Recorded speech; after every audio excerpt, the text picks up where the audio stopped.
are we here? Ooh, my camera isn't working, so you get to see the secret lady back behind there.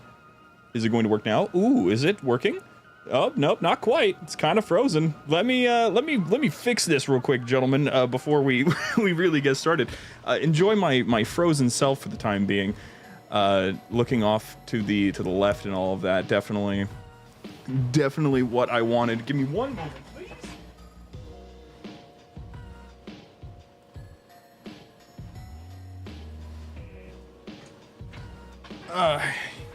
Okay, you know, you raise them, you take them to school. They're still fucking stupid. Oh, okay, there we go. Cool, we're here. We're alive now. Okay, my friends, if you can hear me well enough, you should. You people are spamming the emoji stuff. There's only like 60. I don't know how you're doing that, but we're good. We're all alive. We're not excited after the game showcase, so I figured might as well do something because as soon as the date was established with our good friend here that we're going to be introducing here in a second, I was like, that's perfect, because if it goes well, then we can get excited together. If it doesn't go well, which is nine times out of 10 these days, then we can talk about something else that's exciting to replace it. So what we're doing today, if you can tell by the title, I'm sure that you can. Y'all are pretty smart individuals. I'm pretty sure like most of you can read. I know there's at least like a couple of you. It's a little bit on the harder side.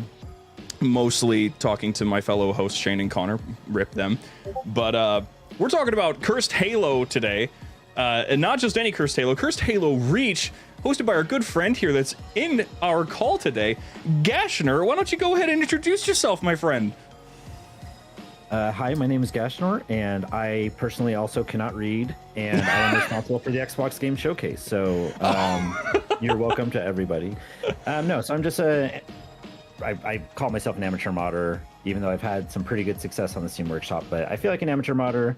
I picked up modding for the first time with Cursed Halo 3 and the mod tools in 2021, and ended up just really loving it and love developing stuff and love making stuff, and happy to have made some things that people have really enjoyed and laughed at. So awesome. Fun to be here and just play through it a little more. It'll be a good time. You've made a whole lot of stuff. I had to choose Cursed Halo Reach, one, because I've never finished it, never got a chance to, and two, because you have so many other things. I've played the hell out of your Grunt Slayer mod that you put together, though. That has been a focal point of our community game nights for like the last couple months. That makes me glad to hear, because I wasn't sure if anyone was actually even touching the Grunt stuff, but legitimately my pride and joy was making all the Grunt everything, so that makes me happy. It was genuinely hilarious. It adds so much. It changes the entire loop, so it was perfect. Yeah. The elite preferred species had a great time being whatever in the world that is that you have. Oh, did I make it the skeleton? Yeah, like the skeleton grunt. Yeah, that's a Halo Infinite weapon charm that I rigged to the grunt animations. Is that actually how it works? Yeah. No, it's legitimately a Halo Infinite weapon charm. I forgot about the freaking Cookie Monster. Oh no. It's his fault. He did it. Okay. Yeah, you shouldn't defund BBC. Okay, so there's a whole lot to get into with this mod, and I'm gonna try my best to ask as many things as possible. Chat, of course, if you've got any that you have in particular, I'm reading what you're saying, so just pop in with anything that you're curious about. Already we're off to a good start with this here quad sniper. Ah, my beloved. I think that's the second 3D model I've made, was the Halo 3 quad sniper. What's the first one you made? What was the inspiration? Like, oh wait, hold on. Song of Rifle. A Song of Columns and Seasons. Get it because Floor of Autumn columns. Yeah, you get it. I see you smirking. The dart rifle, you said? Dart rifle was my first model, and all it took was me grabbing a couple things on the barrel and going, "Ooh, stretchy," and then I went, "Ah ha ha, funny," and that's as far as that went. Is where all this started then? You made one stupid looking weapon and it turned into this? I'm trying to remember how it ended up getting to this point. I think I was just making silly stuff. And then as I would share it, people would say, "Oh, Curse Halo 3," and it'd be like, "Ah, no, that's, not my..." not my thing. And then as it kept coming up, I was like, okay, maybe I am just accidentally making this stuff, so I'm just gonna go for it. People have made Curse Halo stuff before that weren't Inferno Plus, so I'm just gonna see what I can make out of it. Oh, sure. So if that's the case, then the automatic thing here, have you had any communication with Inferno about this mod that you put together, or have you guys just been like completely separated while making things that are somewhat similar but different? Completely separated. I'm sure I could potentially reach out, but there's part of me that just, I don't feel like I want to, I don't know if pester is necessarily the right word, but like, I don't know. I feel like it's his thing. He'll do his thing and I do my thing. And yeah, it's just something that based on some of the feedback I've gotten from his fan base, that people automatically assume that it's just a cheap ripoff. I just kind of keep my distance anyways and just focus on my own stuff for now. That's understandable. I get that entirely. Well, just had to get that Band-Aid ripped off, so that'll be the only time that I really mention Cursed Halo. That's not Reach related. So going back a little bit, is that your dog in the picture? That was our dog, who was put down about 2 weeks after this came out, and we knew it was coming, so I wanted a way to immortalize him in this somewhere. So he is now Lieutenant Goodboy Gooberson. That's fantastic. That's the right way to do it. I love that. Good lord, all of them having the freaking Mr. Chief helmet. So, of all the things that you had to modify in this, what would be, you would say, like the most tedious thing to have to try to figure out how to replace it? You're looking at it right now. That traffic cone was an absolute nightmare. And I came up with it because my mind read Falcon and went, oh, there could be cone. It could be a Falcone. And I went, oh, that'll be funny. I'll put traffic cones as the Falcon. And once I started getting to it, it's not just as simple as stapling two cones together. You have to match everything fairly close. And then you have to hollow it out. And then you have to put seats. And then you have to make the propellers. And then I had to make a custom collision model and a custom physics model. And it was like a week-long process where by the end of it, I was like, I am so tired of working on this stupid cone. And it wouldn't work right. And it was super janky. And then it ended up causing some weird issues too. Like in this level where you ride the Falcon to the like facility entrance. Yeah. It wouldn't be able to land because it's such a fat bottom. It would just scrape the ground and would never get you to the drop-off point. So I had to figure out how the game was handling that and adjust the drop-off point so it wouldn't be scraping its belly and locking itself up. And you couldn't exit the cone until the game told you you could. So this thing caused me more headaches than it was probably worth, but at least I got these weird, thick-looking vehicles. I mean, it worked out. I can see where the difficulty would have come from, but it turned out hilarious. It was one of the primary things that set us off on laughing whenever me and my buddies played it for the first time. Yeah, I love them now. I don't love the memories of making them. So now there's another thing to this, right? Because there was this idea. Have you seen the YouTube video that's got it's basically like a brain rot version of the Halo Reach campaign's dialogue? Yeah, like the Gen Alpha re-recording dialogue, yeah. You ever thought about adding something like that into this? Because I talked to General Kid before, and he told me replacing dialogue in this game is like pulling a tooth out. It's painful. Yeah, so I've explained this to a couple people before. Modifying Halo 3's cutscenes and presumably Halo 2 and CE before it are pretty straightforward. It's generally set up like you have a scene and the scenes play back to back for the whole cutscene, and each scene is a new camera pan and whatever. And there's so many frames throughout the scene that handle the animations, and you can just say, hey, play this voice dialogue on this frame, and then play this visual effect on this frame, and go from there. The entirety of Reach cutscenes are one long audio file. Oh. So if you want to replace dialogue, you have to go in and somehow work out the music that's playing behind it, and all the sounds, like any gunshot, anything is played in this just one long file that's played at the beginning and nothing else plays. So yeah, modifying dialogue or anything like that sucks, and I imagine I don't know if is that an actual mod that does it or just videos? It's just a video, but that's the thing, is that like if that's what it is, like it's just replacing a long audio file, I'd imagine that it's potentially possible. I think what they're probably doing is just adding dialogue over. Oh yeah, they're definitely just editing it. And they're just using a nice little editing software and some subtitles. It's probably not all that complicated for that, but I really wanted to modify cutscenes in this, and I started seeing that even if you my little gruntmo is even if you increase a cutscene by a second or decrease a cutscene by a second, from that point on the audio desyncs from however long you modified it, and then it is like pulling teeth. It's such a pain in the ass. I get it. Also, in the chat, can we get a grunt jockey? I saw that on Twitter when Halo posted it, and you were like, I did it first. Yeah, it's like that was one of those things. I'm not normally one that's gonna get egotistical, but I was like, oh hell no, you can acknowledge what I made 343. Don't go around making your own like you made that up. I still feel so bad. The first time I played this, I thought those were enemies on the Moa. I killed all of them, every single one of them. There was not a survivor anywhere.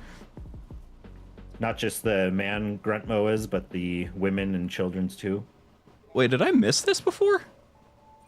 Have you never seen the Zunes I put in? No, I guess not. And what I'm calling Gashnor. These will be hidden around the game and mostly provide insights and thoughts on my development. Hey, that's perfect! This is perfect! I guess I'm not needed to be here. All right, cool. You're still reading it after reading Gashnor, so that's a good sign. I first experienced a cursed mod in 2010 when watching someone play Cursed Super Mario World by Fat Guy 7. That's a classic. It was just a goofy ROM hack, but it changed up a lot of the game, and I thought the idea was insanely clever. When Inferno Plus released Cursed Halo in 2019, I was so happy to see Fat Guy's concept brought into my favorite Halo and my favorite games franchise. The concept was expanded, the engine was more capable than a simple ROM hack, and of course, it was a huge success. I, of course, never thought I would make anything video game related. I'm a software engineer, but I went into a different side of development in the video games and never found a way in. When Halo 3 mod tools were announced, I was curious and spent a few days on the Halo 2 mod tools for reference. And hey, if you end up enjoying yourself, please spread the word. I let your favorite streamer know, let your friends know, like go up in the stream or upload videos. Any of this helps me with my next thing. Absolutely, sure. Hooray. Now, part of the reasons why you're here, though, aside from asking you all these different things and, you know, poking your brain about all this stuff that you've done, I need to know your secrets. I need to know all the things that you sprinkled in here that folks may not know about openly. You know what's crazy is there are things that I will see on streams that I legitimately forget that I put in. A lot of little text things that someone will read and I'll be like, oh, that's funny. I totally forgot I did that because it's my humor. But it's like a fever. You write out a bunch of things all at once to where I'm just in a creative zone and mindset where I can just come up with some really quick quips. And I don't remember it because I'll write like all the weapons. If you hold the tab button or back button, yeah, I set up every single weapon for that. But I have like 75 weapons in this mod, and I wrote all the descriptions in one go. It was like a 2-hour stint, so I don't remember what I wrote. There was a bunch of stuff there. So that being said, if you're looking for little secrets, I may not remember them immediately. That's fine. You'll know more than I do. But there is a little Easter egg when you zoom in with the binoculars on the bottom left. That's a little inside joke with my wife and I. Calibrated for larking around. There's some little dates in there as well that are important for us. We have our daughter's birthday and our anniversary. Oh. So nobody really knows about those, but it's adorable. That's our little Easter egg. I love it. That's what I'm after. That's the sort of stuff we're looking for. That's cooking with butter.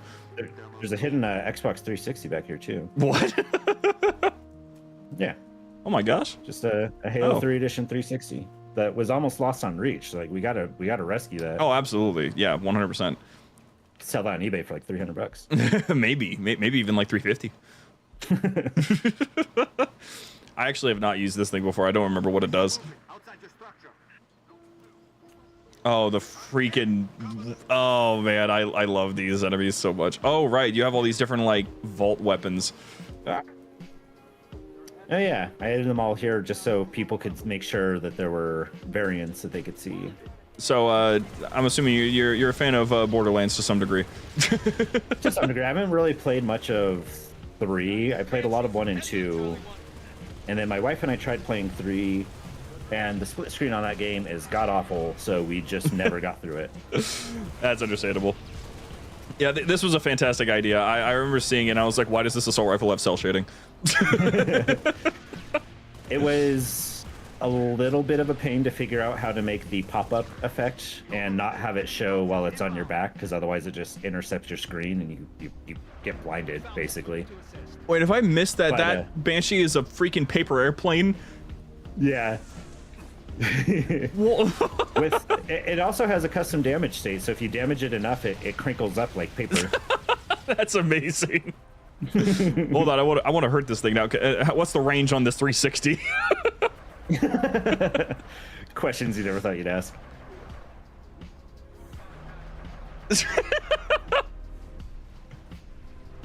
Oh no, that's not going to be moving fast enough. That's going to miss. It's shooting red rings. The regular fire might be the better. It has a regular fire? Oh my gosh, it does. Yeah, you get achievements. Oh, that's so much fun. I'm excited for this. I think Reach was probably my most polished. Because I did play through your Halo 3 one. I remember playing through that on co-op with one of my other buddies way before we ever started doing stuff like this. And I mean, the amount of times that I absolutely screwed over my friend with a barrel, it cannot be even quantified. Wow. I expected that after this mod came out, I was going to be taking a break from modding. I started learning Unreal Engine, and I don't know, wanted to do something that could maybe benefit me in some way. As fun as mods are, it's 1,000 hours or more to not really get much back out of it other than seeing people play, which is, it's fun. It's a good hobby. Yeah. But it's a lot of time. And then I got about 3 months in and started looking at Cursed Halo 3 compared to this and went, nah, there's more I got to do. I got to fix Cursed Halo 3. I got to get ODST up and running properly. And spent the last year basically going back and fixing up a bunch of that stuff, where Cursed Halo 3 now I think is in a pretty good spot. Got working Pokeballs that I added that I was pretty proud of. So you can capture just a grunt and then throw him back out to the enemies to attack. And he turns into an ally and everything? Mm-hmm. Oh my gosh. It doesn't work exactly like Pokemon. Like, you can't script to, or you can't set it to save exactly what they had or whatever, but yeah, it works well enough that you know that you catch a brute, you're throwing out a brute, you catch a grunt, you're throwing out a grunt. Oh my gosh, it's so weird not knowing whatever it is they're shooting at me. I can't relate. I know exactly what they're shooting. One of my favorite little details I added was the Xbox One. Right. I'm just gonna shoot a bunch of these discs here. And then not hold an Xbox One, because you can pick them back up as ammo. Oh, that's funny. But if you look closely at where they're shimmering, they're all different game. So these are all my personal game collection that I set up my camera and put them all on textures. So there's 48, I think, different game covers right now that can possibly spawn from the discs. Okay, if it's your personal collection, I need you to explain to me when you got a copy of Halo Mega Bloks.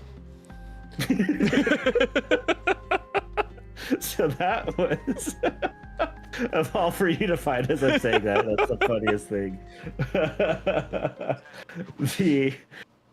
There was a little thing I was working on that I was gonna do a little collab with General Kid at one point, but it ended up falling to the wayside. It just didn't work out where we were hoping. And for fun, I made a disc cover of the Mega Bloks Halo. Just came up with something. I went, oh, that looks like it could be kind of legit. And when I updated this like a month or two ago, I was looking back through and went, oh, I still have this. I have never used this disc cover. So I used that as an excuse to finally throw that in as a possible disc. So it is part of my personal game collection, asterisk, except for Halo Mega Bloks. It's awesome. By the way, I hate what you did to this thing. I always have. I always will. Also, I'm going to be honest, this is probably the second place, probably biggest mistake in my modeling, because this was also a pain in the ass to figure out how to get working. Wait, this like backwards driving vehicle? Yeah, because you can't you can't control the controls. Those are hard coded to something we can't log into. We can't modify the code in any way. Okay. So to get around it, I made a custom 3D model where I just flipped it 180 degrees, but then I had to set the wheels to be the right areas and like remap the whole vehicle. And then I had to remap the camera, so when the second you get in, it doesn't, technically the front of the vehicle is the back of the vehicle. And if you don't modify the camera bounds, it'll whip around to be looking this way, so you can't see where you're actually going. Oh. So I had to get really creative on a lot of this stuff, and it turned out to also be there's a trade-off. It was such a big headache, and the payoff for it really isn't that great for how people feel about the vehicle. It's so annoying, but it fits in is the thing. Like it kind of works. Also, just a second ago, I ran into a rubber ducky. What was that, and why did it despawn and all that?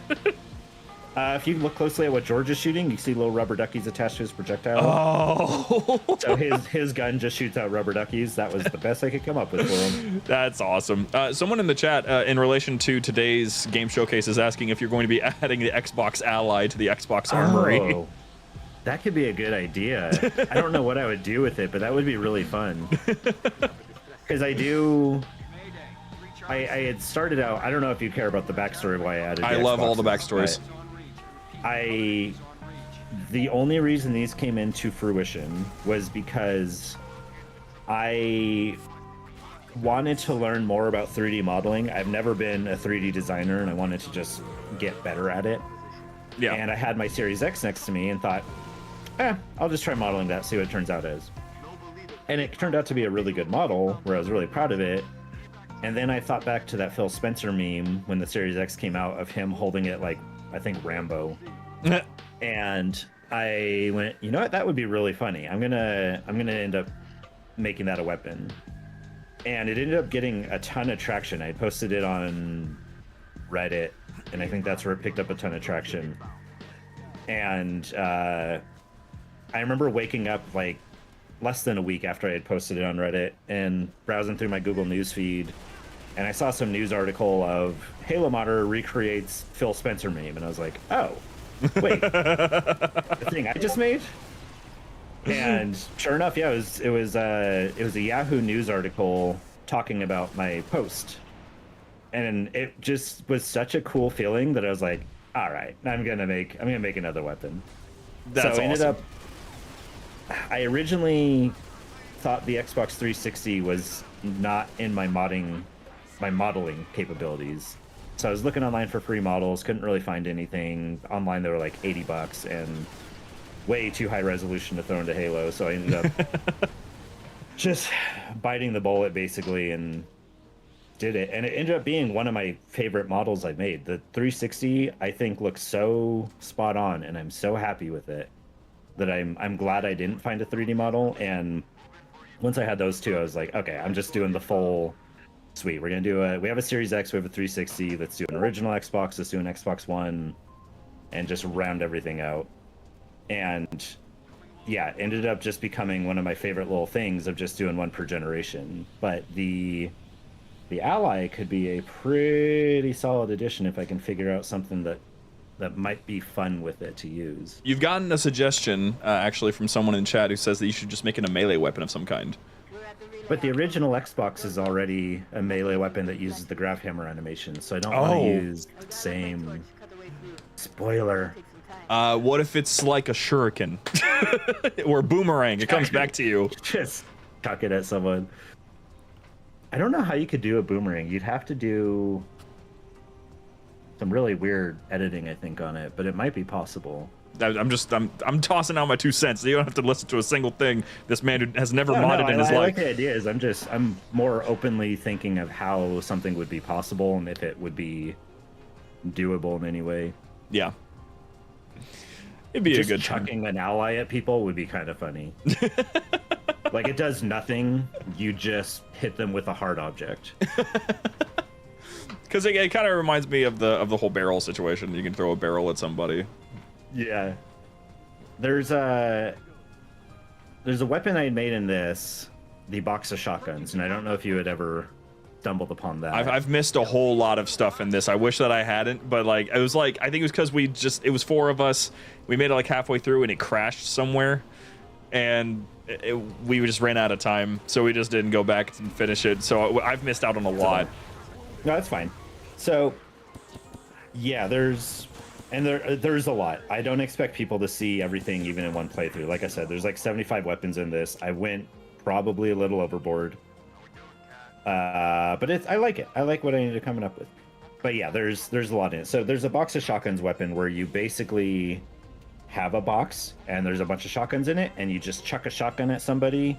It sticks the shotgun into them, and then it fires the round point blank while it's embedded in them. Oh my gosh! And it will launch the shotgun back towards you to pick back up as ammo again. Oh, that's funny. And for Halo 3, I had thought about porting over that weapon, but I don't want to do the exact same things. And I thought for a while of just doing a box of Duke controllers, the original Xbox controllers. Yeah. But doing the Ally could be kind of fun. Just a box of Xbox Allies. Someone's like doing a Promethean grenade sort of situation. One of those fancier effects or something. It just overheats with the AMD processor and kills everything. That would be hilarious, actually. Maybe it's like a throwable explosive device. Oh, bite you, hog. You just stick it onto somebody and they catch fire. Yeah, that'd be hilarious. This iconic sword, by the way, the one that's hidden, I'm pretty sure on every single mission, right? Yep. And the reference to that is I actually made that for Hidden Xperia. Mm-hmm. Because he had put out a video, I think within like a month of me releasing Curse Halo 3, and it got a stupid amount of views, where I had put out the first 3 levels originally, and I just wanted to have something out and like, let's just see how people like it. And yeah, his video blew up and drew so much attention to it that when I ended up making this, I was like, all right, now I gotta gain contact with him. I want to thank him for that, so I'm gonna give him his own weapon. I custom modeled the weapon to look, if you look closely, the handle is an H and the blade is an X. Oh, okay, that makes a lot of sense. I was wondering what the handle was about. Yeah, and then obviously his logo in the middle of the reticle. Yeah. Bro, leave him alone. Oh, you did. Oh, You turned. I was waiting for something like that to happen. You were on trajectory to go out the door, and then your body's still over there. I'm gonna. Yeah. No, this is deserved. Can't be angry about that. I'll make it to the. Nope. I have used that so many times. Ow! I've used that so many times with my friends to just kind of throw them. Actually, in our current Battle Dudes intro that we have, it's in there, like the moment of me throwing it at one of my friends. It was at the very beginning of this mission when you're in that opening courtyard battle. I threw it at him and he went flying off into the distance. He could go so far. They're so good. Oh, before I get distracted too, this Halo 3 edition Zune that I put here. Yeah. The textures were provided thanks to General Kid. He actually sent me pictures of his Halo 3 Zune, and I was able to model and get things set up properly where I needed thanks to his help. Oh, perfect. That's awesome. Yeah, the rocket grenades, when I started doing this mod, I wanted everything to be new, and I, for the life of me, could not come up with a better frag grenade idea than those rocket grenades. So I opted to do a 50-50 where plasma grenades were new, but I had to keep the rocket grenades. Now, I have to be real. I get the feeling you're also a fan of Zelda. Never heard of it. With there being a giant angry moon in the sky and this zealot has Majora's Mask. Nah, total coincidence. Never heard of it. Now, I love the N64 Zelda games. I do enjoy how there's a lot of sprinklings of your own interest and personality in here. I just realized I'm holding a Halo 3 assault rifle. Yeah. Which looks shockingly good in this game. It does. To be honest. It's clean. The lighting actually makes it look really, really fitting in here. Yeah, it made me realize how much of Reach's stuff is all gritty and there's not much of the shine the old games had. What I really... Oh, gosh, I turned on the thermal. I should not have done this. I honestly really like it. I think it makes the enemies stand out so much that I actually really like using it in dark spaces. It is kind of helpful. I'm not gonna lie. Now the cursed ODST visor, that I understand why people hate. That I made full on Tron, where it's just a blue grid and it looks like a game out of the 80s. I am looking forward to it. graphics ODST is my favorite, and I've never played that one. I don't know why I haven't, but I fully intend on doing so. Honestly, it's probably good you didn't before because it was broken. ODST is probably my favorite of the mod tools in theory to work in, but getting everything working properly took like a year and a half. It just... Jeez. It just functions so different than the other games, though, with the hub world and not just being a linear campaign you play through, that it just wasn't set up for mod tools and took forever to figure out properly how to do it. But it has a lot of really cool features from Reach while still using the Halo 3 engine and physics and all that. So it's like the best of both worlds.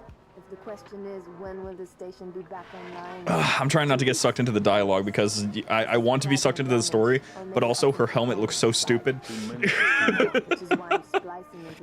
I really wanted to, and I might go back at some point and do it, but I wanted to make variants of Mr. Chief's face that all of them, just something like one of them has their eyebrow down or have angry eyebrows. Oh, or, yeah. You know, just very simple adjustments. So I might eventually go back and do that. Well, speaking of other things that you might end up doing in the future, I know that what you've done already, you've already done, you know, your whole Gruntpocalypse campaign, your Reach campaign, your 3 campaign, your ODST campaign. You got all these already set. Do you think, and I understand if it's not entirely a thing that can happen, but Halo 4 seems sorely missed.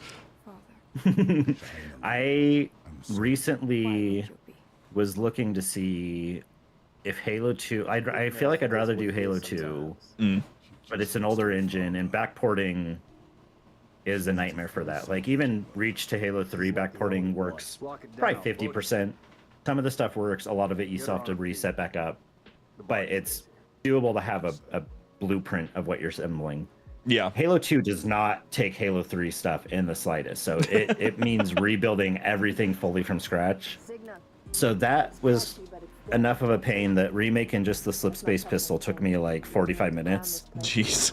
Anyway, oh god, I don't know if I'm up for this right now.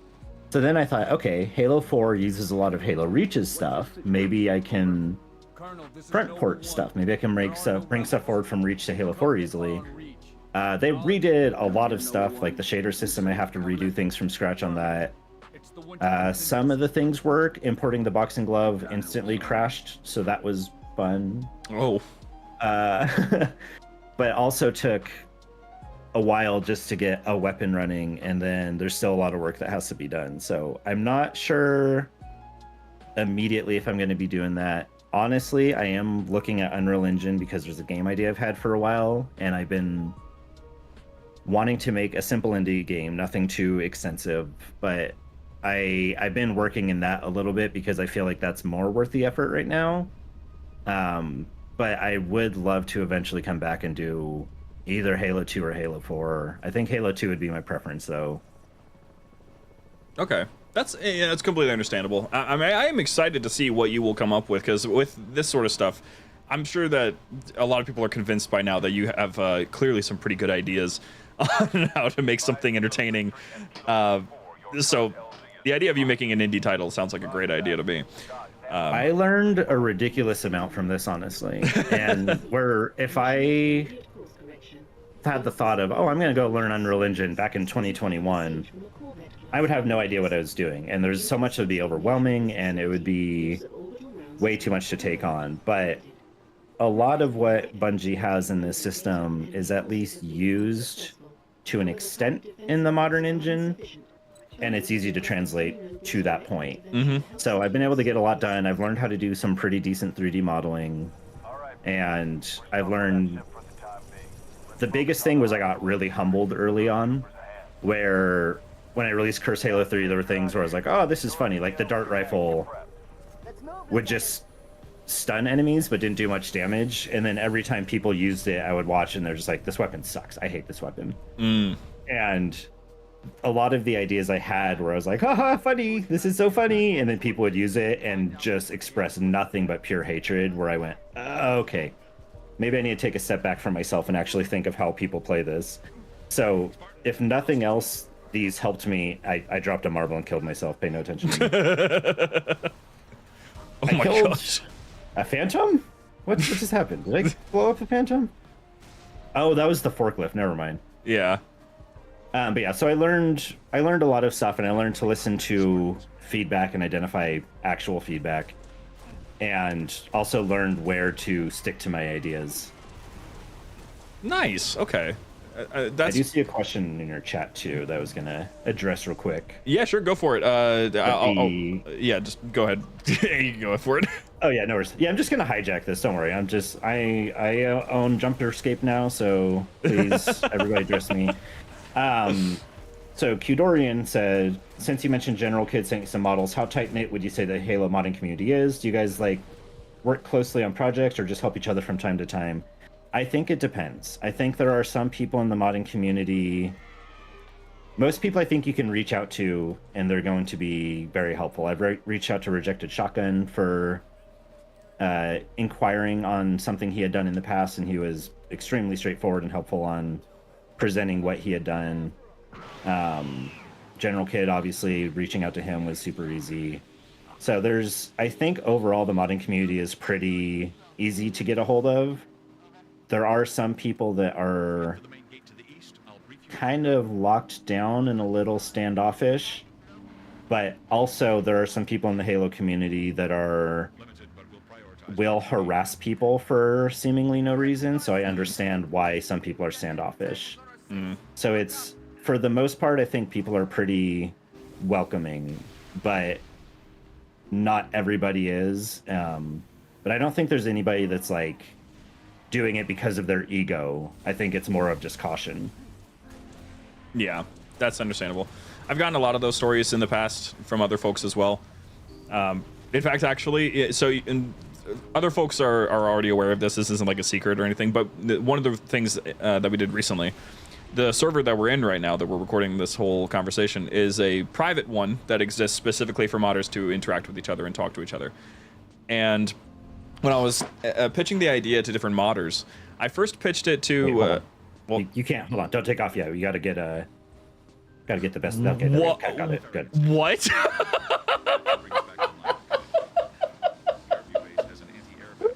What? Yeah, you can't just go without that most important seat being taken here. I've never known that happens.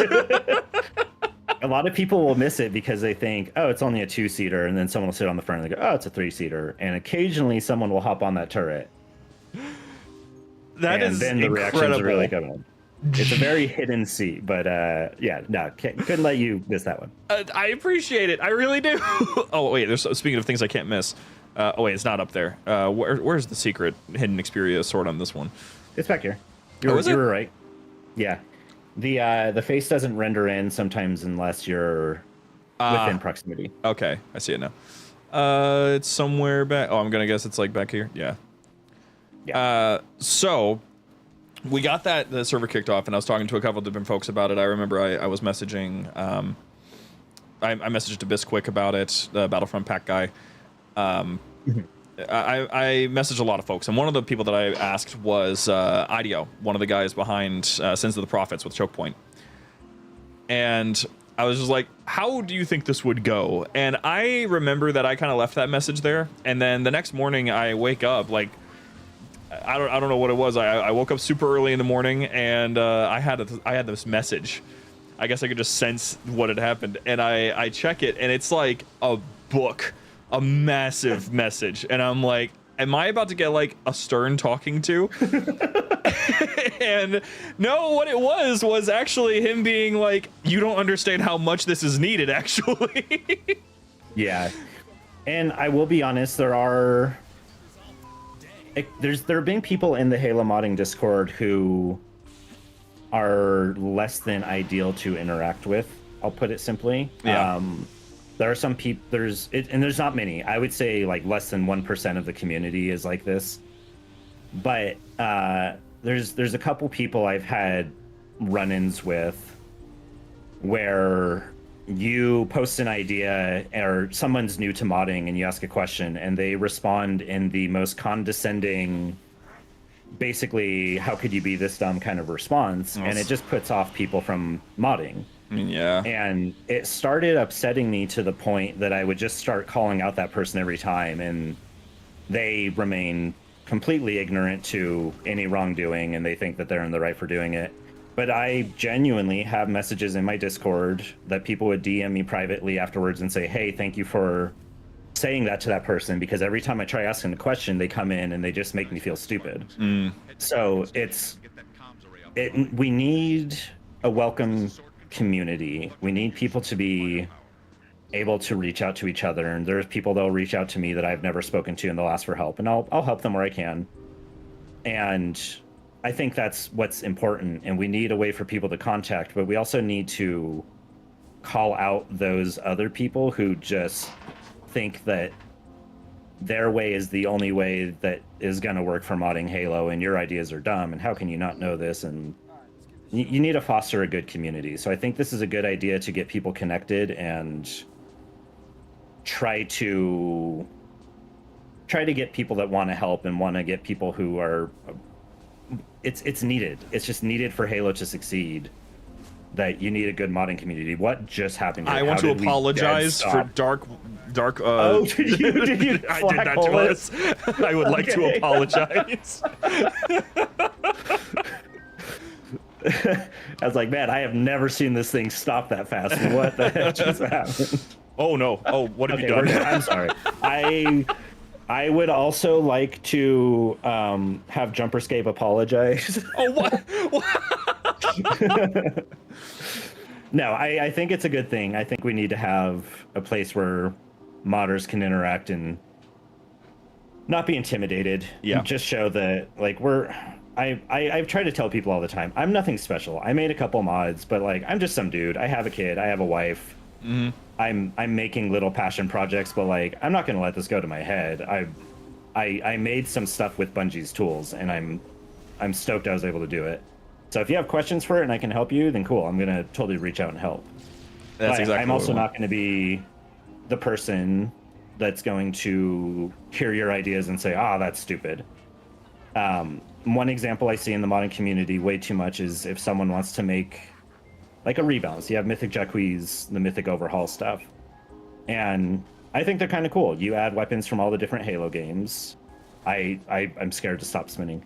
Weapons from all the different Halo games to all the other Halo games, and you have this amazingly huge sandbox where you can choose what you want to play. You get to play your play style.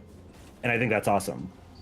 But there are people who are really holier than thou. Nobody should be making rebalance, make your own original stuff. And it's like, but if someone wants to make it, then who cares? Yeah, it's a unique Honestly. take. Like that's the most fun part about it.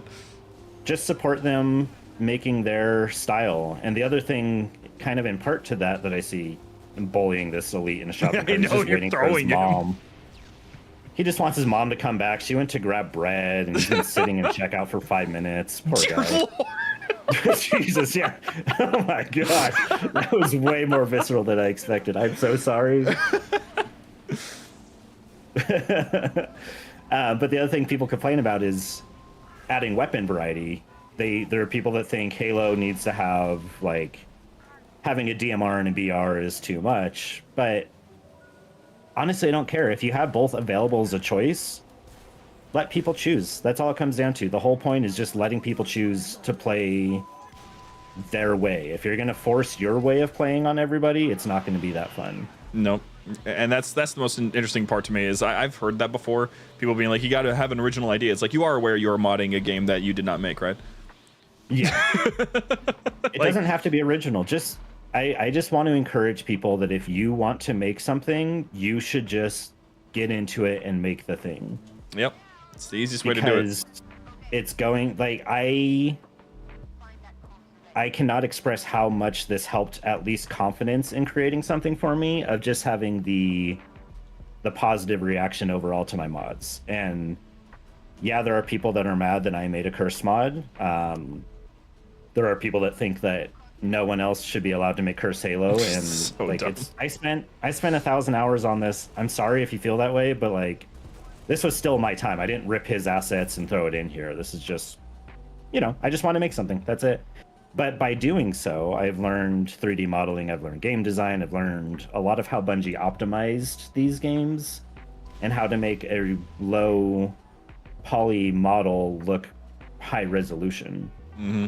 So there's things that you learn, which is why I want to encourage people to just make what you want, because you can learn some really cool stuff. And if you're really passionate about finishing a project, this is huge. Like take the dive, just make something in Halo. It doesn't matter if it's been made before.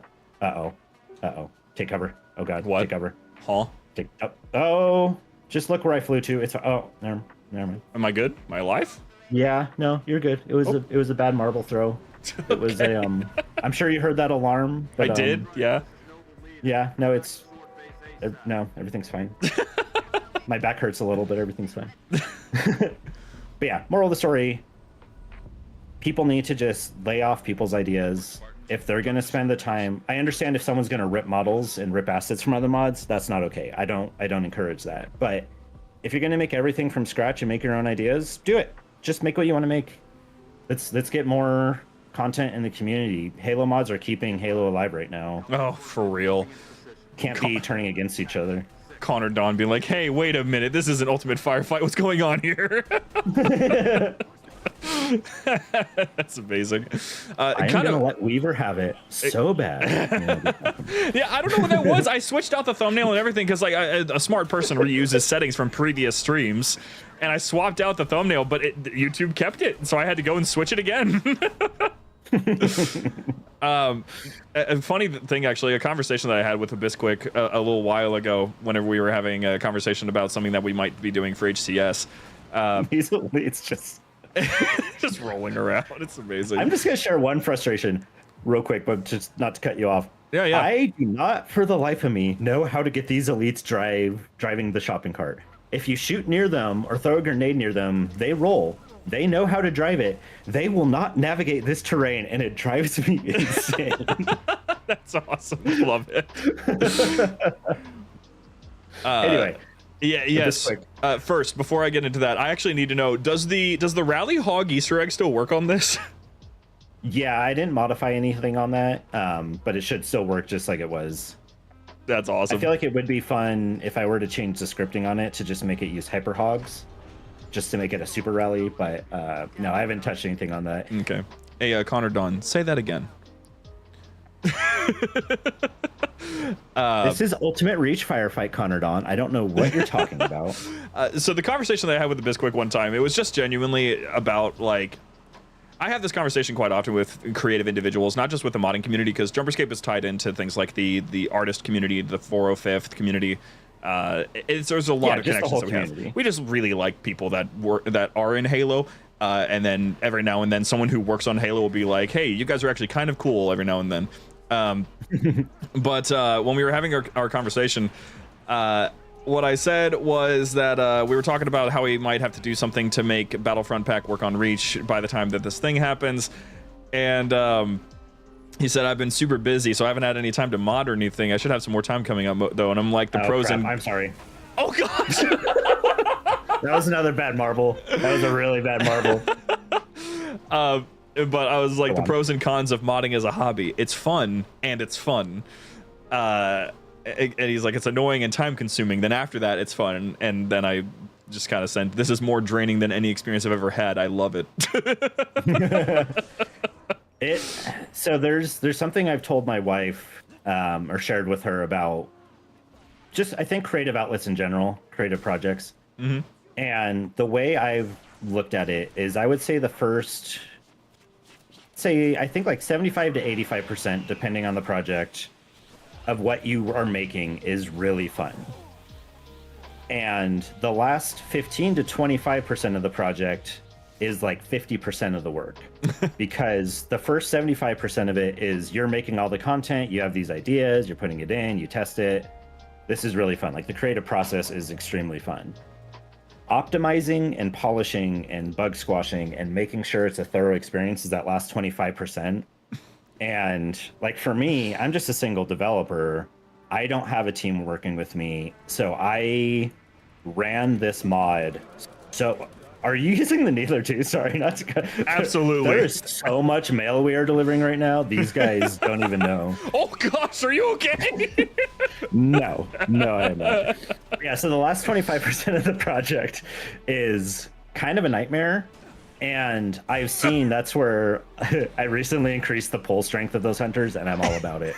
These guys are so much harder to fight down. I love it. But no, it's hard. It's hard getting to that part, and I see a lot of projects will either just die at that point, and people will go on to start a new project because they don't want to fix stuff. They just had fun making things, which is fine. Like if you want to make stuff, that's cool.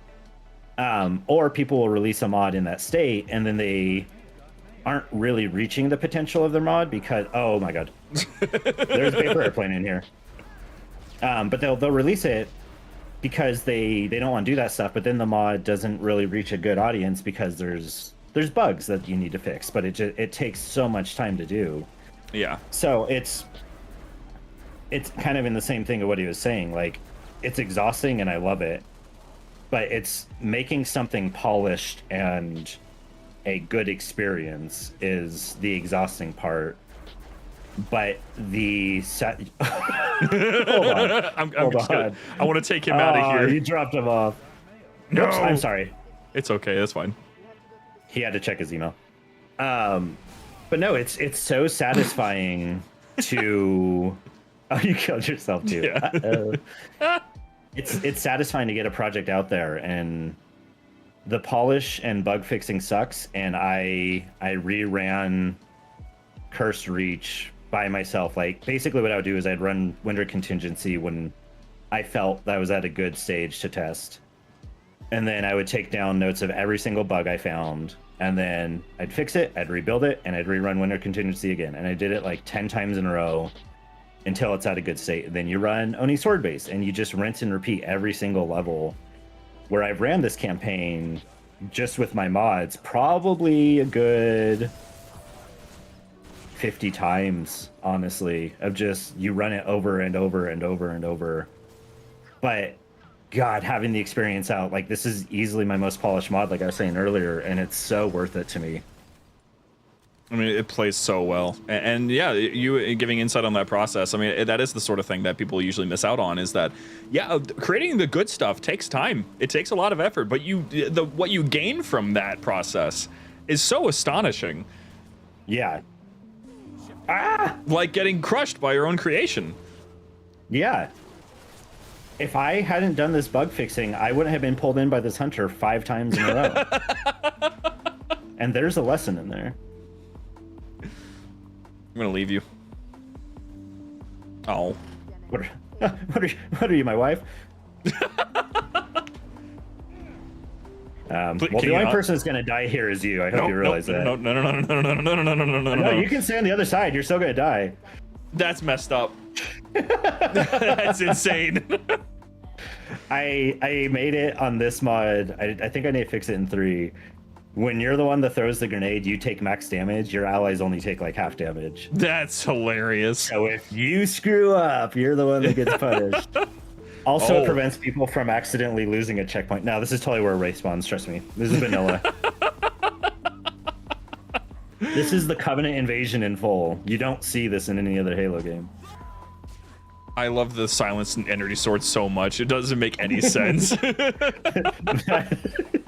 That originated from the Halo Mods Discord. People were talking about the dumbest silence weapons they made.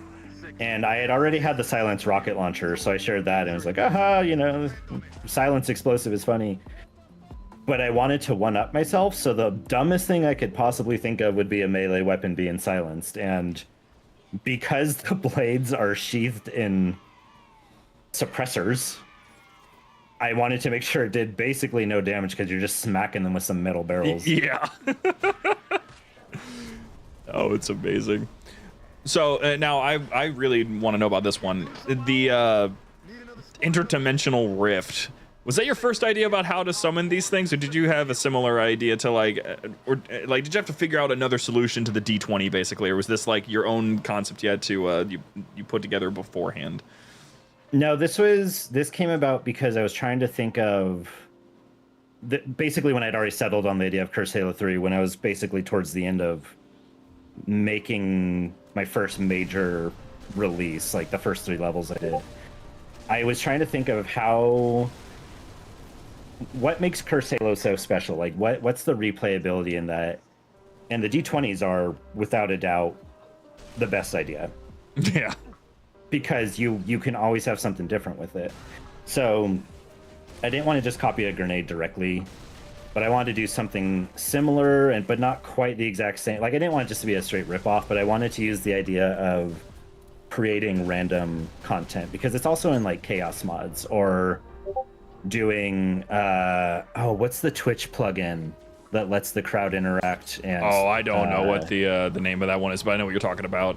Yeah, so but it lets people create things for the playthrough that add variety to it. So it's kind of just going in that idea of having some basic I have 2 weapon spawners that'll let me back up. I'll just tell you basically how it works. So okay. You throw the equipment and it's I call it the initial marble. The initial marble has an attached effect that has a chance of spawning 5 different things. You have one of 2 weapon spawners because there's so many that I couldn't fit them in just one. There's a vehicle spawner, there's an equipment spawner, and there's a destruction spawner. And then based on which one of those it creates, it'll spit out a new marble of either weapon or equipment or vehicle or destruction.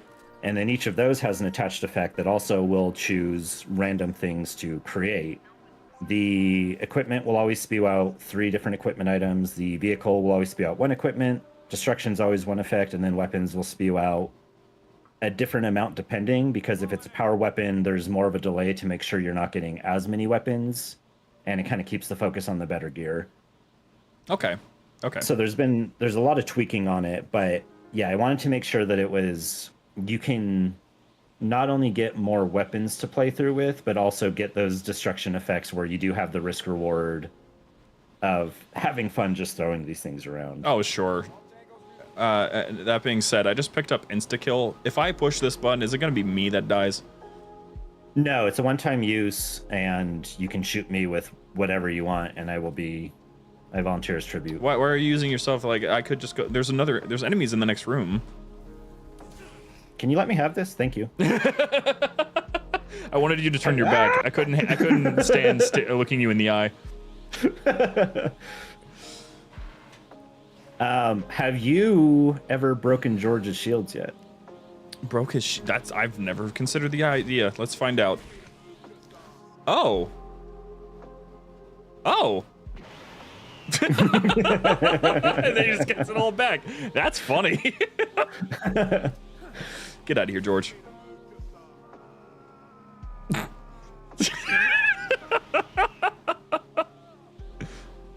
Look out. Oh, yeah. Okay. That range is insane. Oh, now you did it to me.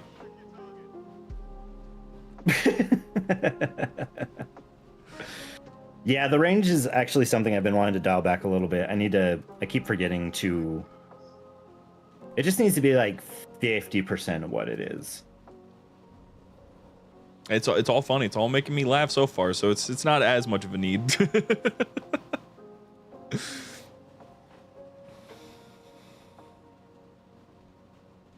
Oh, nope, this is a mistake. Get off. Wait, what? What'd you do? Spawned a ghost. Oh, I mean, that's... Tried getting in it and it started tipping the other way.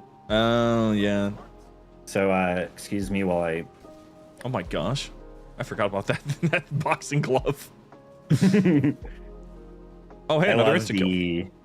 The gendered boxing gloves. So these actually came about because, totally by accident, Halo MCC for Halo 3 obviously has the sword camos. Yeah. That you can equip from the exchange. and I wanted to make the boxing gloves. I made 8 different colors for the boxing gloves that would take on based on what sword you're holding. I couldn't figure out how to get it working for the boxing gloves for whatever reason. I don't know why. It just would not respond the same way that the energy sword does, that MCC just wouldn't read the file right. I don't know what was up with it. Interesting. But since I had already made the textures, I just decided, okay, well, I'm going to make a girl's boxing glove and a boy's boxing glove. And then someone pointed out to me that I should make sure that there's the gender neutral just in case. So I was like, all right, whatever. So we have boys, girls, and gender neutral. And it makes a little more sense in Halo 3 because it spawns from the California gender reveal party equipment that just spews fire everywhere and then spits out one of the boxing gloves. That's phenomenal. When I ported everything into this game, I had to make sure that I wanted everything from Halo 3 in this game. Of course. I mean, you can only make it better. Yeah, I love the sandbox there, and I was able to fine-tune a bunch for this, so it feels good. All the weapons feel good in my mind. You know, I kind of forgot that have you hidden a Zune on every single level? Yeah, it's basically where the vanilla data pads are. It just replaces that render model. Man, and then I wish I my knew own where stuff with those it. are. Me too. Couldn't tell you. I know where one of them have is, no too, idea. maybe. Wait, does that mean that the There's Bob actually- Elite has one? That what has one? The Bob Oh, Elite. yeah. Yeah, anywhere there's a normal data pad, there's a Zune now. That's funny. Connor Don is asking if you can add APT by Rose to the mod for him. I have no idea what that is. Don't know either. Can't tell you. That's Connor Don for you. For those of you that missed it, by the way, you guys totally missed out because yesterday Connor Don did a whole update stream for Combat Revolved, and it's hilarious how the tiniest little things take the most amount of effort. When we had a whole segment dedicated to the fact that he had a texture going from the water to normal ground, and he was pointing out how the dirt was transitioning properly, I was like, that's the point we're at, I guess. It was just great. Its data center was home to one of my xenoarchaeologists. There's a lot of pride in getting texture blending. Oh, totally. I can understand it. It's so funny. As someone who doesn't know any of this stuff, I can at least understand the effort that goes into doing all this. It's a lot. It's a lot.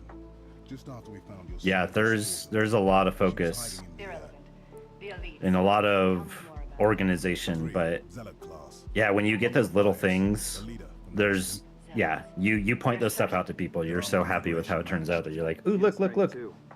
I gave the order not to pursue. Our primary objective was to get the station's relay back online. Your primary. Now, obviously, I didn't modify these cutscenes. I modified a couple little things. Yeah, just a few But- things like Majora's Mask Elite. Yeah, Halo 3. Have you played Cursed Halo 3 within the last year? No, I played it back when the dart rifle was still trash.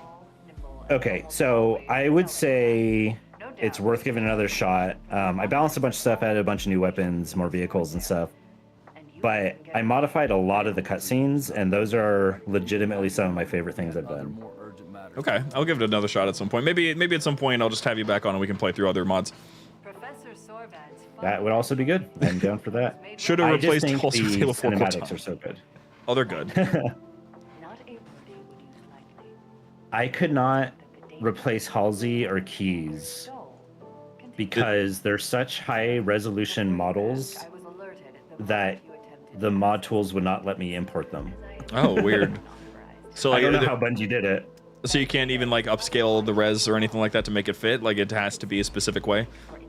Yeah, because there's animations use bones, and that handles like arm movement or elbow or hand or fingers, or in terms of the face, it handles each different part of the lip or eye movement or anything like that. And basically, it's just like you move this part, and there's parts of the model that are mapped to that bone. So when you move it, the game knows move this part of the model. Interesting. And there's so many in her face We all, George. that it was beyond the limit for what I could import. And the way Bungie handled the Spartans is the head is a separate model from the body. So when they're not wearing a helmet, they just have a totally separate model in place of the helmet. And because the face is so detailed, they couldn't combine it with the main body mesh. Okay. I don't know why Halsey and Keys got away with that, so I legitimately could not modify them. How I This is wanted. what you do. You just get rid of her entirely and just remove her audio, so they're just schizophrenic. They're just staring. Q Dorian says, and then make the one time we see Cortana mini Halsey. That'd be pretty good. Oh, look, the one surviving member of Noble Team. Prominently featured in Battle for the Academy Part 2 only. In artwork, just artwork. We're not seeing him in game. Don't get crazy. Oh here. no, we only get him like for a couple lines too, and there's like this brief moment where he still has PTSD from losing Noble Team, which I get it, but it has been a long time.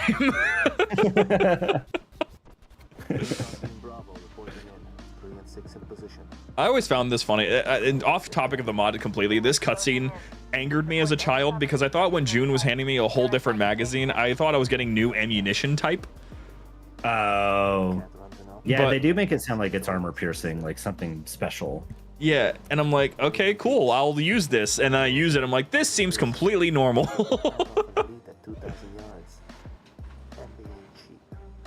Bungie's just talking up their own stuff now.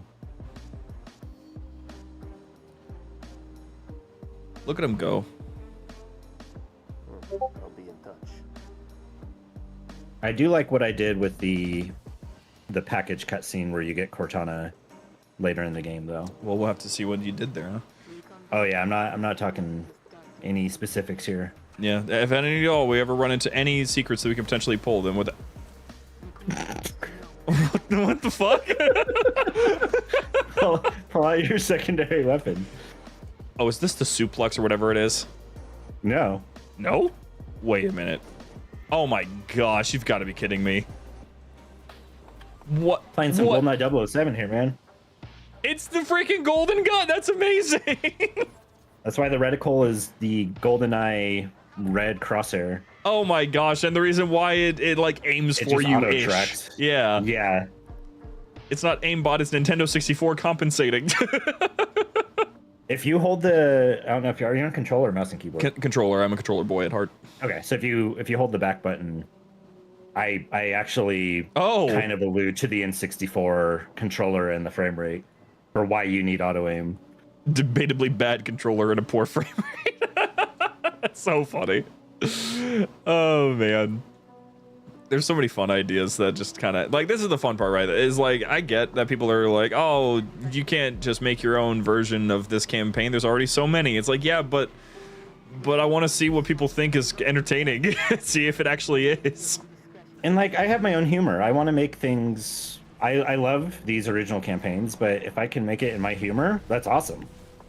Just to be clear, that wasn't me. That was not me. Did you just peaceful negotiate? Nope.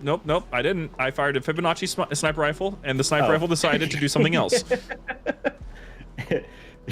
Fibonacci sniper is probably the most, maybe I'll say second most overpowered. I think the golden gun's still number one. What? What are you talking about? Ah! Oh, what happened to you? Did June just do that? Nope. There's a suicide grunt with F-bombs, and I got F-bombed. That's... Oh, a fart grenade. Which also, the F-bomb was, I think, my favorite way to... Did you just get taken out by the jetpack elite? Yes, I did. That was great. Oh my god, I've never seen one of those kill somebody. That's amazing. Holy I mean, crap. it makes sense they should be able to. The real sniper rounds being shot, but that's awesome. The F-bomb, I'm really glad I did because I was able to get a bunch of the community included in this. There were, like, a lot of the people were early on people I knew. Like, I got Hidden Xperia to record a few lines. I got some friends to record lines.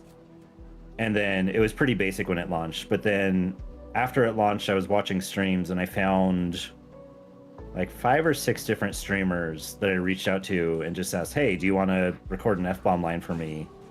And I just expanded those to have more people from the community because I just think it's super cool that people can be like, hey, I did that voice.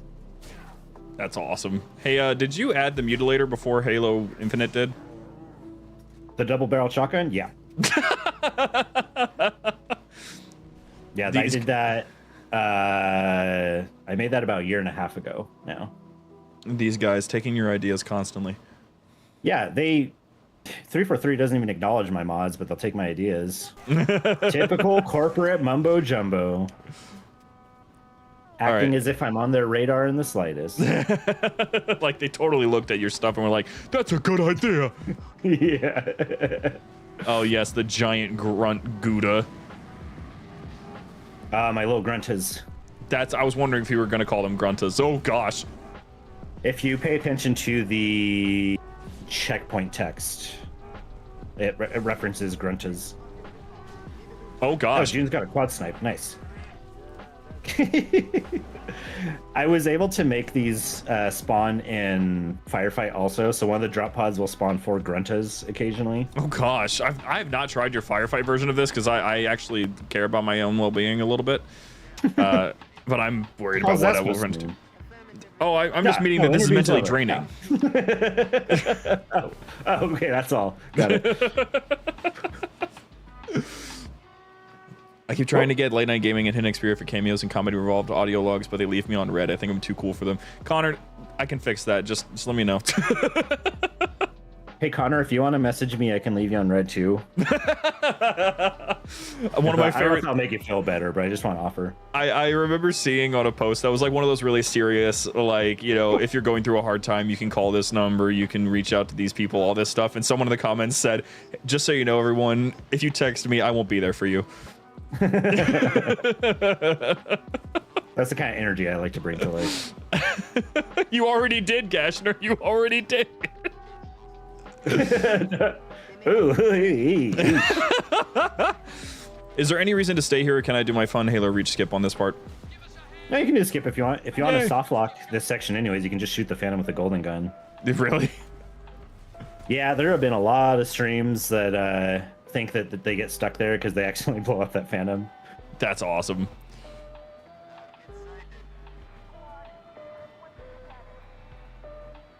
But yeah, I actually brought this up to Don during our stream with Revolved. One of the first things we ever brought to the table, the very first time that we ever did one of these mod showcase streams was when we were still on Twitch, and we were doing a playthrough of Halo Fracture Strogg, which was a conversion mod for Quake 4, and it's one of my favorite mods. I'm not gonna lie, it's a fantastic, so well put together, and it's so much fun because the guy at it did things that like you would think are rather simple or like obvious, but no, stuff like what is it? The ability to melee.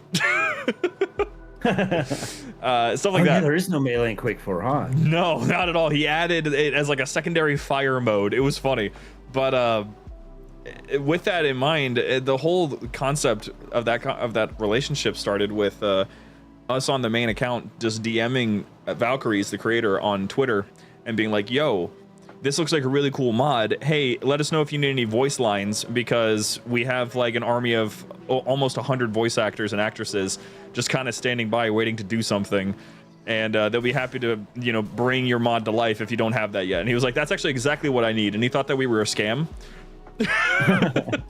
And through that conversation, that relationship, wait, does this like I glitch? got this Hyper Hawk.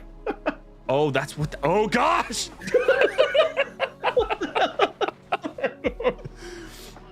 The gravity is so high.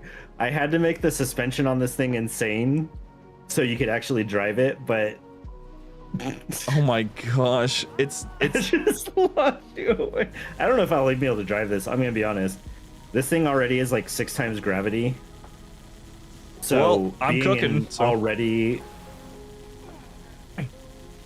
Here, let's just see if I can very simply, if I can take the wheel, maybe I can get us out of this area and not have to do this fight.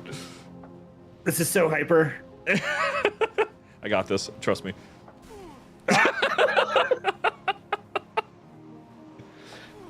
Ow. You're fine. So are you. Oh gosh. Oh no. What did you do? The hyper can't hold off against it. The rocket's more hyper. Oh god, he's coming back. Yes, I am. I'm here. Oh no. Oh, I got it. My wheel. My wheel. Maybe if we double it up. There we go. That does it. Woo! Yes. That's ridiculous. There it goes off into the distance. Oh man, And that's why I had to bring back the rockets. I want another like vehicle because I think we're supposed to be doing something right now, but it's not happening for some reason. So I just want to point out real quick, Reach has a really cool feature that Bungie put in here. What's up? Where you can tell when you go across the bridge, jumping right here is normal, but if you jump where you are right now, oh boy, Oh gosh. it's normal. But then if you jump across the threshold, gravity enacts midway through, and you'll get sucked down. Oh. But another cool thing is it works on just everything. So if I throw an F-bomb, you can see the trajectory where it'll take the sharp turn is where the shift happens. Oh wow. So it's going straight and then just gets sucked straight down. So Bungie lets you set the gravity on every little section of the map individually.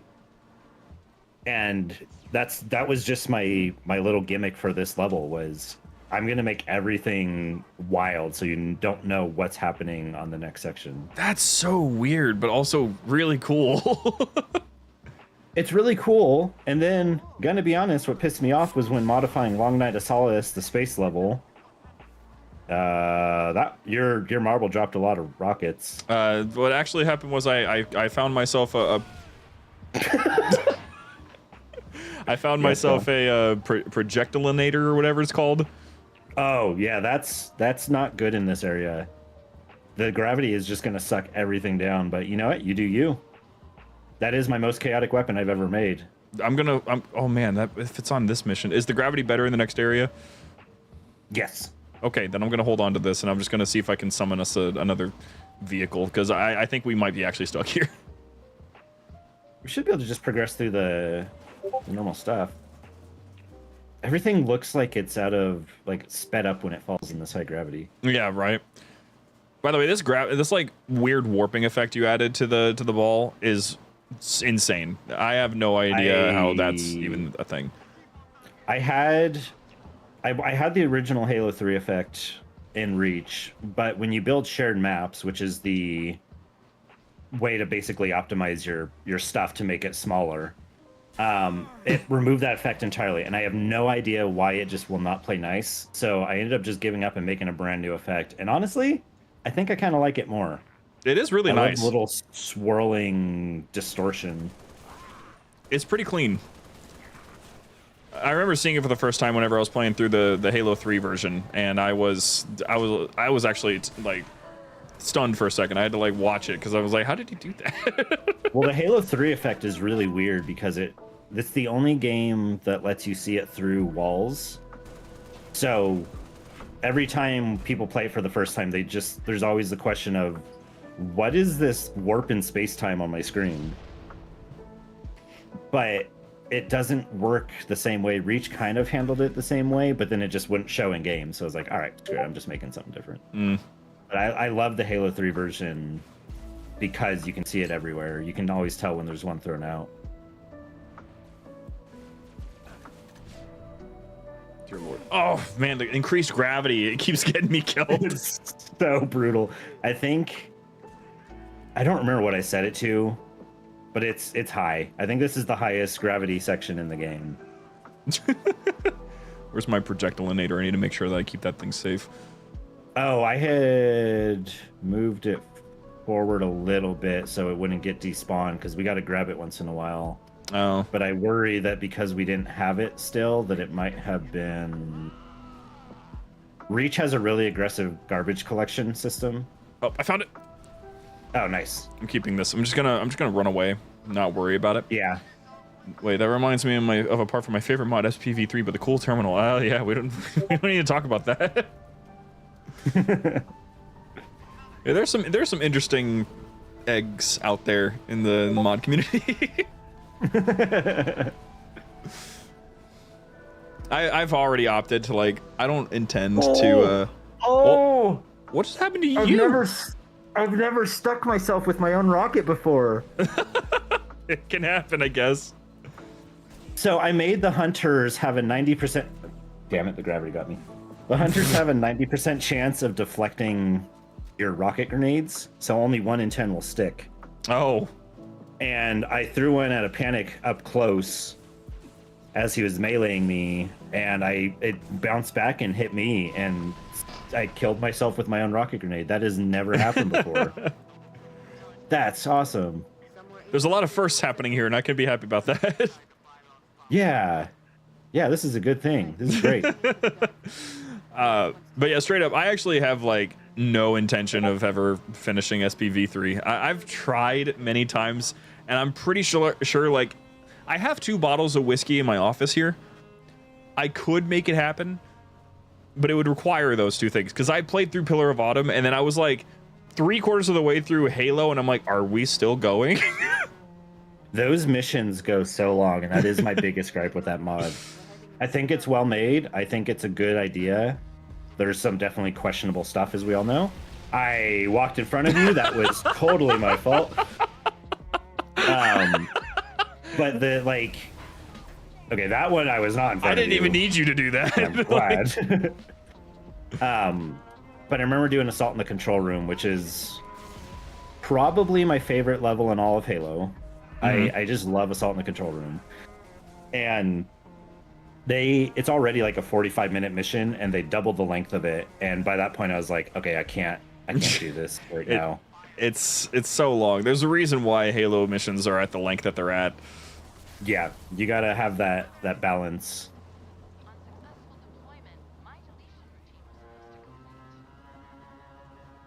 Oh, there's low gravity here. Yeah, that's why I was saying this would be a better section. Yeah, that makes a lot of sense. I'm just gonna launch this all across over there. Oh my gosh! It's so intense!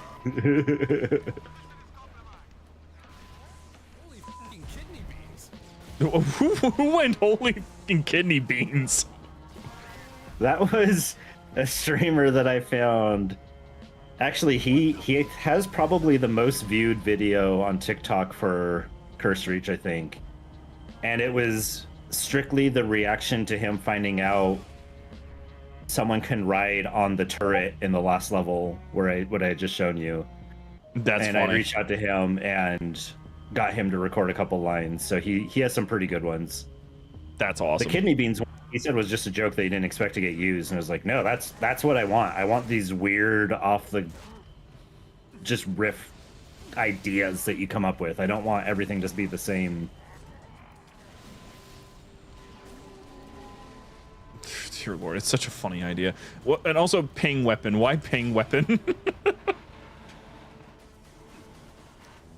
Like, how do you even know the pings? These are waypoints or something that are shooting at us right now? Oh, the uppies? Is that uppies?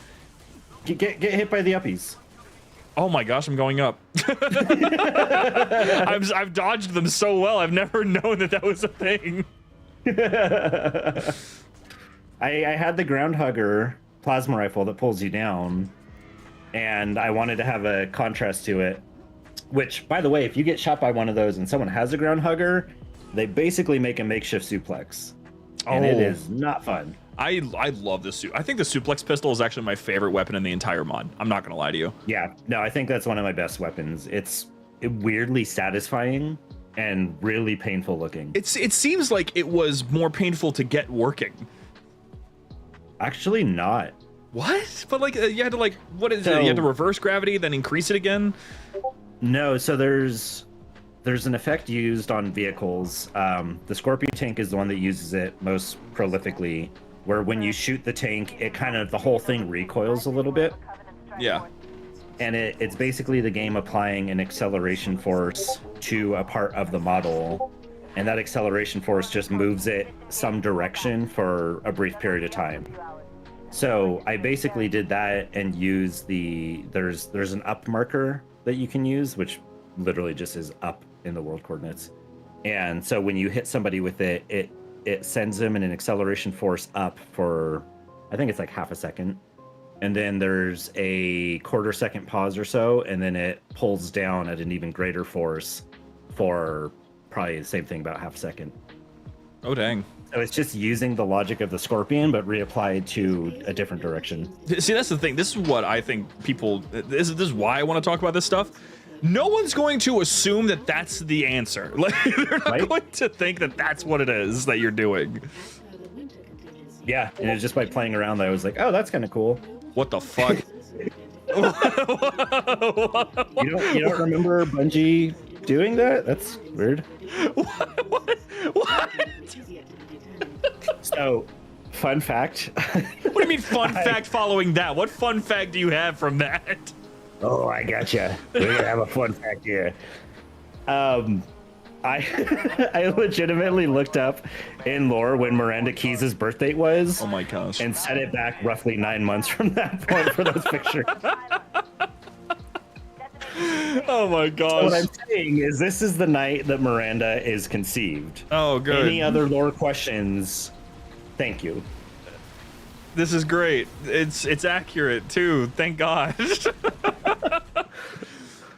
Hey, that's not my The Spartan. little details are fun. I'm the right color, but I'm not wearing my armor. This is a bug. You have to fix it. I'm sorry. Haha, you thought. I thought babies only took 2 months to cook. Can you hear me? Six, you all right? So on the topic of replacing dialogue, now we already know, you already explained the whole, like, they're technically all in like one long file for cutscenes. What about gameplay dialogue? What is that like? Gameplay is basically one file. Everything in Halo creation is called a tag.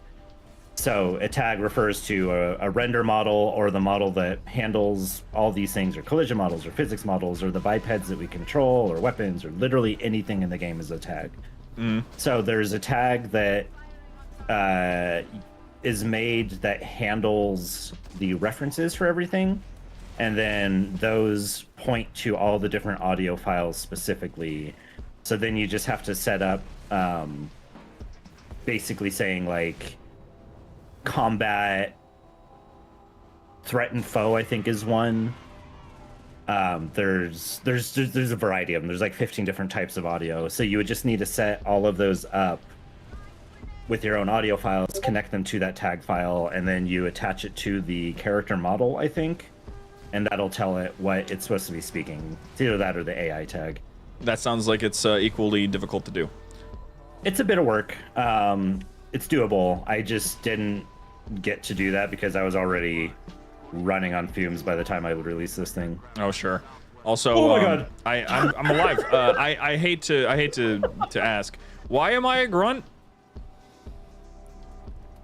This is lore, right? Is that accurate? This is lore. You can't just say that and have it be correct. Like, that's not how that works. Yeah, this is lore. Yeah, this is how the Battle of Reach went. They captured a couple grunts, threw some multi-billion-dollar armor on them, and sent them out into fight. How many ideas do you have to like write down, or do you just have like a dream and you have to just do it that day? I honestly don't think of a lot of the ideas beforehand. It's usually as I'm looking at it, it's just totally improvised ideas. The reason I made us in grunts here, though, an actual serious answer. Oh, did that Murray just kill himself? Yes, he did. What? Don't ask me, bro. I'm just gonna take out the anti-air gun from here. Yeah, you already got it. You basically one-shotted that thing. Yeah, it's crazy.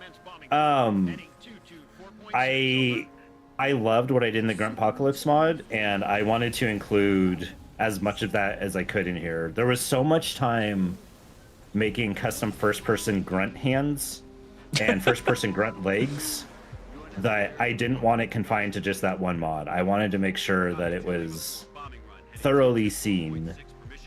I mean, makes sense. Also, fun little detail, if you reload your grunt nade launcher and you look at the grenade you put in, it's actually a little grunt body you throw in. Wait, what? Oh my gosh. Why are we talking about so much reproduction in chat right now? You mentioned keys one time and suddenly everybody's in the mood.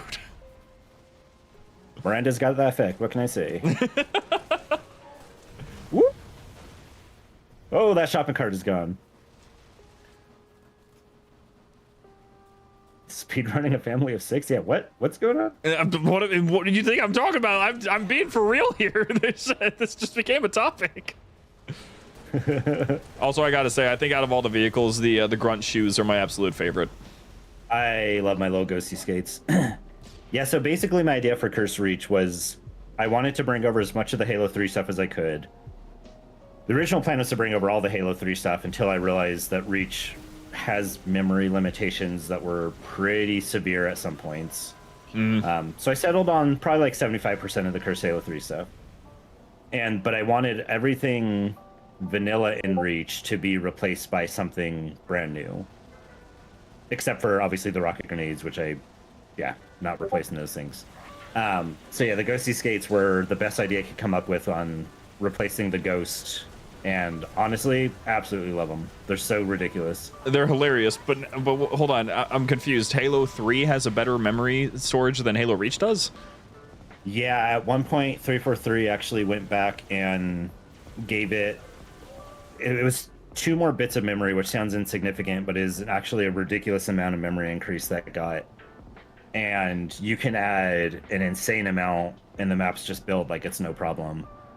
But Reach, all the games beforehand, honestly, the way I try to rationalize it is I think Bungie basically built the game they wanted, and then they just optimized it down so the memory usage was as minimal as they could get, that there's basically no overhead on what they've made. And it made the game work great on the 360, but then it comes to modding on modern technology, and we're confined by the 360 memory limits that Bungie optimized around, and it kind of sucks. Interesting. Okay, that explains a lot, actually. Yeah, but these games were never designed to be modded, so I get it. I get why Bungie wouldn't really be doing much else for that, but yeah, I wish MCC would have kept getting support where we could have had the other games get their memory limitations expanded a bit, because it does suck. Yeah, the MCC team, basically the best modding team on the planet. Yeah, they were able to add so much stuff for us, and it was awesome. Wow, I just warped in front of you and took your shields down almost.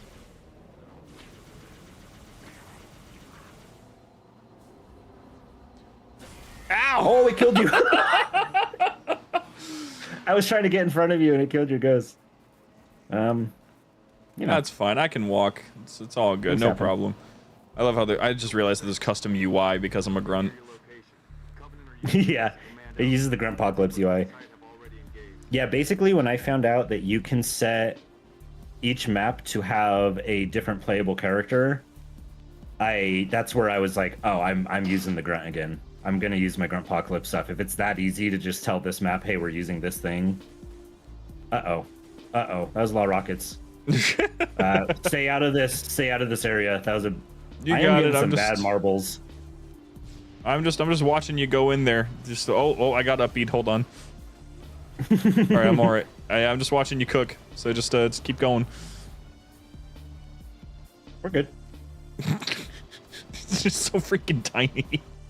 I love playing as the grunts. It's one of my favorite things. It's interesting that you can do a player swap on every campaign mission. I'm assuming that's tied into the customization system. Yes, it has nothing. I think I could play the customization. I would need to map all the existing Reach armor to the grunt, which would be easier now than when I first did this. I had to do a lot more at the time before the development tools made by the community were fixed. I got this. I don't got this. That was a rock. I know it's possible. One of my friends hit me with one of those rockets, and that's how I found out that it only did 50% damage to you, because it totally worked out for me. Oh, okay, I got this one. Oh no, wait, I'm going down, not up. Ah! The grunts are hard to get on any part of the body that won't just send you down. What if I just throw it directly on your ass? Come here. Wait. Yes. Hold on. Oh, perfect. All right. There we go. This is Grunt Chopper 3 in the sky. Yeah, you can use the little nade launcher. And there you go. This is called meta. We are establishing meta. Make sure to like and subscribe for more speedrunning tactics. Gosh, someone trying to speedrun this. It's not going to work.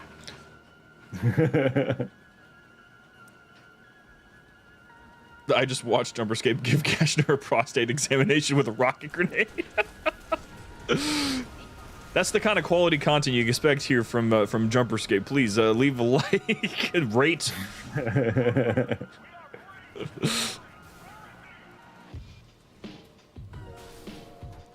Now, and that being said, while we're here in this sort of like intermission process of going through a little bit of more stuff with this mod, what mods do you personally play? What's the sort of stuff that you enjoy playing the most out of the current massive collection that's out there? Just strict, you mean for Halo, or just like any game in general? Or honestly, any game in general sounds like fun to me. So, truth be told, while modding, I did not really play anything. I got just so sucked into it that like my whole life of all my free time was put into just these mods. It just becomes really fun and addicting. Lately, oh dear God, oh God, is that my grenade? Whose grenade is that? I think it's yours. I don't know. Lately, I've been playing Oblivion Remastered because I love the original Oblivion. Hell yeah. So I've been highly enjoying that. The mods I've played, I've done obviously game nights. I don't play many multiplayer mods. So as much as I love things like, I think the Battlefront pack is great, but I think it's unfortunately held down by the lack of any sort of multiplayer automation system for mods, and it sucks because most people just aren't going to be able to experience it, and I like playing those ones, but I don't play them because I just don't have a group to play with, so it's not worth the effort on it. I like the Mythic Overhaul campaigns. I brought those up earlier, but I genuinely like the idea of... Ow.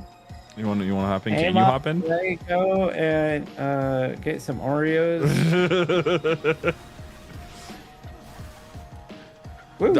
Connor Dawn. Yeah, Gashnor, what's your favorite mod? We're listening. My favorite mod is my own, Connor Dawn. What you got to say about that? But yeah, I do agree. The last thing that I wish that 343 had done before they stepped away from MCC, and who knows, maybe it's just a temporary thing and not permanent, but making it so that aside from hashtag bring Halo mods to Xbox, which is so real, along with that, having some sort of like, if we can do this where we can have a separate setup with turning off easy anti-cheat and we can just play multiplayer, then give us a separate server browser. Oh my God. Yeah, let me use the server browser. Let me look at multiplayer mods with people. I think, so here's my rationale on why I think it's difficult. And it's the counter argument towards people always saying, well, Skyrim's done it, why can't they just do that? Oh, okay, nice. In terms of like Xbox having mods. That's my rationale, so please hit me. So the difference that I've seen, and this isn't in a way to defend Microsoft, it's just genuinely looking at the way and going, yeah, this system kind of sucks to work around. Mods for Skyrim are designed for the system. So when you include a new bow, and that's all you make, all you have to download is the, let's just say 1 megabyte file that is the bow, all its stats, the arrows, all that stuff. If you want to include, and it just includes in the world, you can put it somewhere on the map, you have the mod installed, it's on the map, it's a super tiny download because it just integrates it to the system. Halo was designed around optimizing for the Xbox and the 360, so a lot of this stuff is baked into the maps that you make. So whereas Skyrim is something like you have the mix for a cake and you add a new thing and it's just something that gets mixed into the cake and it's just, you know, it's there after it's done. Halo, you mod something, the cake's already made. You can't undo the cake and then re-add it in. So the only solution that's out there right now is you have to download the whole campaign. So if you make a BR, a battle rifle that only has 1 shot instead of 3, say that's the only thing you changed in all of Halo 3. Yeah. You still have to download the entire Halo 3 campaign, all the unassociated files, just to use that battle rifle. So the reason I bring that up is now you have to look at download sizes. And I had done the math before. I don't remember what it is specifically, but I think it's something like a single mod that would change. I would like to I just apologize. got launched out of the map. I heard the alarm and I thought it was the gun. I didn't realize it was the mega launcher. Anyways, you're saying that one was nuts. So think of something like, again, the bow on Skyrim. That's the one thing. It's 1 megabyte. Let's say somebody downloads, or let's say it gets 1,000 downloads. That's a gigabyte right there. Yeah. That's all the servers take. It's 1 gig. Now you do that battle rifle mod for Halo, and that's a, let's say, 8 gig file for the whole campaign. You get 8 gigs by 1,000. That's 8 terabytes of data now that you're downloading for 1 weapon change. So Microsoft and server costs are really expensive. It's like, what, 3 cents per megabyte or something like that right now? I don't remember what it is. But it basically amounts to the fact that you have to compare even just those sizes I said, where if Skyrim is a gigabyte and Halo 3 is 8 terabytes, that's 8,000 times the storage size. How do you rationalize the costs of that? It's unfortunately not close enough to be in Skyrim in that case, because the files are just way too big. So Microsoft has to figure out how to either have a crazy compression system or to just bite the bullet and let Xbox players download these massive mods, or I don't know. Like, you can't just make a PC exclusive custom game browser, because the whole thing is cross-platform, and it might get messy with that. I don't know how that system's set up, so I can't say for sure.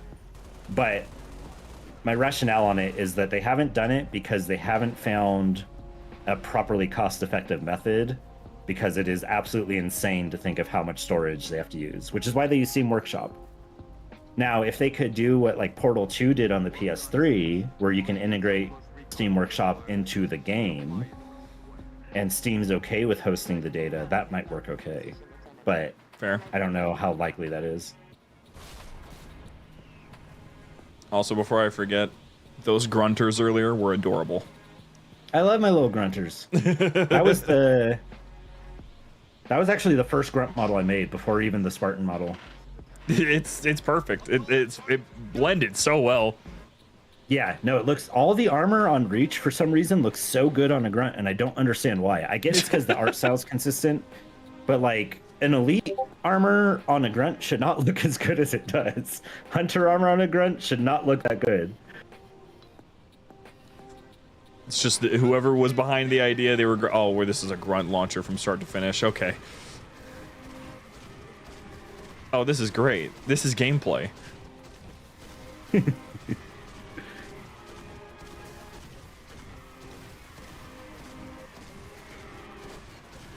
This is what I enjoy. What was up? Oh, sorry. I was just looking at your chat. So I was going to say, for Q Dorian, can't you do mods on Xbox with Fallout 4?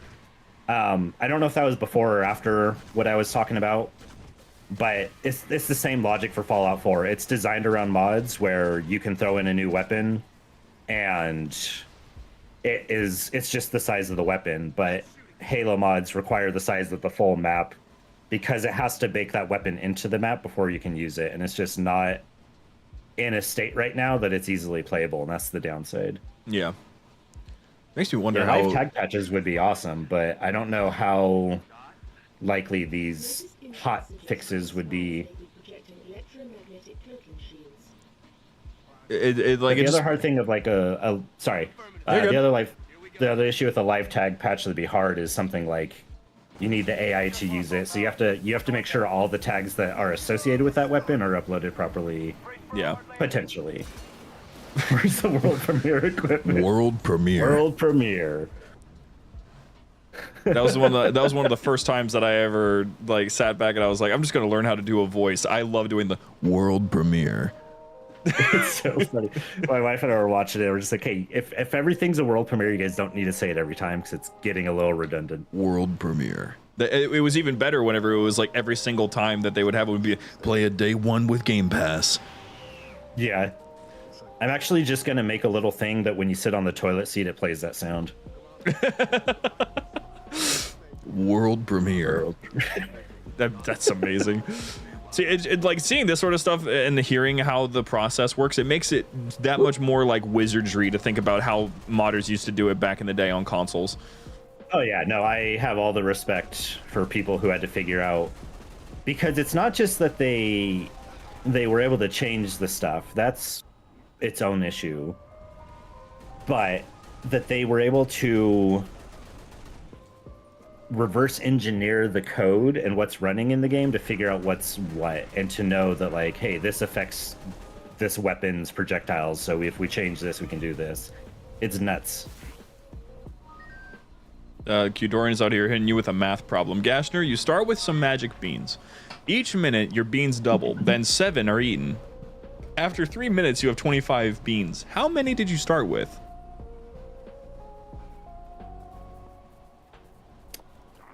Oh, I can't do that math in my head. I feel right like now. you're doing I his don't math remember. homework for him. Yeah, right. First of all, what horrible magic beans? That just sounds like it's like the implosion bean. Modified. Only believes those spires to be teleportation terminals. Hold on. Can I work out logic on this? Frigate Grafton is on station, ready to kill that spire. But first, we need to power down its shield.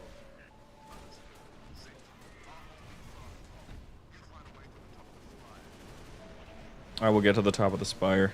I'm goated with the sauce.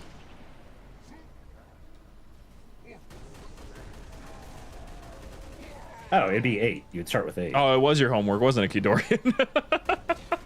I think you'd start with 8 because 8 by 8 would be 16 by 8 would be 32. 32 minus 7 would be 25. This guy, he did it anyway. Get in there. Take out that shield, Lieutenant. Hey, I like math. What can I say? What? No, I couldn't tell with all of this that you did. That is basically like 50% math. I kid you not, when I was designing the interdimensional marble for Reach specifically, I was actually charting down the likelihood of each event spawning and then putting it into an Excel worksheet to try to optimize like the ratio that I want to see these spawn with. Not a single checkpoint. This is Halo. Yeah, this level's kind of a nightmare for that.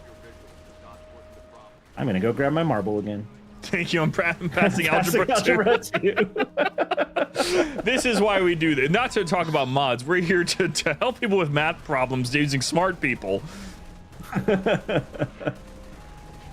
don't even remember where the marble that I placed is. Oh, there it is. Okay.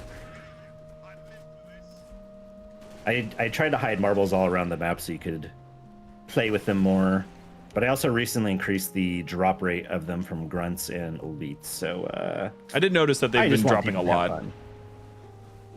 Yeah, I figured I'd rather have an overabundance than an underabundance because I kept seeing streams where people were playing and they'd go through a whole level without seeing a single marble. It was like, this is stupid.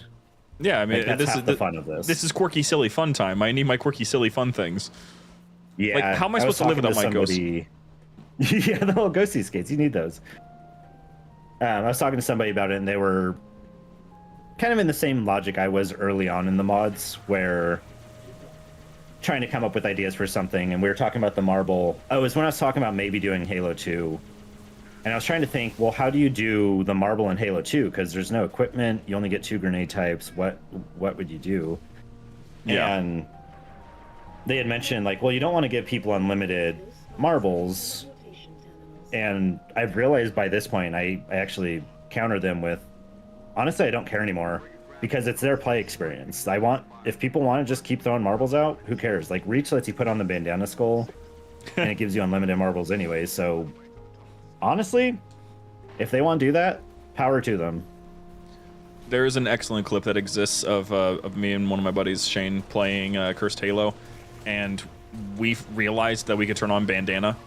Holy, that was so close. We realized we could. Is clipping a thing on YouTube? Is that a thing? I know you can clip afterwards. I don't know if you can clip a live stream. Well, somebody take note of the timestamp or something. But we were playing the American made us horrible. We were playing that mod, and we realized we could use the bandana skull and the clip is basically just Shane going, Austin, we have unlimited D20s, and then it's cuts to after we had thrown like 15 of them, and the game just first taking a shit on itself and then crashing so hard. Because it was like 5 explosions, 4 gravity effects, a bunch of vehicles, enemies everywhere. Yeah, no, you can definitely get carried away with it. It's pretty fun though. But again, like if that's what people want to do, and I think that's another thing with the modding community, that I think if you're making a serious mod, you can control it a little bit, but I think people need to get comfortable with stepping back for the control they want to have for their mod and let people kind of just play how they might want to play. It's going to be the best experience without a doubt. Oh yeah. Also, I just figured out how to make these paper airplanes fire. There was an oversight I had for the last year that I did not realize. Oh. So all the little paper airplanes firing out are from the main paper airplane. Okay, that's funny. Also, I found marbles. I found this. Oh yeah, the thruster, my baby. Oh, wait, did you stick my gun? No, I stuck you. You're just not going anywhere. Come on, try it again.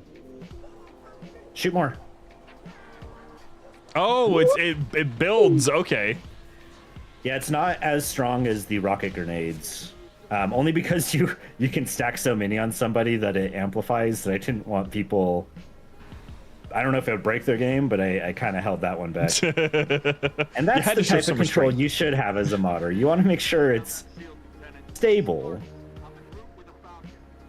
I love to see one of these missions where they have their geometry replaced with Minecraft blocks. I mean, I forgot. So, before you hit the button here, so I don't know if you saw the last mission objective that showed. It was something like remove the shields, or the spire's shields slowly now. No, I didn't see that one. I forgot that when I remember it for this section because I remember someone finding it and I totally forgot. When you push start, there's different mission objectives. So the objective I put under this is this becoming too sexually charged? Yeah, I see that. And every time I get to this section, I laugh at. It's one of those things though that like I said earlier, you're in like a fever state writing these things. And I do not remember writing them. And then when I see it, I'm like, that's hilarious. Small little detail in the cinematic. Pay close attention to your Spartan when they make the jump for the Falcon here. Okay. Only because most people miss it, and What? Wait. we just missed the jump. The one thing I need to change to draw attention to though is to put like a Wilhelm scream or something. Yeah, it is like a goofy. Show that you do not make that. Yeah, you did not make that jump. That's amazing. I love that. In atmosphere, that's the dumbest line ever. It happens all the time. We all played Halo War. Oh my gosh, is that the freaking Concordia? The Great Fox. But yes. Mr. President, the second Spire has been hit. I guess it did. I was not aware that we were going to get Star Fox in this. I just realized I never made it to Long Night of Solace. I'm excited about that one. Oh, that's great. Then okay, cool. So I know this is all new from here on. Oh yeah, we crashed on this mission that we just played.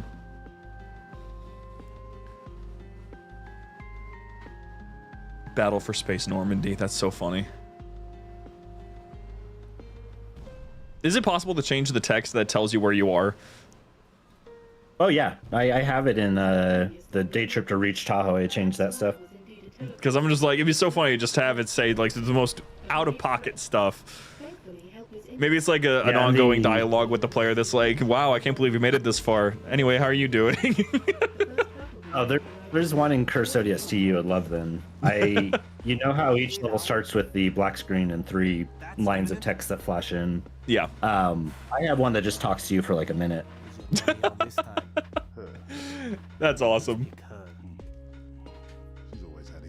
I can't take George seriously. He's just casually locked in the whole time. Not because of Super Saiyan, just because he speaks Romanian. Yeah, exactly. say no. No. No. You don't even want to hear it. Fine, I'll hear it. His little grunt is so funny. Just Colony ship in water, Cygnus, 700 dead. Vaguely a slip space drive malfunction, right? Actually, it worked fine. The drive was mounted improperly after a service haulout. When it fired, it teleported half the ship to oblivion. And this is relevant. how? How? It's just so funny. Like they're so needlessly hostile with each other. I didn't realize your math question was the 7 are eaten each minute. I thought it was 7 were The eaten word I would use. at the end of the 3 minutes. It's fine. I'm sure the question wasn't required to pass. May I? Teleported half the ship to oblivion remastered. Destroy Covenant carrier in geosynchronous orbit above us. See what Not you, so what you cover, gotta like, the whole third. what you gotta do is if it's a matter of like taking this massive audio file and just replacing it with dialogue that'll match up to the exact millisecond, just hand the file to me and I'll give you something wild. But the problem too is the music in the background. All the music, all the dialogue, everything is one file. So like the knife being picked up and the shing from that, it's all one thing. So if you edit one of them, you got to make sure you're not interrupting the other stuff. I'll say it again, just in case. If you want something crazy, just send me the file and I'll send you back something that you'll love. Just make human noises for everything. So even the There's knife is just the thing is that genuinely, like, technology has come pretty far. I have the means to separate all of those sounds into separate tracks just by using some form of, like, it's not even like a recent AI. It's a thing that's able to do it like since like 5 years ago. Oh yeah, and I just don't have that, so I didn't bother even starting to look into Oh, that. I do.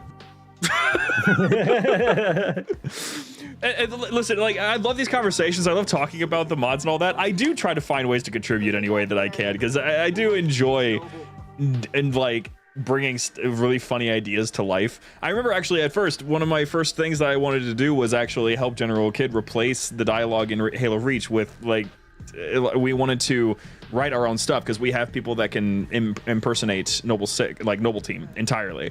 So we wanted to make stupid dialogue for Halo Reach and make it into a part of a mod. But that was when he told me that that it's a pain to replace dialogue in Reach, and so he was not going to do it. I fully understand his decision on that. But if we can do the cutscenes, then that'd be fine by me. If it's just a matter of just one file, I'm fine. I was shooting the elite, and it just happened to cross right into your path. Ooh, paintball to the head. Wait, what's flying? Oh, that's It wouldn't be Starwolf and his crew. Oh gosh. Now the question is, if it's possible to do that glitch where you can fly the Seraph, can you fly one of these things too? You should be able to. Should work just the same. You changed the engine sounds and everything? Jeez. I might have. I honestly don't remember if I did or not for those. Okay, what is this I map? changed a lot. What am I shooting? What is this thing? The that paint. guy. Oh, Yeah, get that paintball. info. Okay. Yeah, you took a paintball to the head earlier, remember? Oh yeah, I didn't. You know, we've been in this for so long now, and everything is normal to me. I was like, oh yeah, of course I took a paintball to the head. Just normalize insanity. I want that on a T-shirt Normalize insanity. with a picture of like, Picture of Chief holding the quad sniper behind it. or like a grunter with him. Yeah. Oh my gosh, is that a wraith from Halo Reach? Oh yeah, have you noticed what the wraiths are in this? What they are? You try to launch it away. What's special about them? Oh, that they can annihilate both of us very easily. Let's hold on. Let's take a little detour over there and try to hijack that without killing them. I'm going to do this. Don't know if you know the Reach shortcut for hijacking, but if you just take out the gunner and then jump in the turret, it scares the driver out every time. I didn't know about that one. So you don't need to damage it. That's helpful. Is that a wart cannon? Oh, there's more than just that. He's not doing the thing you just said. He's not getting. Oh, Oh, there okay. it is. I was like, I look like a fool right now. Yay! All right. So let me get in. Oh, okay, I got you. Hold so on. you Let me just so back you this can up. actually see it. I'm just being a chauffeur. Here you go. So look at the turret, Oh my, no way. and when I shoot it, That's amazing. And the ward cannon then- too. and then the little turret, yeah, the little cannon itself. This is one of the My greatest favorite- ideas you've ever had. My favorite is when you boost it.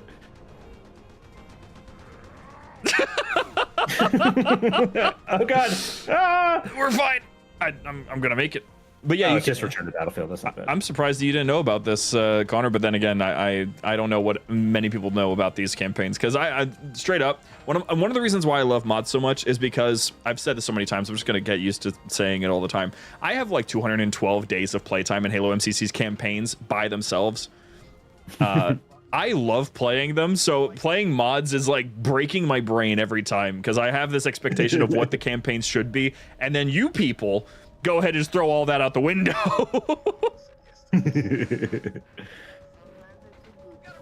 Oh, I meant to change that text. Look at that mistake. Can you believe that? Take down the mod. Yeah, it says prepare for nostalgia, and I've never liked that. I wanted to say only 90s kids remember.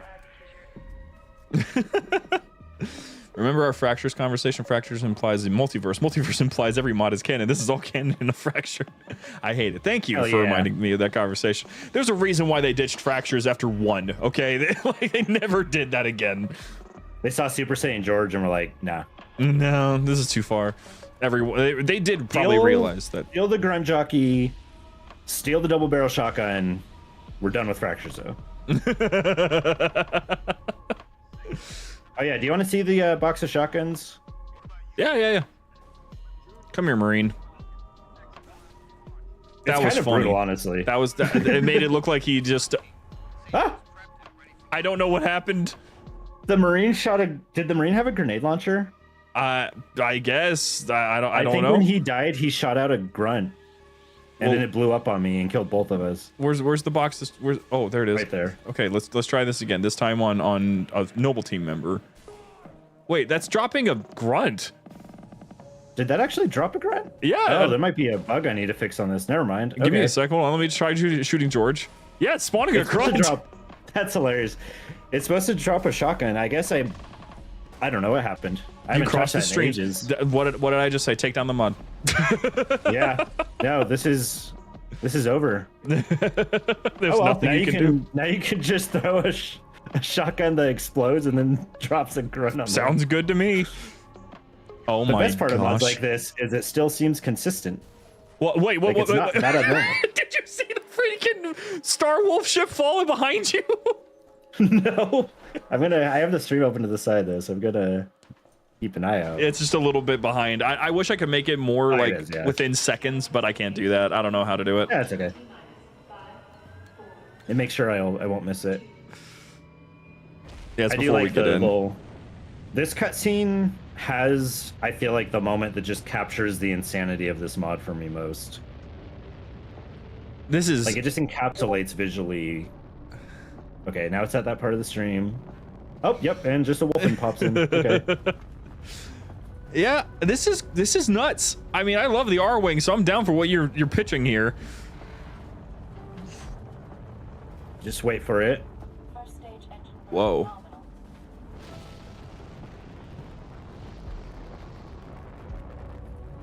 It's so weird not being in the cockpit. Yep. Wait. What? So this shot, I think it's right here. Seeing this grunt with our ship with the R-wing in the background and then Majora's Mask Moon is like, yeah, that's all you need to know. That is all you need to know about this. That's a thumbnail right there is what that is. Yeah. It's beautiful. I love that. I love this for you, you know?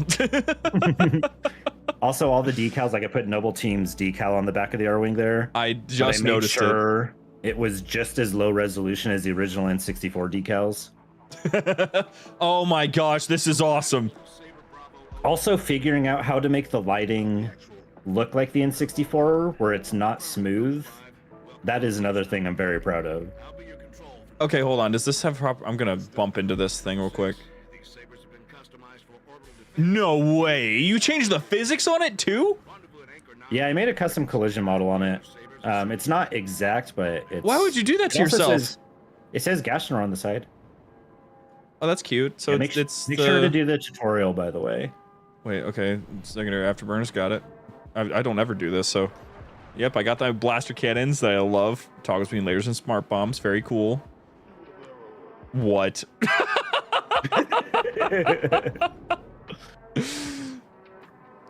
Was that you? No, I actually got someone else to record it, and then I compressed the hell out of it and put a radio effect over it, so it's close enough to George. That's awesome. And the little Star Fox visual popping up of it is I love it. So how much restraint did it take to not replace every single floating object out here? Oh man, not much, because this level is one of the hardest to build, so I had to stop on some of the things. It makes sense. It seems like it's a lot asset-wise. I will say the only thing I did not modify, I think, like main vehicle-wise in this section was the Space Phantoms. Oh, okay. But it started getting to the point where I had to split this level into two. You'll see in a little bit. But it was at that point that I was like, I'm not adding anymore. I'm not adding to this headache. But I changed the text so it says paper airplanes. I made them paper airplanes. I did my work. You made a new experience. You lost a couple brain cells. I made a custom model to make it look like the Star Fox bombs when it blows up, and I made them rotate so it looks like the Star Fox bombs when they blow up. It's so wild. Oh my gosh. Wolfen. Yeah. Oh man, this is so wild. Yeah, I went full N64 on this. As a person who thinks that Star Fox has been completely underappreciated as a franchise by its creator, this is great. I have such a deep soft spot for Star Fox 64. You definitely seem like a good old soul in gaming. Someone that was well, it's like me, grew up on things like 64 and all that. Yeah, 100%. Which is completely based. This is the golden era of gaming. Yeah, the N64 era until I feel like around like 2012 is when gaming started getting really greedy. Oh yeah, because pretty much like as soon as we no longer were able to, as soon as I had to pop in a disc and I had to download the game, downhill from there. Yeah, once you can't just bring a game home and start playing it, it's just not as good. Nope. That's why I'm downloading. I like what I'm doing these days. I'm one of the fortunate ones that actually lives right next to a classic gaming shop that's like, they have like old vinyls and old Blu-rays and every single WWE ever on DVD and all that. And that's awesome. Yeah, and they have a massive collection of old games, and I was able to find freaking Deadpool for 360 over there. Oh, nice. Yeah, so I've been having a great time. I've been going on eBay and buying physical games. I mean, obviously I shared earlier, all the games on the Xbox One discs are my collection, but with the all digital approach that's forming and what I've seen with digital marketplaces and how quickly they can just remove it from me. Yeah. I just want to buy physical now. I want to build my physical collection. Might as well. I mean, you know, why not? It was kind of interesting, actually. I don't know if you saw, someone actually tested, because, you know, Expedition 33 has been this massive thing, right, in gaming. Yeah. Someone actually tested. They went offline and they tried putting the game on. It was actually on the disc. It actually installed. That's awesome. Yeah, that does not happen really very much. No. I remember when the Spyro remastered or reignited trilogy came out, and it was discovered that it was just disc one or game one on the disc, and then you had to download the rest. And just like, no, guys, just put the whole game on there, please. If when things go down in the future, we need a way to preserve these. Yep. Because what else are you supposed to do? Especially, like, I actually talked about this recently with a couple of my friends. The concept of like the gaming industry making games go upwards to, now we're seeing them up to like 80 to 100. for just the standard edition of a game.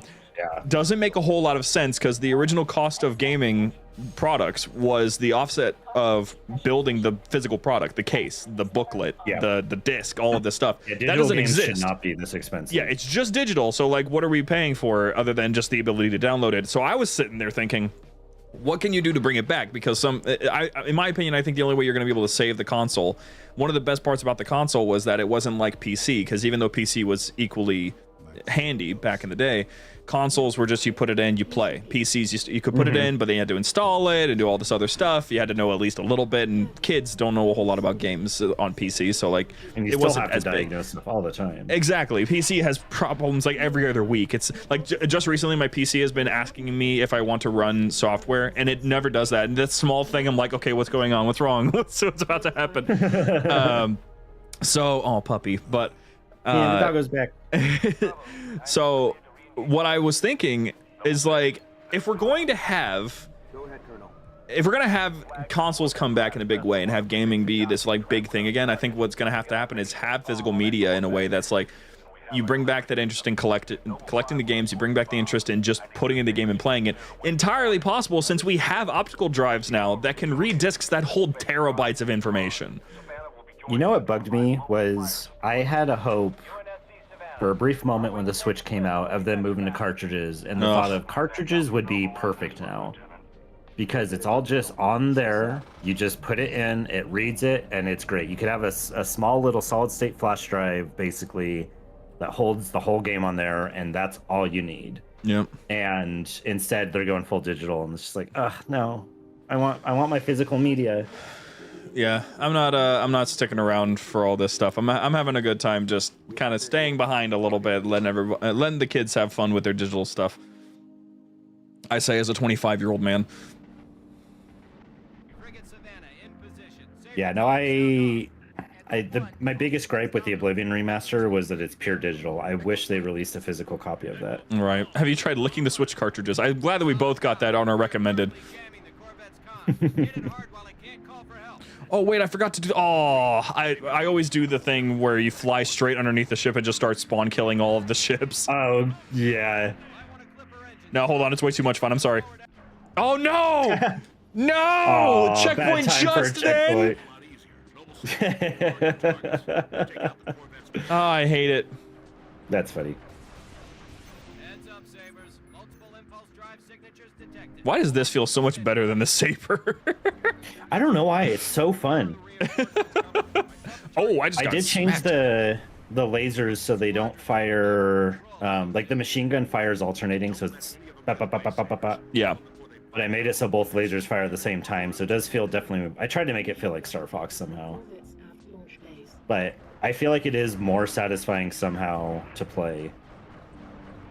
It just feels better.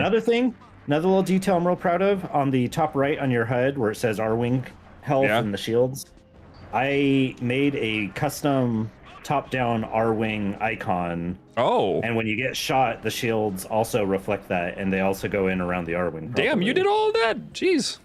Yeah. Oh yeah, I figured out how all that stuff works and just did my best to copy it. All the custom weapon icons, all the sounds put in, everything, all this stuff was done just with me. It's a lot of work. Jeez. And yeah, Keith, I do live next to the exchange. I live next to like 2. Yeah. It's a good time. I love it over there. It's one of my favorite places to go and visit. And gonna have a level split in a second because I ran out of memory. Oh, clever. Okay. A pretty short night of solace. I mean, hey, whatever you gotta do, that's a clever trick. It took so long to figure out how to do that. I think this was, I'm not joking, I think it was like a solid month before I figured out, after rebuilding it time and time again, how to get it working just where it would load level to level. I mean, that sounds really complicated because it sounds like that would be a limitation to try to figure out. Because does Halo have a limit to how many missions you can add? I don't think there's a limit to how many missions, or just a limit to how much can be in a mission. And the big issue is the interdimensional marble, because it houses every weapon and vehicle in the game. it has to bring those in, so it just bloats the size of the maps. All right, Noble. Let's get that slip space bomb on board. Yeah, Right, the let's assault get rifle the cell story. shading, I copied the original mesh. I grew it by like 10% on each direction in Blender, and then I inverted the normals, and then just made the whole thing, black.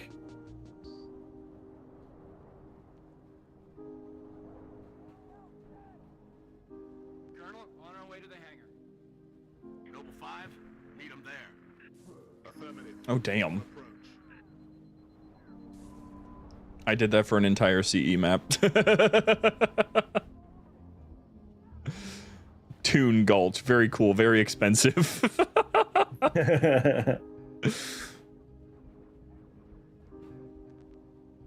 Your slip space weapon collection is so fun.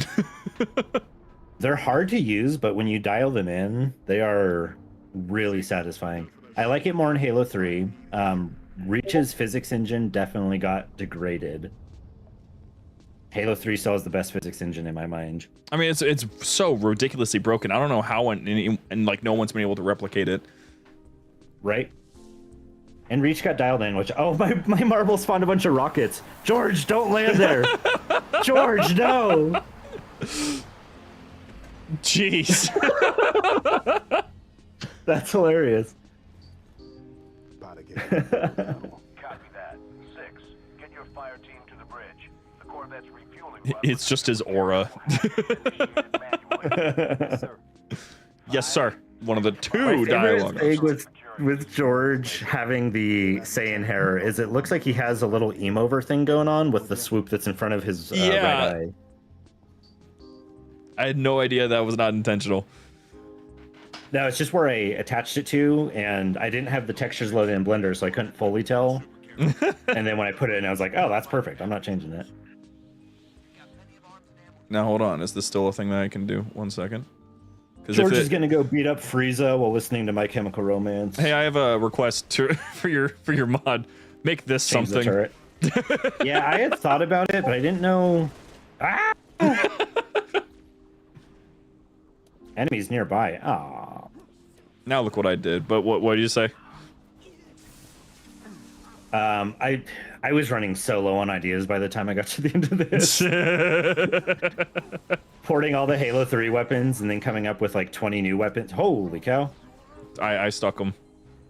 Yeah, he almost splattered me. He flew right by me. They're all just shooting this poor elite that's just stuck up there.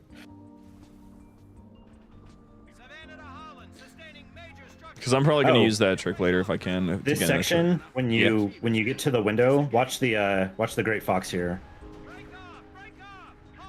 I'm very proud of this. I'll fight the elites here. That's fine. Okay. I'm watching. I'm getting a good angle on this. Oh my gosh. I should have had Slippy come on and just go, no! No! Oh my gosh. You made a whole custom Full destruction animation? model, baby! Now be real with me. That model there, that's from Super Smash, isn't it? I don't know. I just looked up Star Fox 64. I did not want to custom model those. Looks like the bridge, Spark. So I ended those ones I just found online because so much N64 stuff is just ripped already. Did you change the names of the Marines by any chance? I don't remember, honestly. Because there's a guy named First Lieutenant Creamer, and then there's a guy with the call sign Eggs. I don't remember doing that, so that might be a Bungie thing. That's legitimately hard to tell if that was me or not. Oh, I love Bungie and their little weirdness sometimes. Oh god, there's Oh, a hey, the Bob over Bob. there. Come here. Haha, got him. Oh my gosh! Whoa! Oh my god! There he goes. That's what I love about the slipspace weapons, the fact that they can just throw people. Yeah, the slipspace rifle I used to have overheat after the first burst, and that was another one of those things where I realized I'm controlling people's fun too much, and I need to just let them fire it. Yeah, that's all the lessons that I think that modding really does help. I think that some of the better developers that I've seen in their personal stories, some of their best stories start with, I used to mod for... Oh, rockets. Just stay away from that section. Continue talking, but stay away from that area. You got... Oh, I see. But yeah, that's what I'm saying is like some of the best developer stories that I've seen start with, yeah, I used to mod... And then just blank, just whatever it is that that they say after that is pretty much exactly you can expect what it is. Because some of the mods out there that I get to see that I have no idea how they do what they're doing. I still think that Sins of the Prophets, what they're doing is utterly astonishing. Yeah. Now there's some really cool stuff. I know the one I pay attention to a lot is Halo Reborn. Obviously we haven't seen like anything on it, but I'm excited at the idea of what they're doing. So that's a really cool concept. Like custom maps, custom models, custom weapons, custom everything, basically. Everything basically from the ground up. Whole new Halo. Encapsulating the entire Halo trilogy. Oh, this section's really weird. I apologize for that.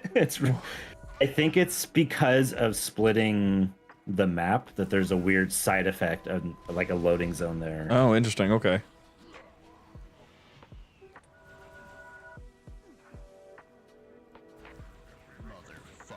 Yeah, I definitely learned a lot of... Which one did you get? I got just a very loud motherfucker. I made sure they're censored, so they're all appropriate on any... Oh my god, I'm getting so many destruction effects today. You got a rocket on you. I have a plan.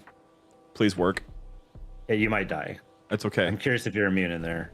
I am immune, but the problem is the turret is too... There's a thing where if you... My gosh. If you damage this enough, then it'll pop off and you can see clearly, but the weapon is still there. So I'm just gonna... Here's hoping. You're getting some fertility shots at you up there. Oh, thank you. I definitely... Oh, there it goes. Yep, there goes my turret. I don't have it anymore, but I can still shoot it. It is my favorite thing. I'm gonna hop over there in a second, because I don't know that I've ever seen that. Yep, it just exists. The gun is gone, and the gun still shoots. It's so janky. I use this for my lasso playthroughs. Yeah, I definitely did that for my lasso run through. Qdorian asks, Austin, do you have that skibbity riz? Sure.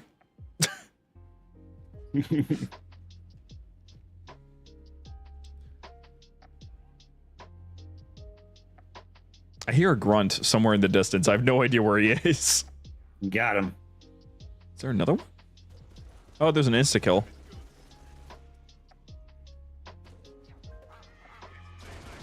Also, by the way, I do enjoy how whenever, instead of the usual checkpoint done and all of that, and aside from the funny text that you add for each mission, checkpoint confidence is so real. That's, it's actually an Achievement Hunter reference. Oh, is it? Okay. When they were running through and doing their lasso campaigns, Gavin Free would they would struggle to get to a point, and then they would get a checkpoint, so Gavin would start saying checkpoint confidence all excitedly, and they would just charge in and die instantly. So I started modeling that around, okay, you get checkpoint confidence now, but the idea is you're just going to go in and get annihilated by this next thing. So like a lot of the things, not all of them, there's like punch Mo in a throat, but then some of them are like, go get stomped on by a grunta. Yeah. Like, you have your confidence, go die in some ridiculous way now. Go sacrifice your Saiyan friend. Oh my god, it spawned more rockets. I am getting so many of those. I'm scared!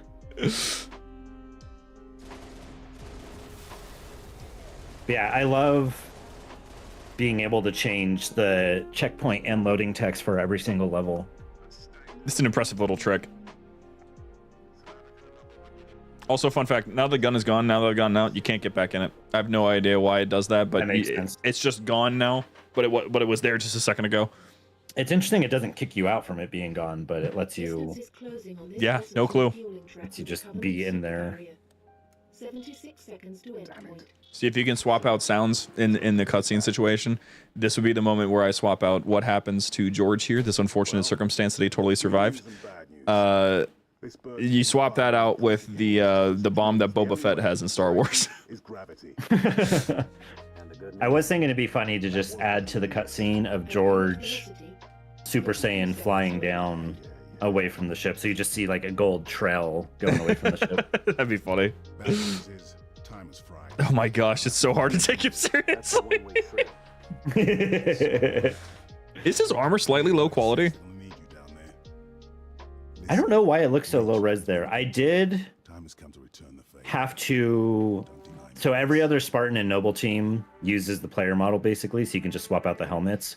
Yeah. George, being a Spartan 2, is a bigger model, so he's his own model. Also, don't know why that cuts out there. I have no idea I what just broken noticed that. I didn't even get to make it count. This level's a little broken There's two from of splitting them. in half. I'm just gonna point out there things happened. The level is split like that ship just got split. It's not stable. That's wild. I don't remember what I was talking about before. I got distracted by the cut there. Oh man, that's a really good question. I don't know why I forgot to. Oh, the armor quality. The George being a separate model. Yeah. So since George is a separate model, to give him the Mr. Chief helmet, I had to extract his model, pull off the helmet, put on the Mr. Chief helmet, and obviously the Super Saiyan hair, and then re-import it. So I think somehow in the re-importing it screwed up the texture, which is weird because it should be the original texture still, but something got janky in there. Yeah. Sacrifice your Saiyan friend. Yeah.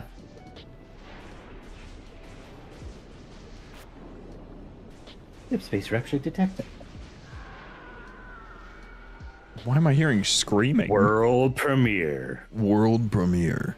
Every time it says slip space rupture, it's just world premiere. World premiere. World premiere. That'd be something to like. I'm just saying, man. Give me the file. I will have so much fun. Oh my no, friend. Grunster Chief.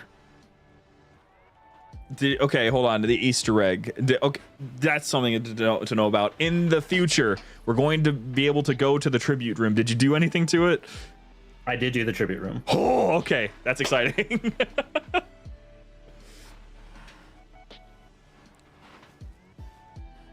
We'll have to be on legendary. I don't know difficulty we're on right now. Normal, but I can. Oh, why would it be on legendary? Why would you do that? Oh wait, Well, right. so That's the here's tribute room. another- Yeah, it's only on legendary. Yeah. Here's another bonus thing though, is I had to split the package in two also. So the second half of it is the ice cavern, which means you only have to do half that level on legendary. Oh, thank God. You're so helpful. And by that, I mean, I'm glad this circumstance that it was completely outside of your control was so beneficial for my That was totally interest. planned. Totally planned for this exact moment, a year and quarter later after release. I always love this exact moment because this shot, the way that it starts, it makes it look like it's like a student film and he just got told action. Right? I know. I hate how I cannot stand how it looks like he's just starting the run there. I know exactly what you're talking about, but I cannot stand it. It drives me insane how cheap it looks. No Oh, look, way. it's a skeleton grunts. That was George's dog tags. Of course they were.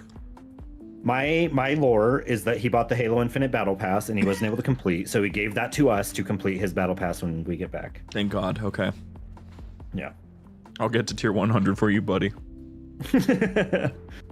Play 2 matches. Oh no, I can't play this. I'm sorry, George. You know, He won't know. I would play Firefight if it had a good payout.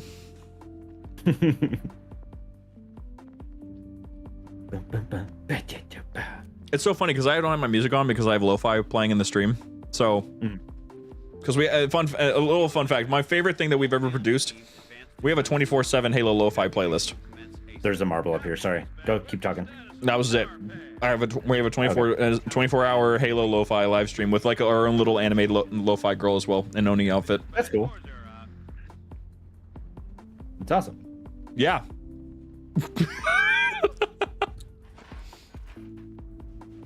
Oh, good. Immediately just toss that. No consideration. Yeah. Oh, good. Box of Another shotguns box with of, the. box of grunt shotguns. Oh, good. The Taco Bell squirts gun. This is my favorite design I've made for the assault rifle. The projectile impacts. Ah, I'm on fire. Wait, what? If you press and hold to pump it. Oh, that's wild. It's a pump action shotgun. Of course it is. Why doesn't it bong? I have the sound. I think something was weird when trying to get it set up. Darn.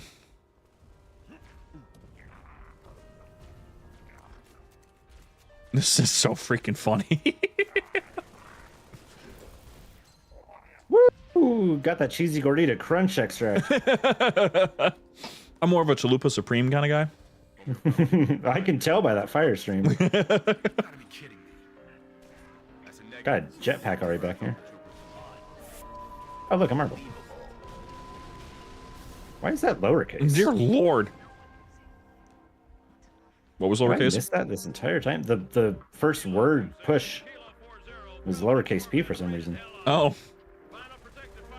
I know nobody notices, and that's one of those things that only I am going to see, but... It's sort of like how, for some reason, in Halo 3, if you turn on the subtitles and you play on any mission that has Flood on it, there is one line that, you know, how they do, like, the whole collective thing, they all talk at the same time. Yeah. One thing that they can say is, no escape. E in the word escape is not there. It's just no escape. No skip. No escape. These Flood are learning slang. They're evolving.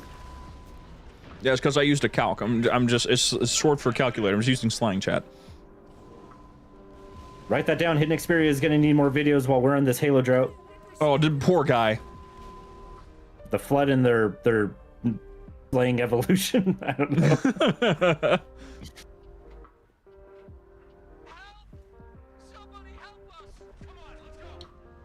Oh, dropped a marble.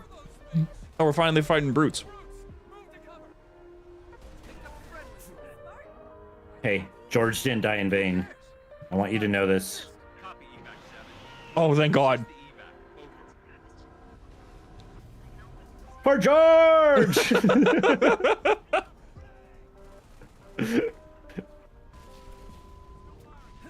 I got the spooky shotgun. I got the spooky spiker.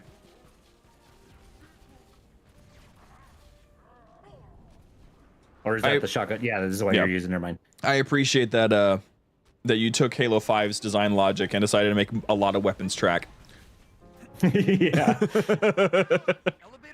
I just like the little ghost hunting you.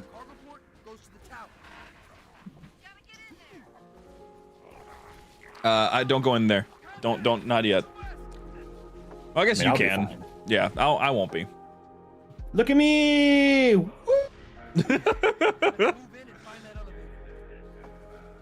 Let's see what happens if I spawn something in here.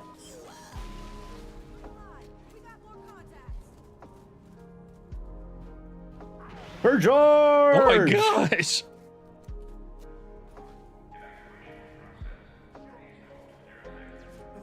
So I don't know if you realize, but I did change your player traits as a Saiyan when you go Super Saiyan.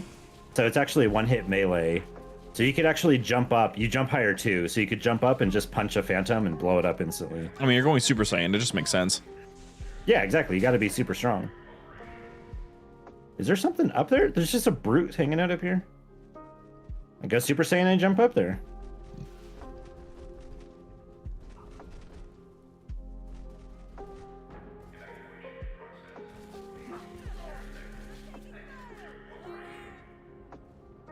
I can't wait to play New Alexandria.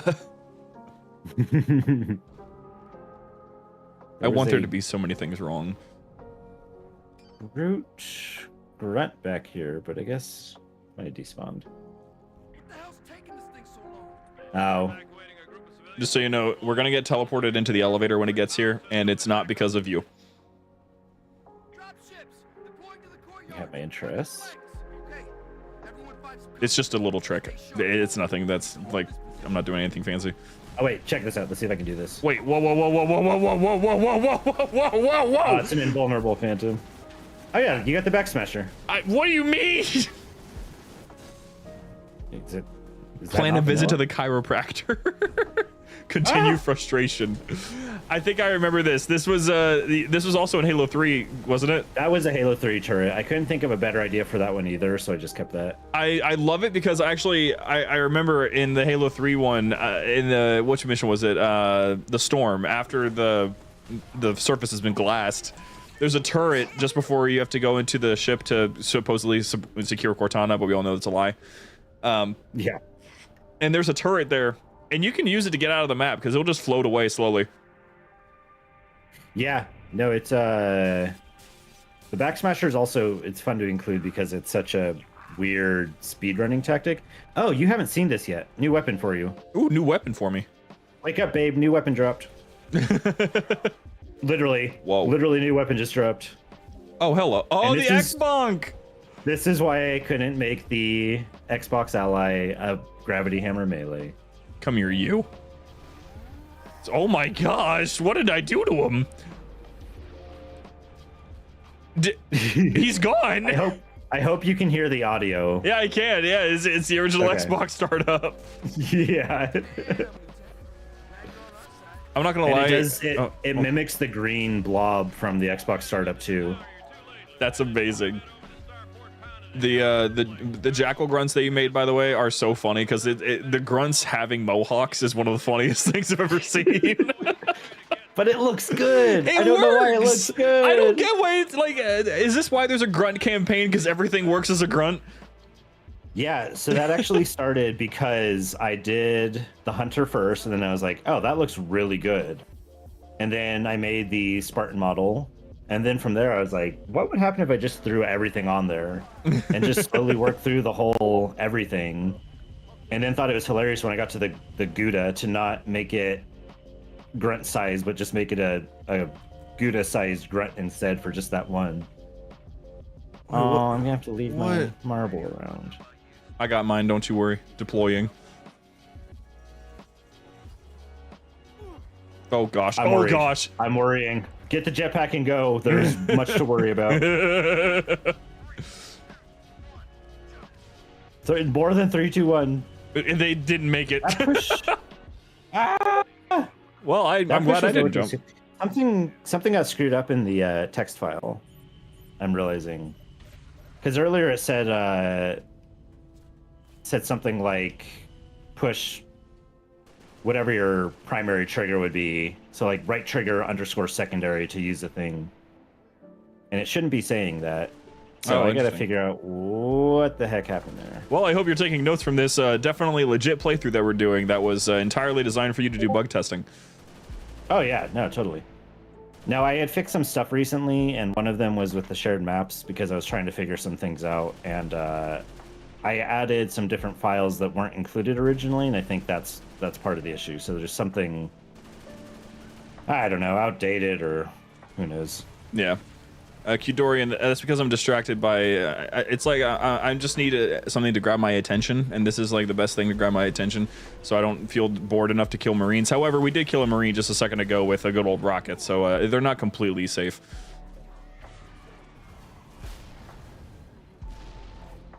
The Marines are arguably on a death sentence in this mod right now. A little bit, yeah. And you know what? They should be. Yeah, my rocket launcher, yeah. That thing is such a ridiculous idea. I love it, but it's so silly to me. Good night. You just stopped that brute from bashing you. You just booped him on the nose and went, no. My reaction speed is better than him. Give me that. Grab an X-Bonk. Yes, you can take my old one. It has ammo. Lightly used, $150. Exactly. I mean, this is like at least. Oh. Oh, that grunt just went in after I stuck him with that. Nice. I died. Oh no. It didn't go well. I'm just gonna throw a bunch of F-bombs.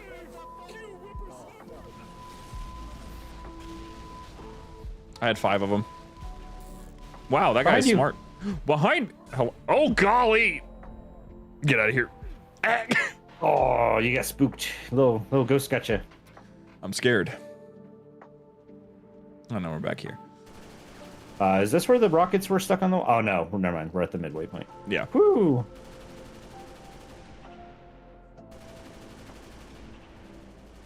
So I'm assuming with the jetpack shooting sniper rifle ammo, I'm just guessing that. Ow. The delay with multiplayer makes that a little hard to compensate for. I'm guessing that the My reaction was jetpack. that. I'm guessing that jetpack like engines are actually a projectile. What the hell? I was holding that. So it's actually using the regular jetpack logic. I did tweak it so you go up faster earlier, but I also made it while it's active that it's just shooting out sniper projectiles, so it looks like you're doing. Because like in Curse Halo 3, everyone would grab the Octo Sniper and just launch themselves across the map. So it's just playing off that idea that people would do that, but yeah, just kind of a tweaked jetpack logic.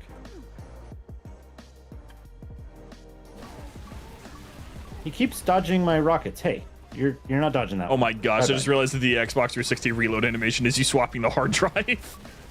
That's my favorite thing about Oh this my whole thing. gosh, that is That amazing. animation is my favorite thing. And like that's fully custom too, because usually there's like another part to that, but it's just a slower version of that one Yeah, so single it's- part of it. whoops. It's a modified fuel rod cannon reload, yeah. That's And clever. so yeah, I speed up that section so you just slam it down. Same with, we got to get a Series X. You haven't seen that reload then probably yet either. No, I haven't. There's probably a good I think amount of weapons we- I haven't seen yet. We come across one pretty soon, I think. Yeah, like I said, one playthrough is usually not enough to see every weapon in this.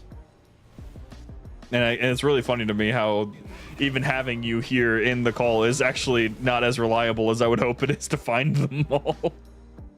You got to use the marble. That's fair. I don't really stick them out. The cool thing about Reach compared to Halo 3, in Halo 3 you have to go to every set AI spawn point and then you go through each thing. So like if there's a brute and 3 grunts spawning in an area, you have to manually select all those and then go to the information and go to their default weapons and then change their weapon there. So you have to go in one by one. Reach uses this really cool squad system, and ODST does too, where you basically have a preset squad. The barrel launcher returns. Oh, come on. Uh-oh. I may have made a mistake. Wait, it's out there now. Yep. But yeah, as It's free. as you're saying. So it yes, there's a pre-made squad system in place where you can choose the chance of an elite spawning or a grunt spawning or like an elite officer, different variants, and then you can also choose up to 8 variants of weapons they'll spawn with. So every playthrough will have enemies using different weapons with the squads, and it makes it so much easier to set up and so much easier to see different weapons. So like Interesting. one of the examples is on Legendary, some of the squads have a like 10% chance of spawning with a scarab gun, Oh, okay. which is terrifying. Hey, I'm up here already. Don't worry about it. All right. I've said I'm gonna numerous walk times I'm back goated. And get the Series X that normally spawns up here, though I don't see it. Skipping may have not allowed those guys to spawn, so I'm not sure. Oh, well, that's my bad. Well, I was gonna give you a weapon, but It's okay. I don't regret it. so, wow. Okay. Oh man, he There just should tanked that. there should be more in here. There should be something that has. I figured that you wouldn't only put it in one spot. No, it basically is a chance for anything that spawns with a fuel rod cannon. So there's usually a couple here. There's a lot of rockets on that turret. Whoops, they got shot down. What is the objective? The sky is angry and shooting down civilian evac ships. Do a rain dance or something. I don't know. Yeah, like that. I don't know that I've read that since the moment I wrote it. Yeah. Test your grip strength. That's so funny. Oh, it sat me on the weird seat behind the Marine. No. Oh, his turret's coming out of my crotch. Nice. Nice. Someone got an upgrade. The best update that was ever made to this game was to make it so the Pelican didn't just fall out of the sky as soon as they picked up the civilians. Does the Pelican normally fall out of the sky? In the original, like when the MCC first dropped, it didn't take off after it picked it up. It wouldn't fly away. Oh. It would just die and just flop and just lay there on the landing pad. I am so happy they were able to fix so many of the weird little bugs. Yeah. Even like Halo 2 not showing the sun for a decade. it makes me happy to go back and play CE and 2 and actually see, like, these look like the original Xbox versions for the first time on PC. Yeah, that was nuts whenever they were like, yeah, we're done with the Gearbox stuff. We're going to make it actually look like Combat Evolved. Yeah, and it made me so happy to properly see. Because like I said earlier, Assault in the Control Room is my favorite Halo level, probably. Yeah. And the fog being gone when you go outside was so sad because it added such an atmosphere to that level. Like, you don't know how high the canyon goes. Yeah. But when you have it without the fog, it's just like, it's right there. The top is right there.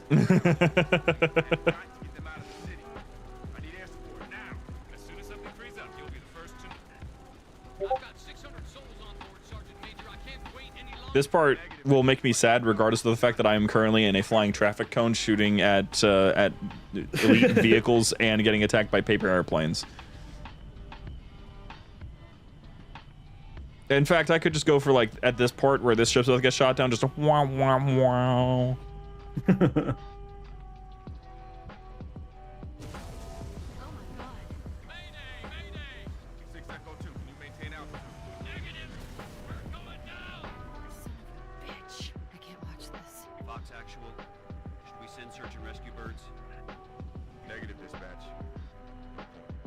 There actually is a point. The whole ship did not explode. There's most certainly, like, a lot of civilians still on that ship alive. But, you know, right. whatever.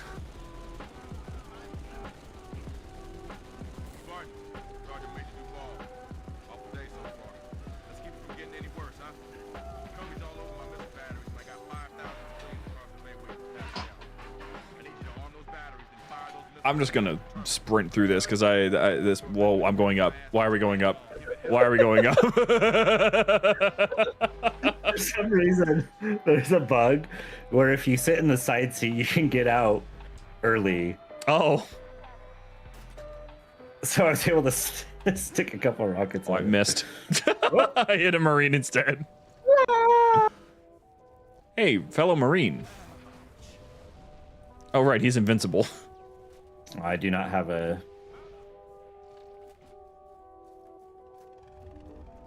Oh, what was up with that mongoose? Oh, it's a hyper goose. It's the Giga Goose. The Giga Goose, that's amazing. Hello, enemy ghost guy. Nope. I'm gonna sit on the back. It seems like the ghosty skates, it looks like the AI can only shoot like one at a time. Yeah, so recently I had changed it where it used to shoot bursts of 4. Yeah.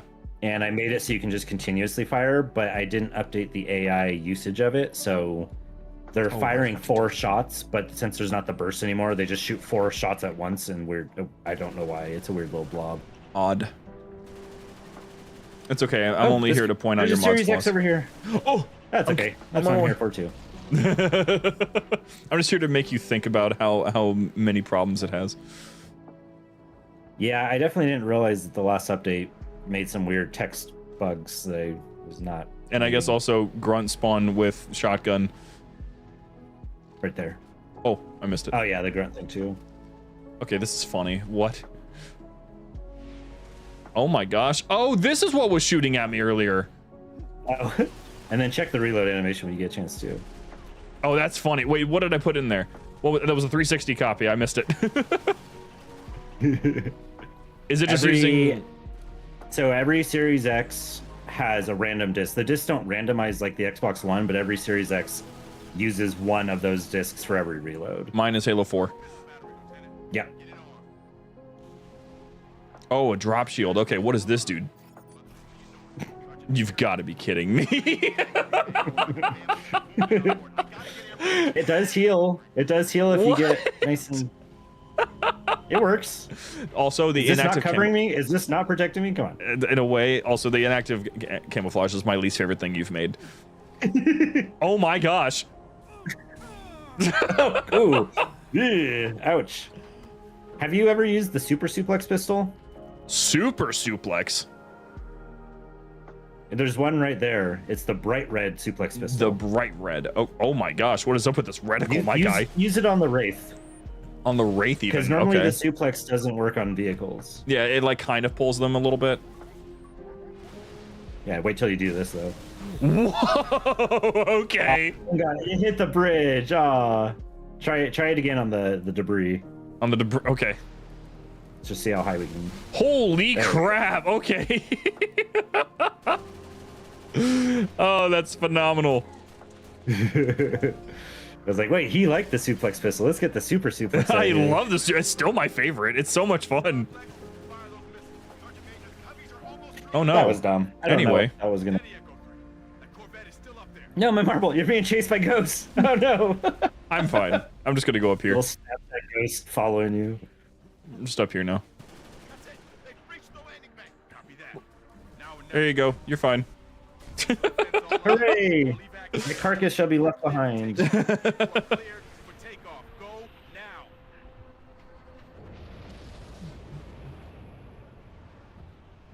Civilian transport away. You saved a lot of lives today, Spartan. Yeah, I did. Man, that Halo 3 assault rifle looks like it belongs there. Noble 2, Noble 6, Noble Yeah, 5. it looks so good. This is 6. Go ahead, Noble 2. Picked up your transponder about an Like I hour said, it ago. made me realize how toned down the effects were. Obviously, they went for a more grounded look in this game. But I wish it had the shiny, futuristic look of Halo 3 and before. Situation at Starport exit. The last Because it did look good, and it still had its Oh, no, its Reach looks grimy aspects to beautiful. it. Oh, Like- with Halo 3, yeah. Yeah, older Halos. Because like they're shiny and everything, but there is still like dirt and grime and stuff. It's not just like Power Rangers like Halo 5. Yeah. But I love the shiny parts of things, or like the super reflective visors in Halo 3 versus Reach being this really muddy looking image. Yeah.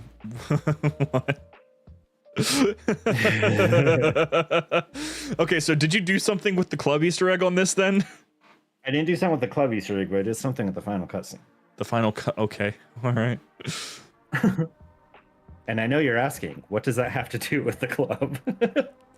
I suppose I am wondering what would happen if we activate the club Easter egg, because they usually have like a non-existent weapon that's shooting at them, that's making them dance. Yeah, it repeats in the animation of them being stunned.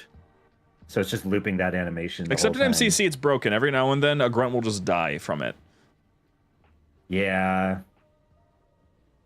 I've seen some people streaming it where something just dies and then they all get alerted to you the second you walk in. Yeah, I don't know what that is. Which is funny in its own way, but not great. No, because I remember as a kid sitting there and watching them dance for hours. Because I was, we're a kid. We're making our own imaginary stories in our head. So like my friends would play online and we would come up with our own little plot lines of why we're in the club. We're bounty hunters, Yeah. This super dramatic, serious thing, and he locks a fucking Mountain Dew DMR to his back. while Loki with a permanent drawn face approaches you. Covenant is running all comms to command. Cat needs your help running a counter. They really were just jealous of how Emil did his little scratched helmet thing, so they did the next best Yeah. thing. Sorry I came alone. Make him proud. But then Emil got jealous too and got rid of his scratch helmet and also got a Sharpie, so Exactly, yeah. What's snowing? it's snowing. Wait, what about the grenade launcher one? Oh, is there that one that just landed? Yeah, this is a grenade launcher. Test your grip strength. I can do that. I'm used to not testing this stuff in co-op, so I forgot the second one comes down. Yep. Oh, it shoots the grinds. I sent the other Falcon into the stratosphere. You're never seeing it again. What's your status, 1-9er? Oh, I haven't played this since I fixed the paper airplanes, though. This is interesting with the little ones just firing at you. Look at what you did. You see this city Ooh. collapsing? This is all your fault.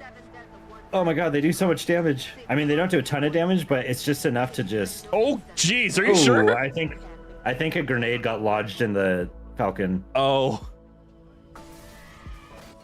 Well, there's nothing I could do. The original Falcon is stuck in the checkpoint, so it'll get launched every time.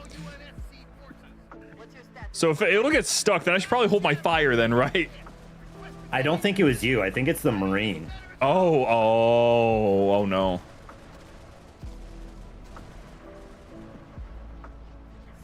I've seen that happen a lot where the Marines will just lodge one into the side of it and it That's just blows amazing. everybody up. And of course, because Reach vehicles are based on health, not the driver. Go play a lot match of on paper Ivory Tower. airplanes- Oh my god. Oh, I can cheese this actually. If you want me to take the flight, I can cheese this. Are you just gonna fly into the main area, or were you gonna fly somewhere higher? I was gonna do the back area. There's a secret way in there. Go up to this little spot. Yeah. There's a MOA right there. Oh, well, how about that? Why is it made it so RGB? Because I made them easier to find, because when you destroy them, they should spawn a marble now. Oh, well, that's neat. I mean, get us out of here just in case.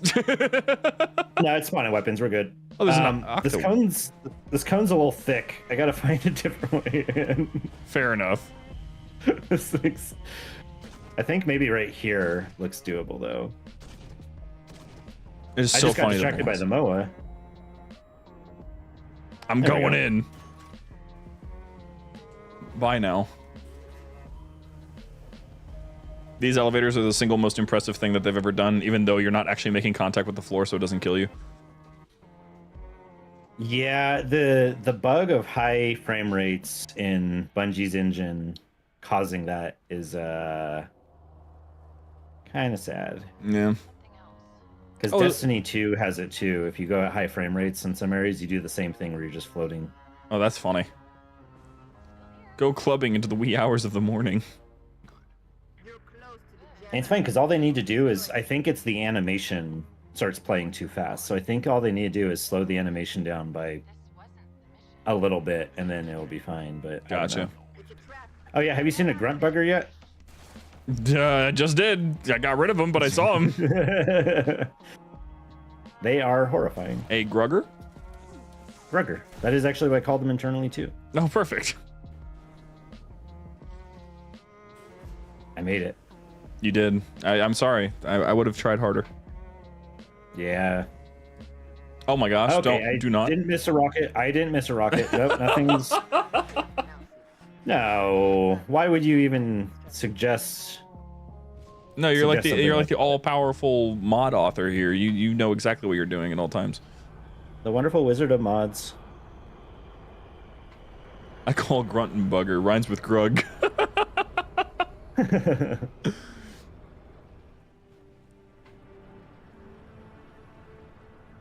So are there any other projects you're actively working on that's not your indie project that's like Halo mod related, or is this just like as you go along, if you think of an idea, you come back to it? Yeah, lately I've just been fixing these up and making them better. Escort the Falcon. Here we go. Falcon.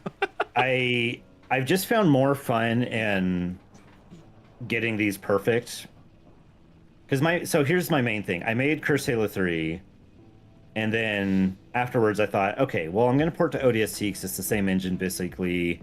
It'll be a lot easier to just drag and drop stuff over, which it was.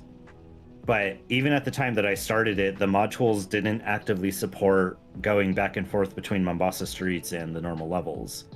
So I released that and I put it on Workshop, and it was okay. Like, it had firefight support with my sandbox, which is the main thing I wanted. But it was so broken and it made me so disappointed. So that's when I started doing Cursed Reach, because I was like, I want my last mod for the time being to be solid. I want this to be a really good mod.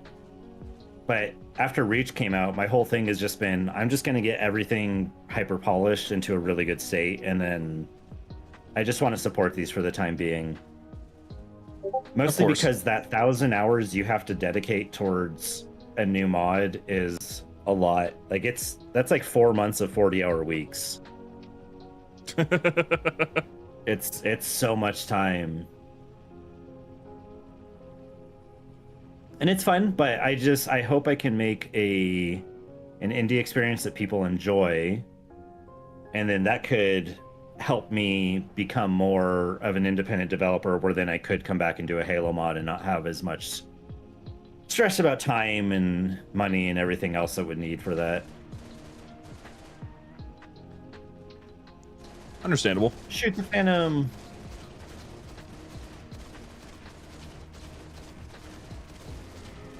Get grunted. It's not quite working because the grunt is bouncing It's off. Not quite as effective as the regular grenade launcher. Which honestly, we probably should have just used the normal traffic cone. Yeah, I just didn't think about it. Yeah, no, trust me, I didn't either. I was like, yeah, grenade launcher, cool. I mean, if we get out and blow this one up. Yeah, we could call another one.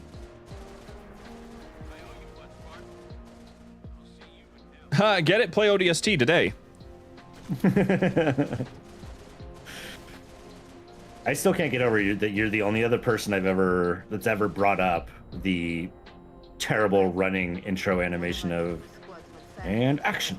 I mean, it's That true. Exodus intro. There's a lot of weird things that happen in Halo cutscenes, and that's one of the ones that I've not been able to get over.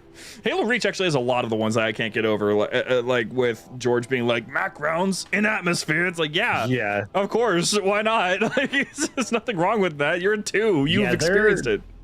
Their dialogue writing after Halo 2 really took a nosedive. It's because Staten decided to go do other things, and that was fun. Contact Harvest is great, but also... And honestly, ODST with him in charge, I think the dialogue is pretty good. Halo 3 and Reach, they got some weird little quirks to them. Yeah.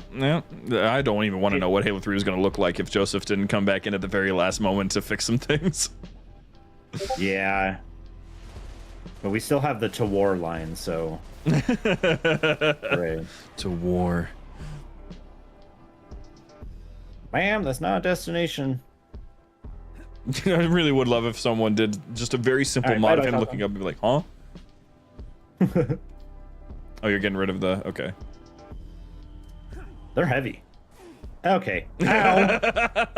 What did you even stick? My body just bounced back without a rocket on it. You like stuck my gun or something. That's awesome. So is this a Hura grunt? It is a grunt engineer, yeah. Yep, Hura grunt. Yeah, look at his little grunt head sticking off. And he also has little grunt arms coming off the sides. And he's holding a plasma pistol in the tentacle. I'm not gonna lie to you. This is actually one of those horrors beyond my comprehension that they talk about. when I posted the grunt models to Reddit, I think some of the comments were specifically talking about the engineer of just saying like Eldritch horror.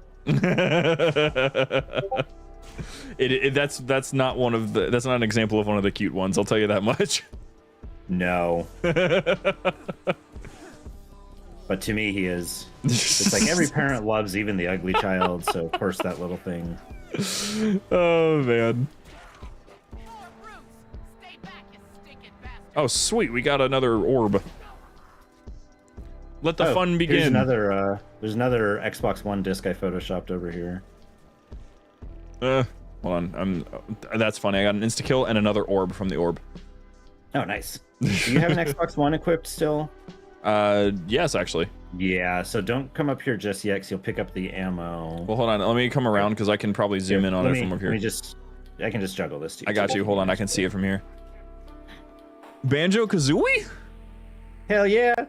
Oh, hell yeah. It is an Xbox game. Obviously only on the arcade, but I feel like that disc cover looks legit, and I'm proud of it. It actually does. It really does. And yeah, we need to go back to that, because I don't like leaving the franchise on nuts and bolts. I mean, if Spyro and Crash can both get remasters, can we just do that with Banjo?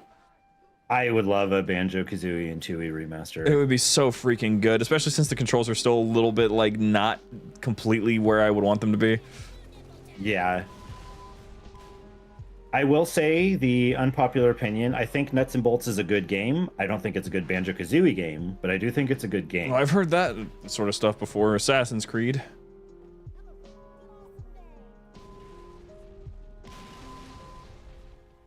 Marble. Orb. Weapons. What do I get? I get insta-kill, equipment. Where is hologram? Here's a fairy staff. Jump. What? Oh.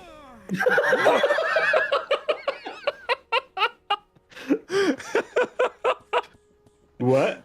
Oh, I just spawned with a super the super. Oh yeah, I made the suplex. super suplex the spawning weapon on this. That's right. I like that. I like that a lot. Aw, you captured my fairy staff. You beat me to it. Oh, there we go. I got a grunt in the bubble. Oh my gosh. Oh my gosh.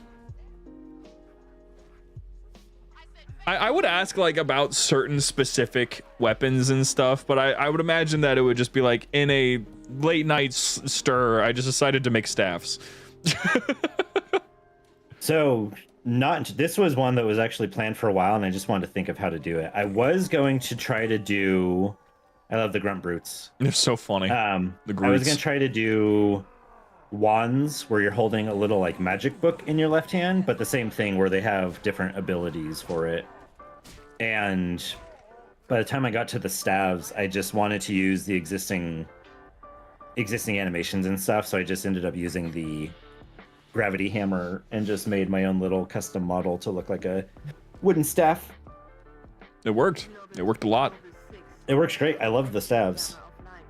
I would like to still do the little magic books at some point, but Magic a lot of work. books. Oh, okay. Yeah, just a little wand. You're a wizard, Harry. You know. You're a wizard, Okay. Harry. Okay. Okay. And that's a fun You little super suplex the amplification. one in the bubble. Oh, what did I capture? Oh, I caught his Xbox One in a bubble. That's funny. Ain't that a normal Halo call out? I captured his Xbox One in a bubble.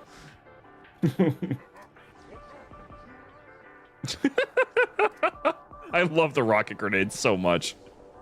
Yeah. That's the thing with the rocket grenades is that like, how do they work? Because rockets don't push you usually. So like, how did you program it so that it would make it so that it attaches to you, it throws you around, then it explodes? So do you remember in Halo 3 seeing when a rocket shot from a rocket launcher would get deflected by another explosion and it would just do a weird like spiral out of control? Yeah. So the rockets use the same logic as the Halo 3 rocket in that there is a thruster attached to the back of the rocket at any time and it propels it forward. The only difference I did was I made the force stronger on it and I made it so it can stick to enemies instead of blowing up on impact. Interesting. So okay. it's basically the original rockets that can just stick to you and are a little stronger. And then it made it so there's a delayed timer that starts after, I think it's like when it comes to rest is the technical thing it focuses on. That's So super when cool. it sticks to you, it's technically at rest. Oh my gosh. Oh, we got another projectile in here. Have fun with that. Dear Lord, that thing is powerful. I did. That's why I'm shooting it off into the city. People evacuating down below, and there's just grunts and fusion coils being shot Incoming down at them. F-bombs. Yeah. We're being cussed out, Sarge! I have a portable Gauss cannon, and I'm cool with that. I got this. Just I'm gonna get the other side. just sit back, enjoy the ride. Excuse me, Marine. Hold on. Hold on. Oh, I just heard that son of a, and then he goes flying off. Wait, no, I didn't get on the turret. Brother, come on. Hold on. This is There your it is. cone. Yeah, and it's not the best model. I've already covered this, all right? I mean, This thing is a nightmare. It's damn good for what it is. I do like how it's basically two cones taped together. Yeah, I think the idea is hilarious. I'm glad the execution and how it came out. I think it looks great. Mm-hmm. But again, designing process, hated it.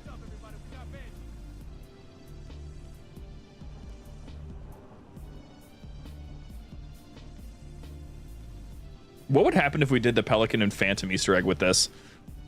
It'll just turn you into a... It should just be a Phantom and a Pelican still.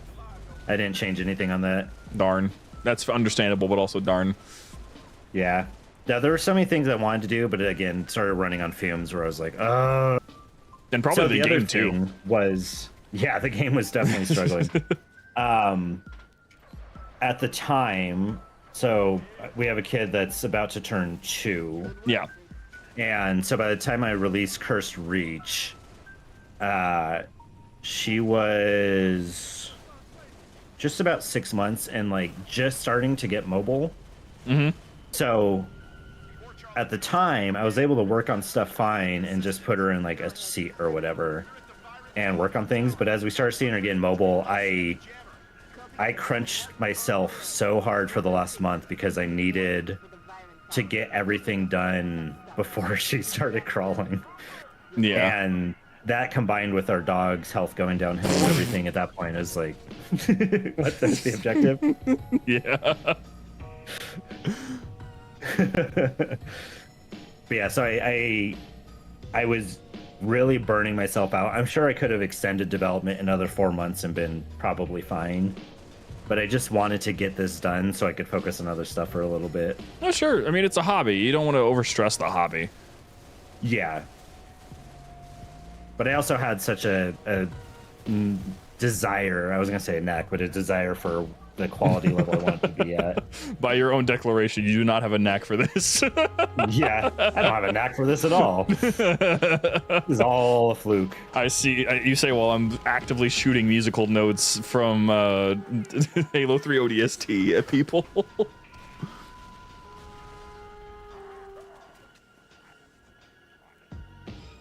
I actually remember, was there a period of time at some point where this this saxophone didn't actually shoot musical notes, it just exploded? It blew up. Yeah. Because that's what happened. The reason I changed it was watching Rejected Shotgun had actually played this, and he made a comment at one point of just, why is everything explode? And it kind of brought one of those moments of insight of like, no, you're right. Everything is kind of just an explosive weapon. So I kind of dialed some of that stuff back and then, yeah, changed that to be tracking music notes. Well, I actually like it more than the explosive side of it. I do as well, actually. That was actually something that I felt myself, so that's really interesting. Suplex! The hunters are different, man. They're built different. Okay, 2 suplexes did nothing. I don't think that they take fall damage. I'm not going to lie to you. They might not. Oh, thank God, a grunter. Oh, he's pulling me, though. Ooh, got a Halo 3 360. Oh, He's so actually, cute! You know what? I love the grunter so much. It's Their so AI gets a perfect. little broken because they don't have all the animations they need. It's fine. I get to watch. I get to look closely at him. Oh, he's still meleeing me. Is that an elephant horn? Oh, No, you have the... maybe. Oh, okay. I got to hold that one time in Halo 3. I know what you're talking about. I just got a... Wow. Yeah, they gotcha. No joke, this is probably one of the strongest weapons in the game. And a lot of people sleep on it. Is it because it And the throws reason, people? well, it throws people, which is powerful, but the actual firing effect basically gyrates people from the inside. It actually skips all shield damage. So if you shoot like an Elite Ultra with it, it does straight health damage from the beginning. Oh. Or if you use it in multiplayer, you don't have to take their shields down. You can just go straight to killing them. So the way I look at it is that you're basically shaking their insides from the wind so intensely that they just shatter internally. Oh my gosh. And yeah, really strong weapon. And then yeah, the final blast just sends out a massive wind blast. That's insane. Watch, I'll shoot you for just a second. Okay. Just watch your health. Whoa, that's weird. So wait, what causes that? How does that happen? The projectiles, there's a effect in the damage tag to say skip shields. Interesting. So, okay. I just have it skip shields entirely, and it goes straight to doing health damage.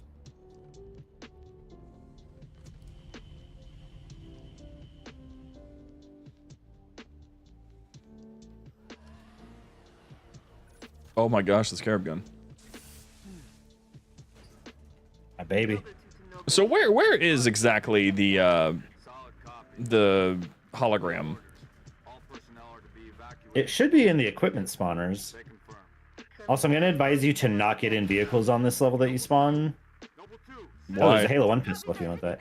Because for some reason, the game will just automatically delete you, and then it spawns you on a random platform with a Falcon coming to rescue you. It thinks you're in danger when you get in the vehicle. Can I experience this? If you want to, sure, go for it. You might Waiting. need to get inside. Go inside the building. Oh, I'm the doors attempting. might be locked shut now. I'm huh? attempting. Yeah, the doors are shut now. Let me in. Let me in. Oh. That's Where are you now? weird. That's really weird. Oh, there you are. That's so odd. I think it's the way they just designed this level that they wanted to make sure you wouldn't get. I don't know. I don't know what the deal is, honestly. That's so but cool. It's not meant to have a warthog, and I learned that.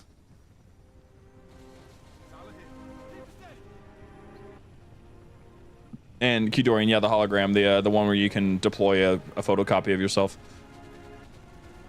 Yep, just 1-to-1 copy of yourself. Yeah, I want that. I wanted to know where it's at. We've had a couple spawn from the marble. I must have I missed can it. alert you next time I see it. Yeah, so I have all the base armor abilities that I modified. Yeah. And then I added 3 more. There's the marble, there's Super Saiyan, and there's Insta Kill, and I think that's the main new ones. I am useless. I cannot look forward at all on this. And come on now. There you go. It's a lot of paper airplanes. Okay, and then we will be landing right here. Here's a fun fact real quick for viewers here. I know that some of you will watch the lo-fi live stream. Right where these windows are, I think. Let me see. Yeah, these windows right here.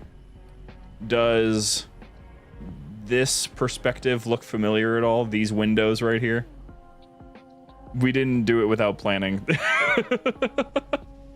Those windows are exactly where she's at. She's somewhere in there. Huh. We actually did. Like in the theater mode, I parked the theater camera at the window and then sent a picture to the artist. And I'm like, hey, this is her perspective from the window. Can I get a picture of this? That's awesome. Yeah. Yeah, Lieutenant Daya. Yeah. So this one has been modified. I'm looking forward to seeing what you did here. You made it. It's a regular Hi, Kat. How are you? Keep him. Give it to you. Keep them. Emil's not even being respectful. He's like, no, I don't want those. The big man was sentimental. He gave his life thinking he'd just saved the planet. We should all be so lucky. What in the world? Sir, that true about Gauntlet Red and Why is there a sleeping grunt? Those are senior Noble team needs help, all right? It's George's replacement. Why put Spartans on defensive deployment? Need that link to SATCOM, Cat. Chasing it. But this console's got more shrapnel in it than transceivers. You didn't answer my question. You want to know if we're losing? I know we're losing. I want to know if we're Cat lost. in stream. She loves my microphone. Hailing us. What's he doing on an open channel? Let's hear it. In the southwest quadrant of the city. Over. Sierra 259. If you are receiving, I am authorizing override of radio security protocols to link with this channel. How long for a secure link? I can't guarantee security. I don't know. I just kind of stream whenever she's sleeping in her chair, dude. I don't know. This is a priority 1 hail. If you are receiving, acknowledge immediately. Keep it brief. No. Carter here. That's all he says. Yes, sir. Just Carter here. movement. Yeah. Multiple Covenant vehicles vacating the area. And they're in a hurry. How often you see This cutscene is actually really, really impactful when you have no music. Radiation flare. Big. 40 million root Yeah, I'm sure. Foss Holland, what's going on? Just the silence. Scrambled the signal. 90 million now. Source? Airborne. Close. How close? 90 million is a lot, by the way. 90 million is enough to melt human skin. All right, that would do it. Just saying. For those who are like, oh, that's not a confirmed thing that's what EMP'd the shields. It's like, he could have been. Yeah, right. Don't worry, I'm on it. Also, on I'm it. willing to have a suspension of disbelief that there's something else in that force that as it explodes that's creating an EMP effect. I It's think not that we far-fetched just need someone to confirm it for us. Own it now. Yeah. That's why they want us for torch and burn off. Keep Dr. Halsey's excavation data from falling into enemy hands. All right, everyone ready for Kat to totally safely make it across this runway? Oh, hell yeah. I'm mentally ready. I can't wait to see her in the next mission, the rest of the campaign even. Priority 1. Oh my gosh, the blood! But she had Grunt birthday party equipped, so we got that. Majora's Mask, you bastard! It's actually really creepy seeing that looking down on you in that scene. Kidorian. Oh! Oh!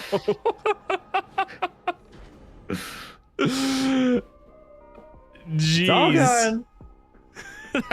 That's brutal, dude.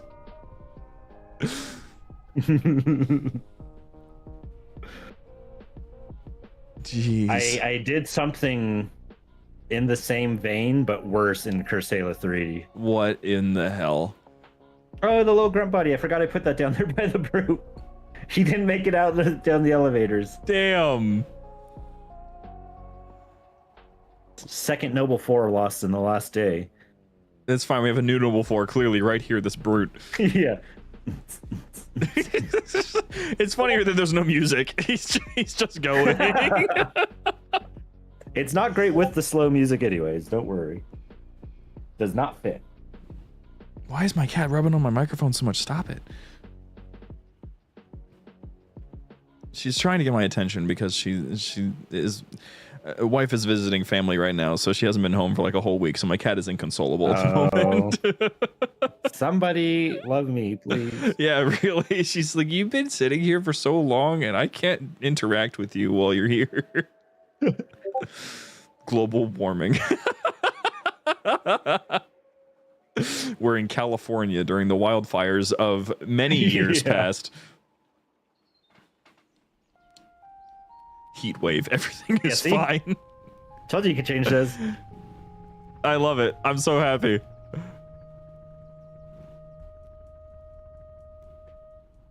Hello. Noble 1, this is Noble Actual. Noble 1. I removed so much from this level to get to build 2. Taken out, son.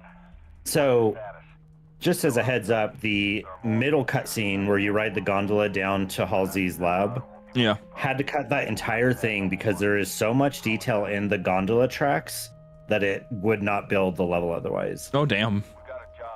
Look at them ODSTs. Hell yeah.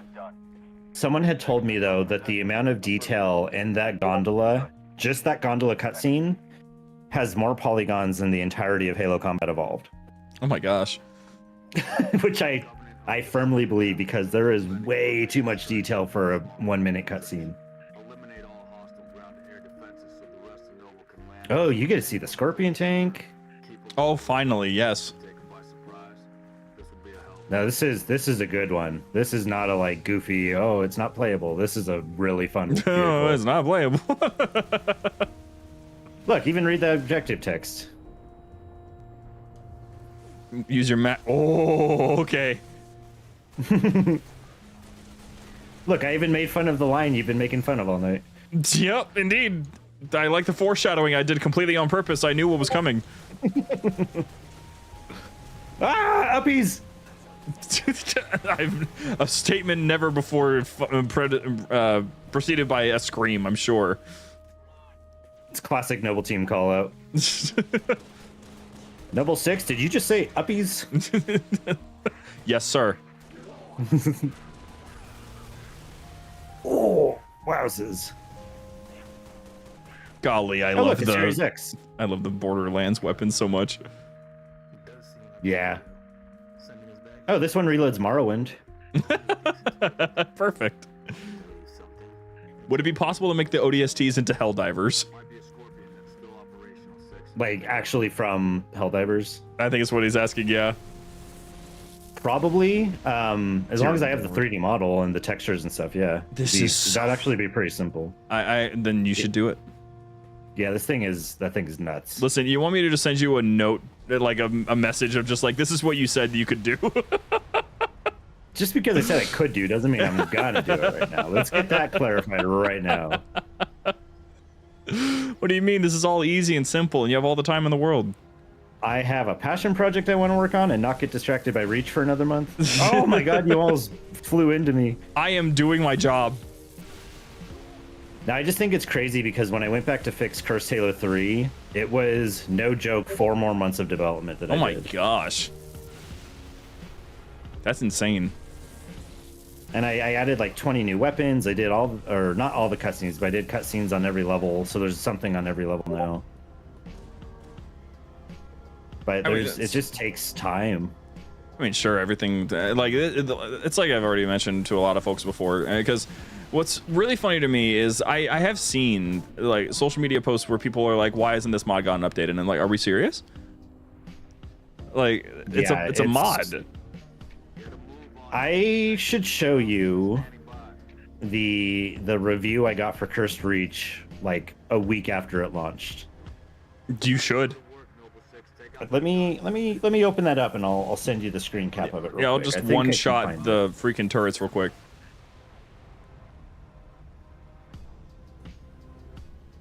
This is awesome, by the way. This is the greatest thing.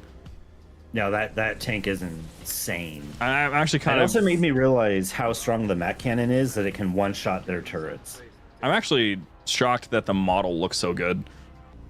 Yeah, it fits. It doesn't even look like you had to do any resizing. I did have to resize it definitely, but it looks naturally on there. It's great.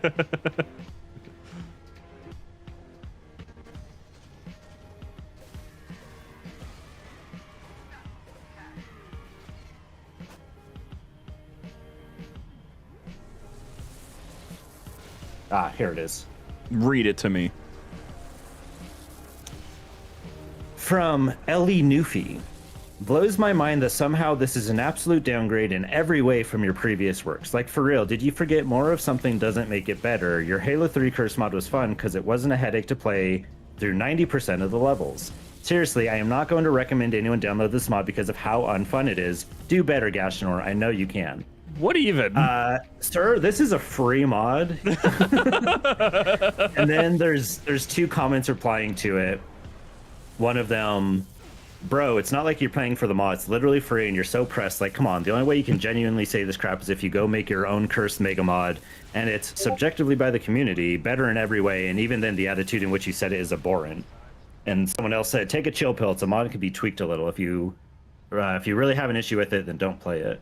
That's fair enough. That's pretty much it. But normally I'll delete the super negative ones, but that one, just because it's something like, if it's not constructive criticism and it's not feedback, so I just don't bother dealing with those at a point.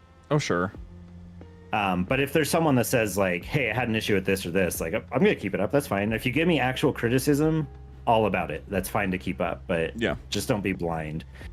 But that one I kept up because the other people had replied to it, and also because it just makes me laugh of like, that was beyond a level of hate to something that became funny to me, that you could be so annoyed by what I still genuinely think was my most polished mod. And to say that and like, did you play it? Or... And here's the other thing I learned. When people leave reviews like that, 9 times out of 10... Probably greater. Okay. My bad. Probably greater odds than that. What happened, and I've seen it on stream from people who have left me bad reviews. They get stuck somewhere. They do something dumb, like they throw their rocket grenades. Don't realize that the rocket on the ground was the thing they literally threw 2 seconds ago, and they keep dying from their own stuff. And then they come to me to complain that's not a fun mod, and you're like, okay. That's my marble blew up. Jeez. That's what to those, I at least laugh at those because all I can assume is that he got stuck on something so trivial for so long that he had to take it out on me. Yeah, it's just odd. Because, like, what are you supposed to get really upset about? You know, it's like, yeah, you kind of have to start with... What do you want me to do? If you give me specifics, if you tell me something wasn't working or whatever, like, I can fix that. That's fine. But when you just say, do better, like, how? Yeah. Like, what are you asking me to do? Like, have you been taking notes of the bugs you've noticed so far, or did you want me to send something? Because I've been keeping note. Sorry, need me to do better? No, I'm not saying that. I'm saying you pointed out that you don't want that to be there, and I want to help out. No. I'm fine with these weird little bugs because I know they're little quirks, and the main thing I need to figure out is what's going on with the text now. That broke everything, but I mean, if you remember specifics, sure. So I'm thinking I'll about go the back and I'll shotgun fix these grunt. at some The point. shotgun grunt is the one that's Shotgun grunt definitely needs to get fixed because that makes the weapon not itself, and that's not very fun. yeah. Where did he go? What? I don't know, he flew over the thing. Oh, this is so sad. I don't want to. I just helped that grunt escape reach, is what happened. Because you didn't make a mod that could let me use this tank the whole time I'm ending you. Oh man, you got out of the blast radius, whatever. Aw, I was gonna throw a rocket grenade. Oh my gosh. I'll still throw one at the tank. Oh, that thing's heavy. Really heavy. Oh, that's really heavy. Whoa, three There of we them. go. Here it is. Yep. Okay. Kitty. You don't need to secure your claws right now. You're safe. She's like in my lap right now. If you see my stream, she's just. I have the camera now pointed at her because. Oh yeah. This is her stream. Golly, genuinely, I actually really like the Borderlands inspired weapons just because they feel like normal weapons, but in the same way that they're different in like Halo 5 where you have the variants and stuff, it feels like that.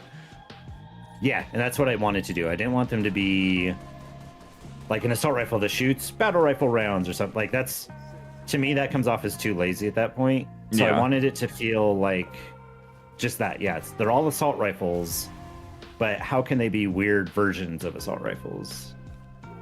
It's interesting because it's so strange how these weapons are like wacky, silly, yeah, but a lot of them actually have some utility to it. Like the Mountain Dew DMR is one of my favorite examples because it's a DMR still, but it explodes afterwards.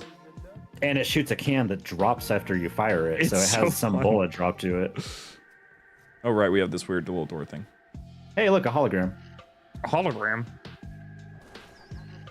What did you do to that? Why did it? What? Why is it doing that? Huh? Is that a cork It's of my your gun? pixel. Or... Yeah. That's what I was trying to show you earlier. I don't think you saw it. No. This is one of my favorite vault rifle variants I made. Level 15. Oh boy. Oh wow. So when you see the red pixel, that means you super combined.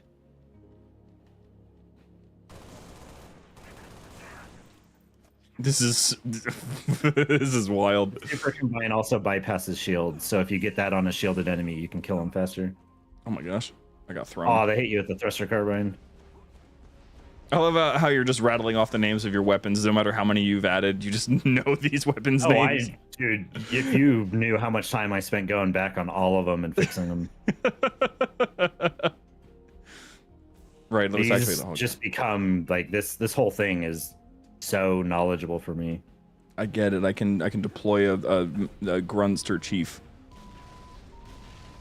Because it's peaceful negotiations. I'm gonna walk away from that. Oh. I wasn't aware there was that was something good. there. There was something there, and it was your hologram. And me. Hello, Kitty. How are you? Yeah, the peaceful negotiations are. I think it's described in the back button. I think I wrote something more clever than I could come up with on the spot right now. You know as much as I do, level 4. I don't think I have it. Oh, there's another one right here. What's it say? Oh, it sends off a grunt Sends to off- a recruit on a peaceful negotiation mission. Oh, I guess I didn't say that it exploded. Well, it's implied, I guess. Oh, wait, hold on. Go forth, my young squire. Come on, buddy, you got this. Oh my gosh. See what I mean? Get Quirky yet negotiated. utility.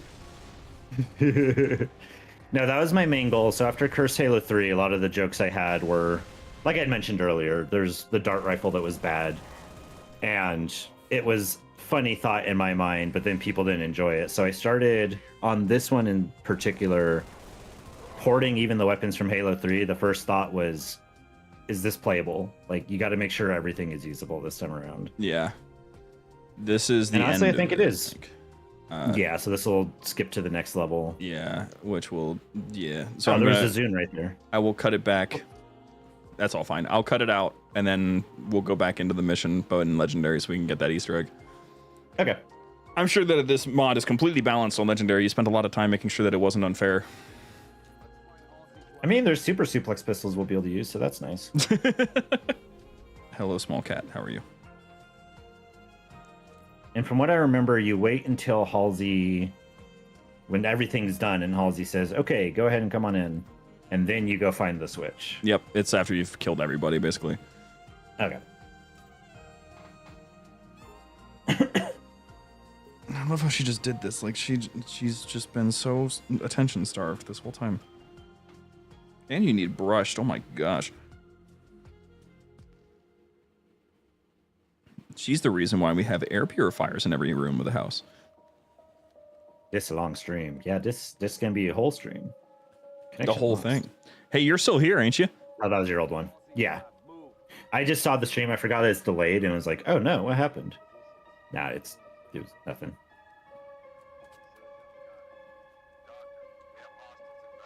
Doctor. Oh, you're gonna love the turrets, I hope. Oh, you did something to the turrets? Also, we got White Knight, this rebound woman we just met. Give me this. Do it. Come on now. Come on now. Let me do the thing. I know how it works. Oh, no way. I heard that. Yeah, we gotta get another one so it's not interrupted on that. Oh my god, the paper airplanes. Oh, on Legendary. Oh, this is gonna suck.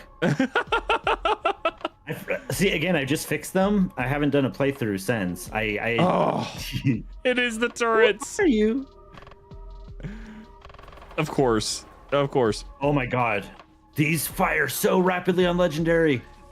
This is gonna be kind of painful. Oh my gosh, I like it as a difficulty thing. I like how it does it. I hate it though that there's a weapon that makes my vision blurry. It's the bubble pistol. You get bubble soap on your visor so it gets all blurry. Can I help you? You have to just so casually be like, yeah, that's the thing. That's what it does. Don't you understand? Yeah. I don't know why it's so hard to understand that soap on glass is gonna make it blurry. Come on. Jesus. Some people. Oh no, there's no jetpack. How am I? Oh, there it is. Suplex. Oh yeah. I think I also adjusted where the button was because it was too hard to get with the normal jetpack. It should be in the same general area, but it's more accessible now. Oh my gosh, you took this as an opportunity to add all sorts of weapons over here. Oh yeah, you can load this up. Turret shutting down. I've been caught on fire. Owie. Whoops.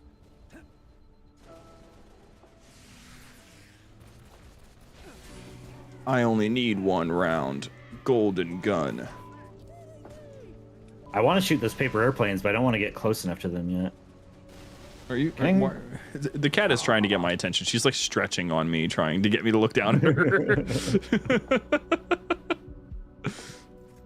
Oh, the Combat Evolved Magnum. You do love me. Yeah, there's weapons like that where I'm just like, I just want this weapon in the mod. It's not wacky. It can be a power weapon. I just want it. It's your mod and you'll do what you want. Exactly. Again, going back to what I was saying earlier, who cares what other people say? Make what you want to make. Yep. Yeah, James Bond, Golden Gun, yep. Have you used the lightning staff yet? Yes, I have. It's awesome. Okay. It's basically the Spartan laser, but much faster charge. And better And presentation. no scope.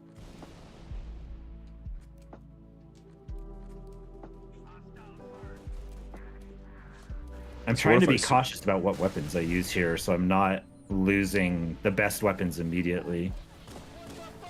Like, dart rifle, gonna pull it out for the infantry now, because this thing is a good crowd control weapon. Oh no, one of them's got the horn. I did make it so when the AI have that, they do something like 10% damage, because when I first tested it, it would kill you in like half a second. It was brutal. Oops, I think I killed you with my dart cloud. Right, Dart Cloud.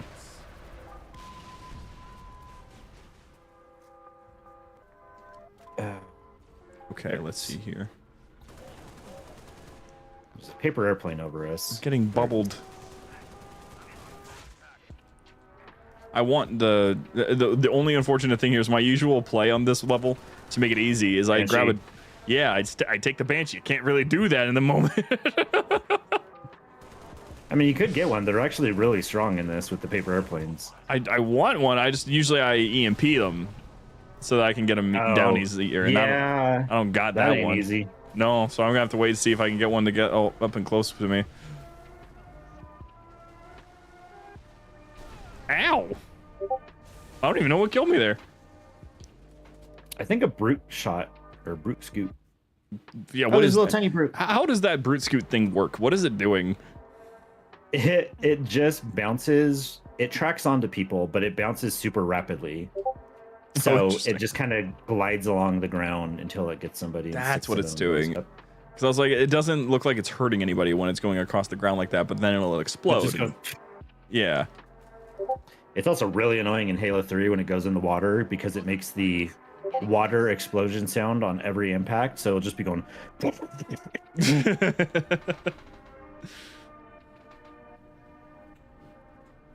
Oh, she's hopping down. All right. We're back in business, gentlemen. Hi. Missed you all. She's done subtly clawing into my legs. Oh my gosh, the jetpack elites are horrifying, dude. It does kind of look like it doesn't look like their path is getting messed with. So it's like when they use a jetpack, is it really just going from like point A to point B and the animation just kind of happens in between? It should be, yeah. Because even on what's that first night level, Nightfall, they make those jumps fine. So it's basically the game tells them like you're gonna jump to this spot, and then I'm assuming internally is mapping out some sort of just parabola for it to follow, little path. Oh, we love parabolas. Who are you? I assume that's the same one you got. I don't know if those sync. Audio files are hard to sync. In They do campaign. not sync because I got a wow. Wow. I had a great time with that, but yeah, the whole thing with the parabola stuff, I love parabolas. I genuinely, I use it as my call out because one of my random skills in gaming is I can throw a grenade anywhere that I want it to go, and because of that, whenever I use one, I usually just utter the word parabolas, and then my friend, yeah, I fell to my death. What the heck got me? If I do that and I'm fighting my friends, they immediately look at their feet because they think there's going to be a grenade at their feet. It's like a war cry. Parabola! No! Yep. There's no What would, you weight say, behind you. what would you say is the most practical application of the stun pistol? So that's one that lost a lot of work or a lot of its ability from Halo 3 because Halo 3 had a thing where you could set up the right trigger to do something, shoot a thing, and then you could set up left trigger on the same weapon to do a different thing. Oh, interesting. And Reach doesn't let you do that. So in Halo 3, when you do left trigger with the stun gun and you don't have a grenade, it will launch you forward, kind of like a grappling hook, but not quite. But it lets you cover quick gaps. Yeah, we both died. Yeah. In Reach, it just stuns things. So it doesn't work as well on AI because it has to play the stun animation. But like if you use it in multiplayer, you stop them from moving entirely. Oh, interesting. Yeah, because I was just curious because I mean, it makes a lot of sense that weapons would have both right and left trigger functionality just because of the dual wielding thing, and you know, only 2 games in the whole franchise have that, so. Yeah, I mean, I don't even think it had to do with dual wielding. It was just that they, for some reason, just scrapped that functionality entirely. Weird. I think they broke a lot of stuff when reworking the engine and just didn't necessarily realize it or didn't have time to go back and fix it. We're getting our asses handed to us. Yeah, we've been playing on normal the whole campaign, so we are not equipped. we are the opposite of locked in. It's all right. I'm gonna This is gonna be the one. I'm gonna lock in. Hell yeah. I'm just gonna Got throw my a bunch dart of rifle, which is good. Damn it, everybody. Fs. Oh man. Hey, don't walk out there right now. Yep, backing up.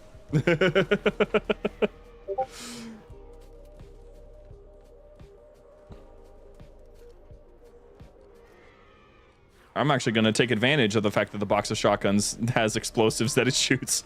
Honestly, yeah, do it. Oh, Banshee. Oh man, I did that to myself. I gotta get my jetpack back. Jetpack. Ah! Oh no, Someone's using a Fibonacci sniper. I think it's June. Okay, we need to actually He's making it hell. We only have one jetpack left, so I'm gonna just hold off on it because we need that one to hit the button. Oh yeah. What I will take though is the double barrel shotgun. How long are you guys planning to last on survive? I don't know. Is that even a thing that we can do? What did you do to it? You plan for that?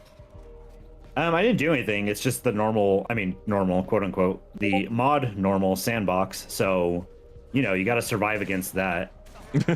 Yeah, that's the challenge. Oh, yeah. The challenge is these are weapons that are not easy to survive against sometimes. So, can I help you? Yeah, I tried to get the F-bombs to sync in this last update, and that didn't do it. I need to figure out. Oh yeah, there's a little Arbiter grunt I made. I forgot about that one. He carries hidden XP his sword. Yeah, I ported the Arbiter armor over to Reach and put it on a grunt. Oh, of course, He's there's right one here does. in front of me with the red sword. Yeah, I'm on my way. Hold on, I'll be there in a sec.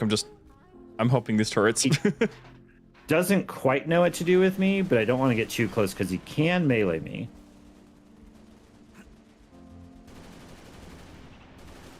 Let me see. I'm on my way. Oh, I see him. Oh, that's cute. I'm terrified of him, but that's cute. Wait a minute, I got this. Ah! Can you actually kill me? Oh, well, never mind. Marble it is. Weapon Maybe this will spawner. kill me.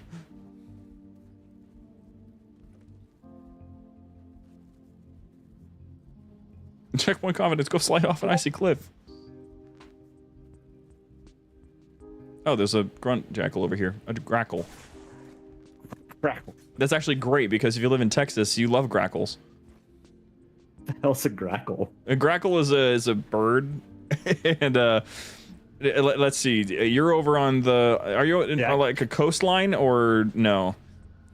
Not quite on the coast. No, I've lived along the coast though. Okay. Do you have seagulls? Oh yeah. They're like the seagulls in Texas. Oh, okay. There's just a lot of them. Weirdly fitting that you're going to call it that, considering that's the one grunt that has feathers on his head. It's just great. I love grackles. Actually, I lived in Texas for 1 year. Never want to go back and never will. But I very much enjoyed the grackles. They were my favorite part of being in the Walmart parking lot at 10 a.m. Interesting. I died. I shouldn't do that. Yep. Falling back. I forgot we're on legendary again. I think we both got sloppy. A little bit. It's okay. We got checkpoint confidence. Yeah. I love grackles. Grackles are amazing. Hopefully.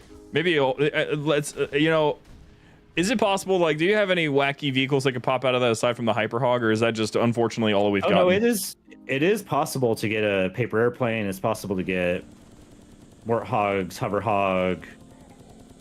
There's a lot of options. Maybe? It's just not giving them to us. Because I could go for the Max Scorpion right now.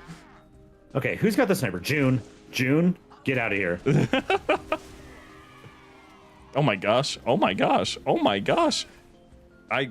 was killed in my distraction. Give me just a second. The baby's going to bed. I just need to say goodnight. So got you. Just a moment. Yep, I will fight. So how are we doing, chat?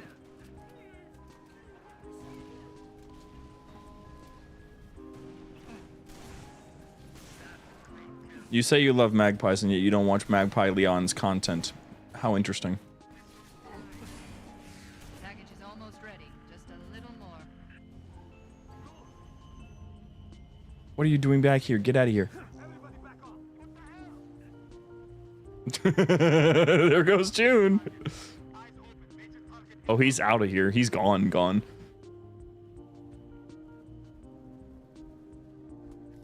I love grackles. They're adorable. I just like how they walk. They're just they're really funny that way. Is that turret gonna kill this thing? Probably not. Oh, I did though.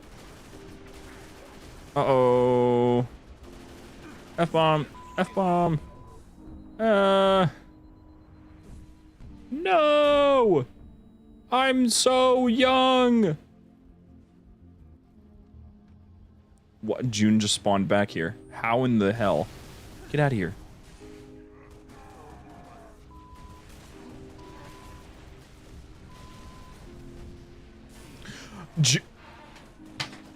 That's insane. How does that even work? He came back around and splattered me. How does that work?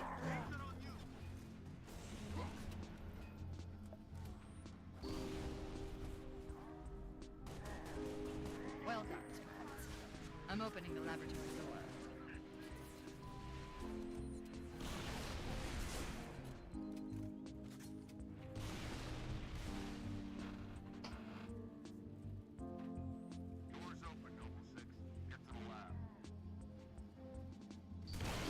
I'm gonna see if I can activate it while he's gone.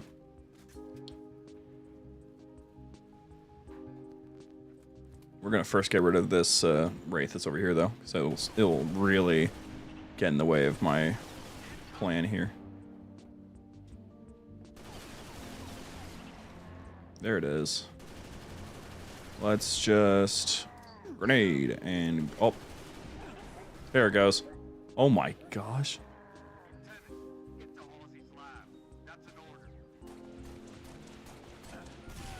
No way. Alright, let's get to the jetpack again. Good thing I kept the backup. And we'll bring, let's see, level 9? Oh, level 9 Vol Rifle, yeah.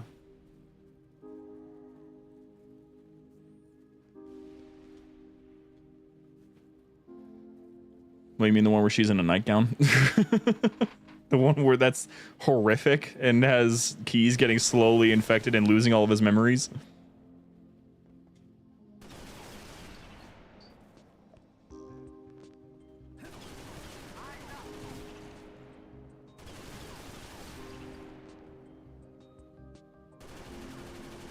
Alright, I cannot screw this up, gentlemen.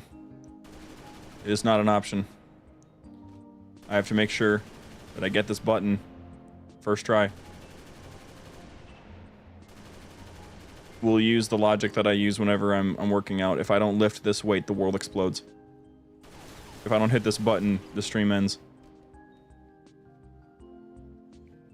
It's down there. Yep, I see it. Okay. Whoop.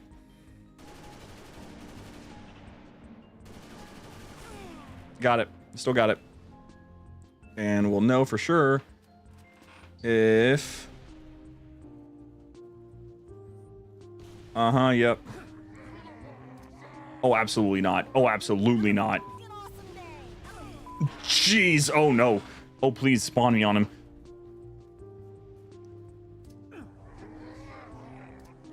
Oh, I need to back off there.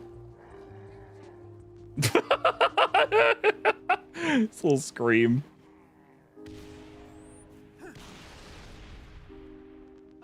Do we get him?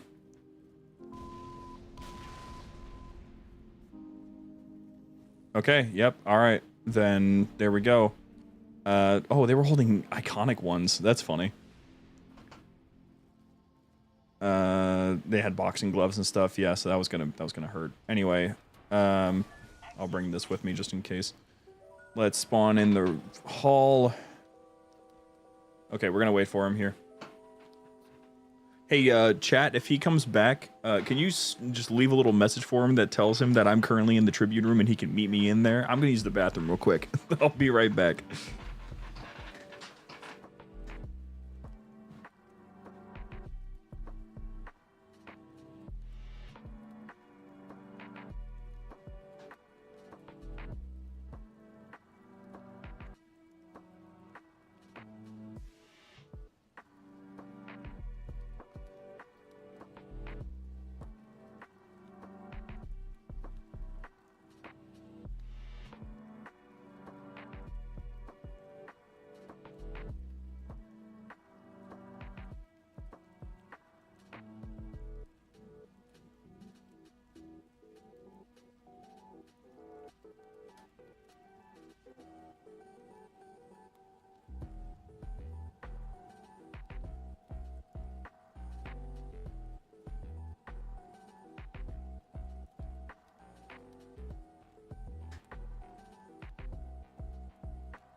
I'm back.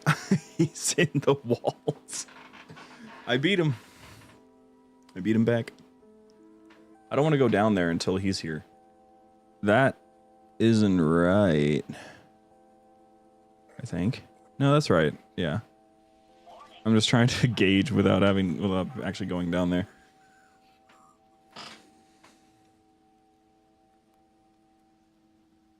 All right. Lore questions. Hit me. I'll do any of them. Any question. Doesn't matter. I will answer it with absolute honesty. I'll tell you anything you want to know. Anything. I gotta fix what's going on with my camera. I don't know why it's freezing like that every now and then. I've noticed that the entire time. Man, it is 11 o'clock. You guys are right. It has been a 4-hour stream. I checked last time at 9 o'clock. I didn't know.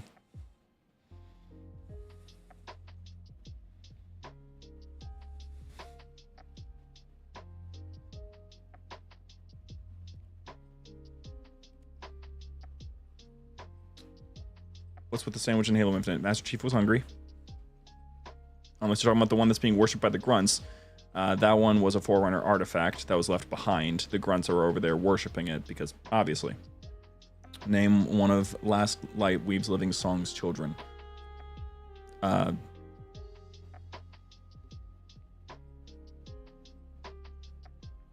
can't help but notice I have an option to boot you. I just had to get rid of you so that you wouldn't end up starting the cutscene, man. Were you able to get in there? And I was gonna come up with a name, my guy. I was just gonna do that. I got in there. I'm in here right now. Cool. Yeah. So just if you go to the hall, you'll see a bunch of weapons laying around. No problem. Yep. Saw those. I just threw a bunch of rockets at them, and it was funny. Hello. Hello. Nice bungee flame. Where'd you get it, Bungie Dev?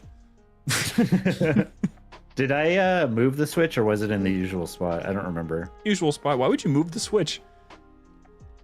So people didn't have to worry about the jetpack. No, I made it happen.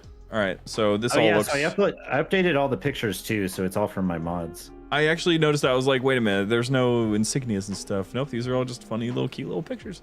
All right, let's see here. Hidden Xperia, Halo lore and mod showcases. This one has done a wonder for the contributions of the success of Gashnor's mods. With his assistance, several 100,000 views were created to give the mod attention and allow it to continue development. The appreciation for him is indescribable. The iconic one's blade was fashioned in his logo's image, donning the infamous H&X pattern. The research of concepts done for his videos are second to none, expanding Halo 3 to a new level. He can be heard occasionally when a grunt throws a glowy blue F, telling you to just F off. 10 out of 10 performance. Trouser Schnauzer, Twitch streaming and YouTube videos. He began following Gashnor early on Twitter and took up the offer one day to play a co-op session with Videomon. Both of them ended up contributing heavily to playtesting and helping provide feedback to further the mod's success. The amount of feedback given and ideas discussed to contribute to the development of this mod was very helpful. Go shoot them a follow on Twitch and help them continue making music and video game playthrough streams. So cool. Well, you. Achievement Hunter. All these guys. AAH was a huge part of my life for years. There were controversies, and those people I don't believe should be forgiven, but there were some great people who contributed. Like lightning in a bottle, this group pulled off some wacky and insane stunts in a variety of games. The timing of them all was perfect, and the humor on point. It's hard to imagine someone in the Halo community who didn't watch their videos at some point. It's a shame to see the channel come to an end, but the Let's Play channel with Jeff and Gavin has retained that level of old-school AAH goofs. The checkpoint confidence gag was taken straight from the Achievement Hunter last playthroughs. There you go. Mint Blitz, the man who has made a career out of insane Halo tricks. It would be a crime to not include him. He also covers Halo news in a genuine way, being both critical and supportive of 343's decisions when applicable.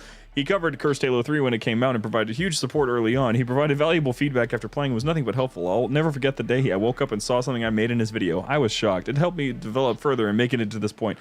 It's so cool how this is basically like the concept of this being like a time capsule. I didn't deserve that personally, but it's funny how this is like a time capsule in the original, and then this is another time capsule, but like specifically for this mod. Oh yeah. I won't give out personal information, but my wife has been nothing but supportive in my endeavors. She helped me play test. She's laughed at my jokes, supported me in my hardest times, and is just the best person to have by my side through all of this. Our daughter is adorable, and I'll retain her anonymity in full, but I love them both more each day. Adorable. I didn't deserve that again. I really don't. I don't deserve it personally. I keep saying this, but I really don't. Oh, Gilbert. Oh, our little doggo, the best boy. He made it almost to 14.5 years old. Jeez, and he was laid to rest on March 11, 2024. He was alive when this was originally made, but I felt obligated to update it. He played harder than any dog I've ever seen, to the point of hurting himself a lot. He was so loving. He was so loyal. He was my best friend. Go hug your pets extra for me. I miss him tremendously.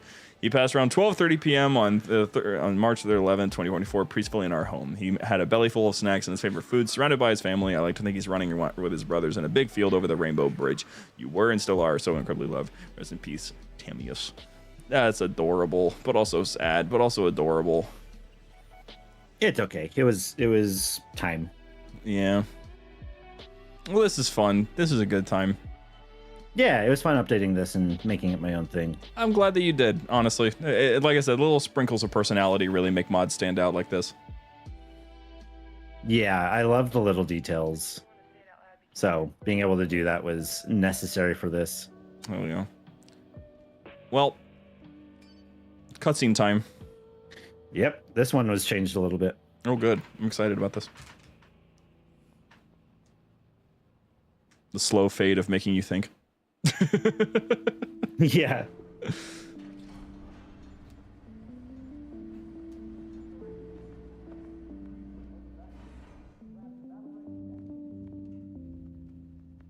Whoa.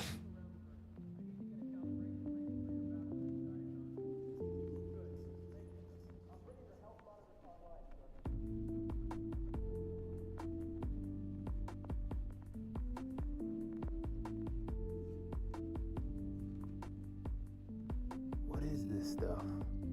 Knowledge. A birthright from an ancient civilization. This AI is its custodian, and she has chosen you as her couriers. Chosen? By an AI? By this AI, yes. Her measure of you carries as much weight as my own. Hello, Cortabo. You are to take her to the UNSC shipbreaking yard in Azad. There, you'll find a Halcyon-class cruiser waiting to get her off-planet. I understand. Do you? Mankind is outmatched. When Reach falls, And it will fall. our annihilation is all but certain. Unless we can glean from this artifact a defense against the Covenant. A game changer. On the level of the conical bullet in the 19th century, or faster than light travel in the 23rd. And what if we can't? An apt question, if there were somewhere else to place our hope. There is not.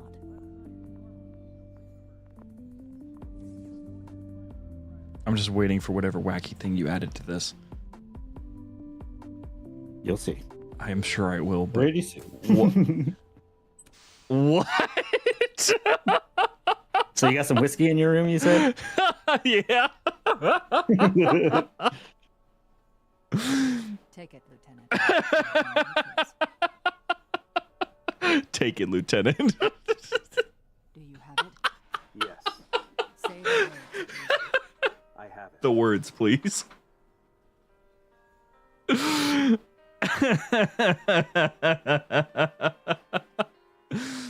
That does not mean that the whiskey is good. Whiskey does not age like that. Escort your castle base. Escort commander. June, make sure nothing falls into enemy hands. Fucking kill her if she gets captured. Good luck. You too, rifleman. I love that Emil has a box of shotguns. Shotguns.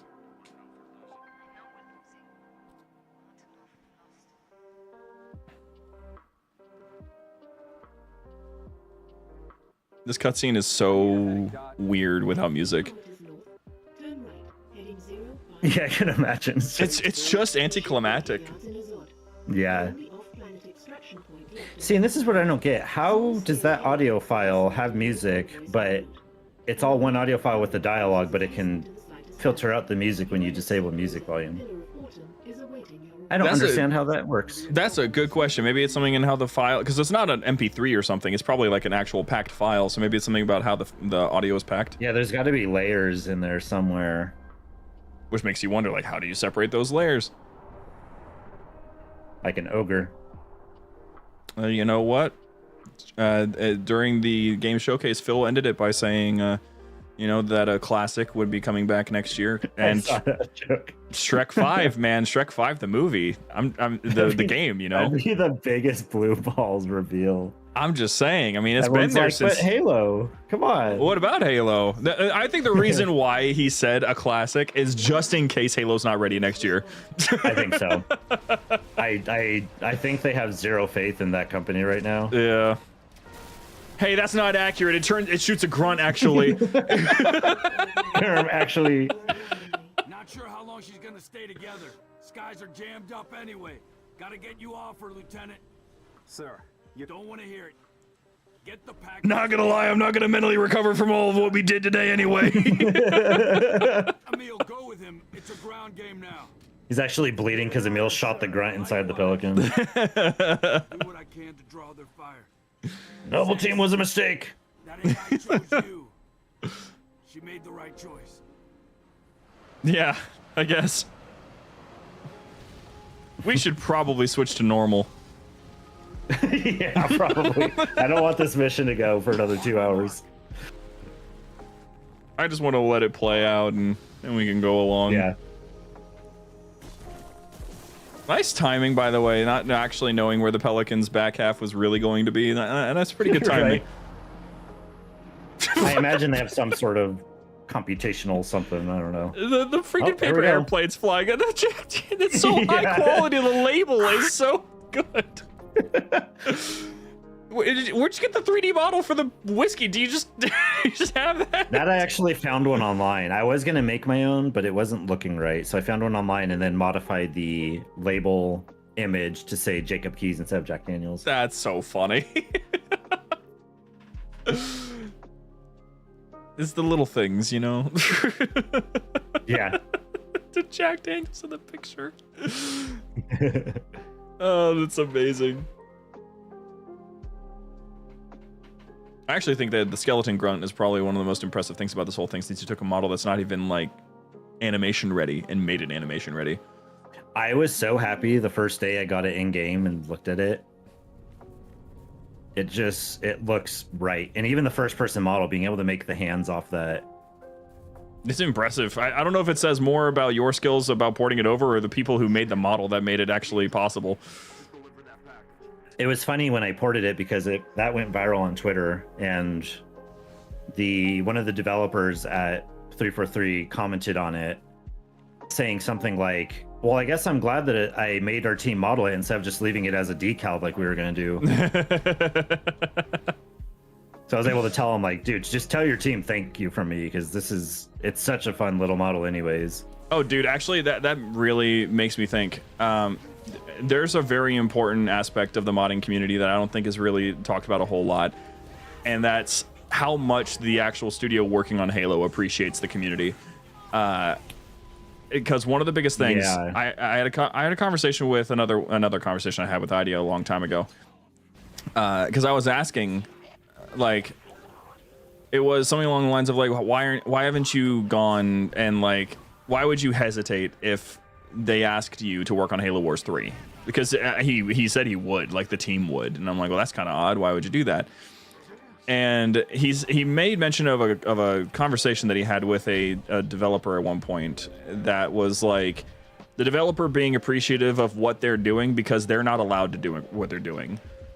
Yeah.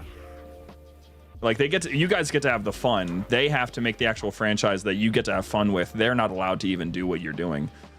Yeah, they're locked up in bureaucracy, and they don't get much of a choice on that. Yeah. So if you look on the back of these, all of these also have a random license plate. They're just people in the community. Nifty noob. Yeah. So this was actually I made this police car because Nifty specifically requested me to make it, because he's always wanted to drive the police cruisers. That is completely understandable, and I second that. I'm going to get in it now. Yeah, the paper airplanes are oh, there's a little grunt over here. Oh my gosh, it has the siren and everything. Okay, I'm gonna use this moment to bitch for a second. Okay. There was somebody in the modding Discord who was upset at the way the sirens I use, because they don't make sense for New Mombasa, And my whole thing was, this is just a sound effect I found. I know it's used for police in some countries. I don't care. It's a siren sound. And I was able to sync up the red and blue audio with it. So every time the pitch changes, it switches between red and blue and it creates a light. I was proud of how it turned out. And after explaining it, this dude would not leave it alone and kept telling me that it needs to be changed. It's not normal. It's not realistic. I'm like, dude, just stop. Well, no. Let me have my fun with this model. And Gashnor, listen, I think he's right. This mod, where we're currently on a hovering warthog and shooting a grenade launcher that shoots grunts, you need a realistic siren for your police vehicles. Another fun thing I did on this. Do you see how the window's transparent? Yeah. Watch when I get in. Dude. Full privacy. Yeah. I was so proud of how that turned out, and then some people take some of these way too seriously. Where it's like, dude, just let me make my police car, man. I'm sorry, I'm just kind of enraptured by the ability of what I'm doing right now. Push left trigger. Oh my gosh, you're so cool. I'd like to point out that I made these models before Inferno Plus made the boat warthogs and Pimps at Sea. Okay. This model was created about 2.5 years ago, so before anyone comes at me saying I stole his model, this is an original. I promise. And there's cardboard scarabs. And my cardboard scarabs, of course. Also the Gouda. I did notice that. I just kind of accepted what I'm getting, being given at this point. Oh, hey, look, MOA. Oh, nice. Let's see what it gives us. It gives that. Oh wait, I already. Oh, whoops. Ah, squirt gun, good. I like this thing. But do I? Yeah, I'll take. Whoa. Oh my gosh. The Acid Rainstorm color. Wait, this animation works in Halo Reach? Uh-huh. Oh. Oh, and I can still drive with it. Oh, that's weird. Wait, did it really let you drive? Oh, no, it didn't. Okay, no, dropped it. I was like, whoa. That is weird. Oh, boxing glove. Oh, this thing is fantastic. I screwed over my friends so much with this thing. The gendered ones are still the better ones. They have like 5 times the knockback. Oh my gosh. Wow. This thing is awesome. I love the Hoverhog. Oh my gosh, this thing is really fast. I'm good. I'm cracked. I'm goated with the sauce even. Oh yeah. I repaired the bridge here because the NMPD police cars would not make this jump otherwise. That's hilarious, actually, and that is the thing that just took me aback the most out of everything we've experienced so far. That was the one that made my jaw drop. No, not realistic. No, don't like it. Oh, there's a hidden Xperia sword over here. That's too far. I'm just gonna see if I can. I probably can't because I'm using grunt physics right now, so I probably can't do the skip that you can normally do here. Yeah, I'm not jumping nearly high enough. Yeah. Yeah. The fact that you can just walk under this little barricade that stops vehicles. Yeah, you're a little guy. Yeah, so I made the first grunt one, and then I had already made this model. So I did the first level tip of the spear with the grunt. Okay. And then when I found out that I could change on a per level basis, I realized, wait, I already made this model just for the meme of it. I'm going to use this thing. Yeah. Oh, and I also made our little cloaks take on your player color scheme. Ooh. Oh, okay. That's why I'm bright red. That makes sense. Q-Dorian. That's the thing, though. They're not all corrupt. It's just, small group of them are. The other police officer punched his own chief in the face, so I got this. Don't you worry. Oh boy. Oh my god. Okay. Oh, that poor Wraith. I don't think it's funny hearing that in the midst of the chaos. I'm happy that you made this like have some multiplayer compatibility, because I would love to do stuff like this in a multiplayer setting. Yeah, no, it supports Fiesta supports every single weapon, so random weapons go a lot without repetition. That's fantastic, because one of the biggest things that I remember being like kind of an annoying thing actually of the original Cursed Halo was that the weapons operated differently in the multiplayer because of some sort of either it was a restriction or he just chose to make them different. But either way, it was a really unfortunate thing to me. Yeah, I don't know what that would have been. I don't know if multiplayer had its own parameters he just didn't modify or what. I know he had to port it over from the other PC version, so there could have been some weird discrepancy that happened in there. Yeah. Oh gosh, the Gearbox port. Ugh. Go get destroyed by Majora's Mask.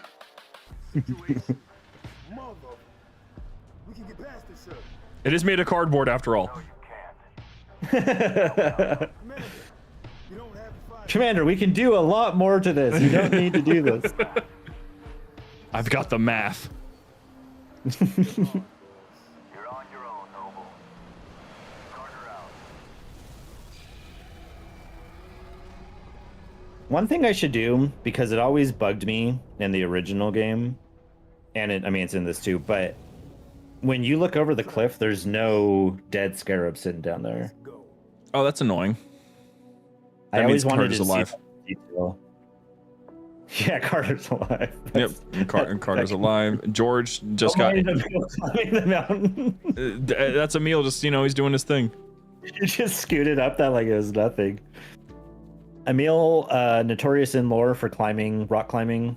Oh yeah, he does it all the time. Throwing a marble. Weapon spawner. Man, who knew that the Series X was so handy?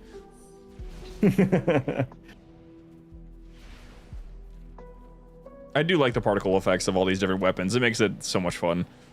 That's the thing. I could have been lazy on a lot of them, but like I imported the Xbox logo to do its little rotation on the particles, and I wanted to make sure things felt unique. They need to feel fun, and I don't know. You gotta go that extra effort. Oh yeah, and plus, from what I've heard, you could correct me. I've just heard it from a lot of developers. Particle systems are some of the most fun things to work on. It is kind of fun. Reach in general is more fun than Halo 3, but that's mostly because Halo 3's tools are so choppy. Dude, I was underwater walking through this. I'm completely underwater right now, and I'm standing upright. Don't do it to me. I'm just a grunt. But no, it is really fun making particle stuff and trying to. I feel like the whole firing, like making the weapon feel good to use, including the particle effects, is all part of the same lump sum of equally fun. Oh yeah, I mean, I think that's actually a lesson that that Halo 5 and Halo Infinite didn't learn, because shooting weapons and hitting enemies doesn't actually feel all that satisfying because there's not actually a bunch of response to it. Actually, I think Halo 5 did dramatically better for campaign. I think Halo 4 fighting Prometheans is some of the most dull combat. Oh, there's no response whatsoever. No, and at least Halo 5, they made a really smart choice where using Promethean weapons against Prometheans is stronger, similar to Covenant weapons against Covenant shields. Yeah. So using a suppressor was suddenly really useful because you could break the shields of a soldier, and you could see their shields break, you could see the response, and then you can actually headshot them with whatever weapon. Yeah. So I think Halo 5's design was a lot better.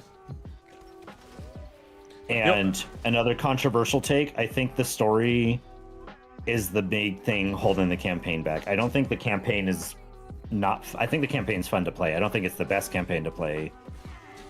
But I think it's fun to play. You just cannot listen to the story beats. Yeah, the only thing, like, if I play Halo 5's campaign, I've beat it twice on Legendary. If I'm going to play it, I'm going to play it on easy. It's the only way to really enjoy it for me, because then you can just play it like it's the intro cutscene the whole time. Yeah. Yeah, Legendary is a little frustrating. Very to me. But I think it's much closer to being, again, ignoring story, can't stress that enough, much closer to being a Halo campaign than Halo 4 was. That's fair. That's a fair position. But the Halo 4 story, I think, was leagues and bounds better. Oh leagues yeah, and bounds. It hit hard. And I feel like if you had the Halo 4 story with the Halo 5 gameplay, it would have been received a lot better. Oh, probably, yeah. The only thing that really it's a weird gripe that I have, and I've had other people that don't quite get what my problem is with it. But I'm someone that's like, in most games, unless it's something that really requires it, like Call of Duty, I hate hit markers. Yeah. And Halo 5 and Halo Infinite, especially Halo Infinite's egregious use of it. It's not fun to me. It's distracting from the concept of combat, because it makes everything feel arcadey. And yeah, and here's the big thing. That's oh my god, what is going on over here? I don't know. Remember how I said earlier about uppies and groundhugger combined? Yeah. I just came across it. Like, I got upbeat and then groundhuggered and I got suplexed. No, the problem with hit markers is, for a game like Call of Duty, you need it because you can have a dark map with a dark soldier and you need to know that you got the hit. Yeah. It's feedback based on the game. Halo, you do shield damage. You get immediate feedback that you have done damage. Hit markers are extremely unnecessary. And it just tells me that whoever was in charge of 343 to make that decision didn't understand enough of why something like that would even be used, because it's not necessary for Halo's design. It is necessary for Call of Duty's design, or Titanfall, or any game like that would use it, because you don't have shields, you don't have that feedback. Indeed, yep. Yeah, it's like a basics of game design, that if they don't understand why a game would use a certain game design, like, that you shouldn't be in the business. And I think it says a lot between Bungie and 343, or any major studio nowadays that's chasing trends and just putting stuff in there like that. Like, you can't have these corporate heads deciding everything, going, well, Call of Duty has that, put that in. Because it's just, you don't need it. It's not necessary for Halo. It is necessary for them, and they need to understand you got to embellish the game you're using. Yeah, I've said the Phantom by a super suplex. Fantastic. I've said it plenty of times, but Halo used to be a trendsetter, and I don't like that. It's more a chaser these days. Yeah, I mean, even the Splitgate 2 drama from 2 days ago, whatever. Yeah, it's the same thing. Like, my excitement for them was that they were looking to disrupt the market. Whoops! Oh my God, you walked in front of me. My bad. Hello. Shooting. I was like, what is going on? But no, they were kind of pushing themselves as being this new kid on the block, so to speak, that was able to do something different, and they could alter the landscape of AAA gaming. And then they announced an $80 bundle, which they cut back to $40, granted, which I still think is way too expensive. But then they're still chasing trends with the Battle Royale, and they're still chasing trends with microtransaction costs, and it's like, it's disappointing. Yeah. I'm sick of everyone trying to chase these trends. We need someone so bad that can come onto the market and do what used to be done, and just show that, like, no, this is still successful. You don't need to you can have unlocks, you can have all this stuff. Not everything needs to be a $40 charge. Yeah. Because I'm sitting here, like, on the topic here, because there's folks saying that, you know, they like the hit markers. I just picture what would happen if you had hit markers in, like, these old games, like Halo Reach right here. We're playing this. I would hate having hit markers every single Covenant soldier I'm shooting at. There's already a lot that's happening on screen. There's visual, like, there's blood, and there's bodies flying around. They have animations to react. There's already very clear indications that you're hitting them. You don't need the game to confirm it for you. That's the design philosophy of Bungie, is making sure that when you hit something, there is a bright blue burst of blood from the grunt. And yeah, it's a little more than you would probably realistically get, but it showed the player you got a hit. Yeah, it feels good. Same with, and then hitting the shield, you get the feedback. And it was the same complaint I had in Gears 4. I don't know how much you were into Gears of War, but Gears 4 had you fight robots. And I hated fighting them because of the same thing. There was zero feedback that I was doing damage until they're dead. And it's just not satisfying. Yeah, for ranked and comp play, no, I get that, but that's the thing, is that I'm also of the mind that's like, oh, the comp people, oh, you don't need to hear about them. They have very particular needs from games, and I don't like it that they're taking games that weren't built for comp and they're just changing them so that, you know, the very profitable market of esports can go and change everything. Not every game needs to be an esport, and Halo can do pretty good as an esport, but changing the entire game to satisfy the needs of FaZe Clan, not something that I'm interested in.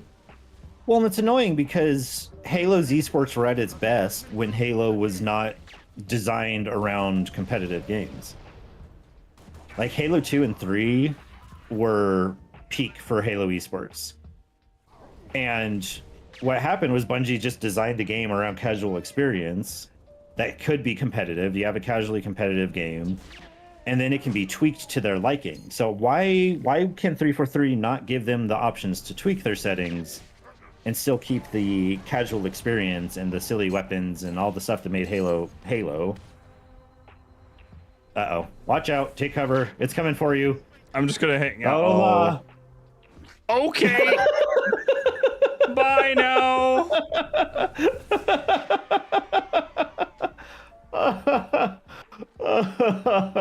By the way, why did you do that to the back?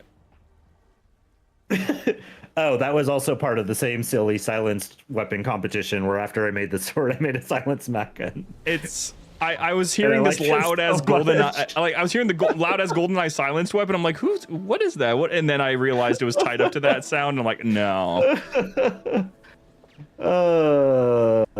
But yeah, you're very right. I think that's the thing that I really don't want to have happen. A lot of my favorite games, it's so annoying actually. I was just on the phone with my wife about this earlier, is that like a lot of my favorite franchises are getting kind of like, the things that I like about them are not the thing that is the focus. And so because of that, my enjoyment of them is actually going out the window. And because like, you know, HCS is doing so well right now, they're able to make millions off of HCS these days because of how many people are tuning into it. And I'm worried what that's going to mean is the same thing happened to Call of Duty. Yeah, like Call of Duty, the most annoying thing about its multiplayer is that the multiplayer is all the same and has been the same for 6 years. Yeah. Granted, I will say I really liked Modern Warfare 3 last year, only because they did what Halo used to do, in that they added a ton of ridiculous weaponry. So it wasn't just like you have your normal ARs, you have your normal DMRs, whatever, but then they had like a charge up laser gun or a blunderbuss sniper or stuff like that, which I actually found way more fun because it added a ton of variety in just playing in a weird way. Yeah, and to be honest, Kidorian, I don't think it's a generation versus generation thing. I think straight up, it's just a culture versus culture thing, because esports is such a profitable thing, and most of these companies just want the profits. And the single player experiences used to be what made the money, but now esports is what makes the money. So now you want to have a solid multiplayer experience that can, you know, pay out a whole lot, and that's just not something that really goes for us. That's not really like our thing. We'll show up and stuff. What did you just do? I just suplexed that Phantom and it came down on all the brutes and just dropped off. It's definitely splattered a couple of them. That's brutal.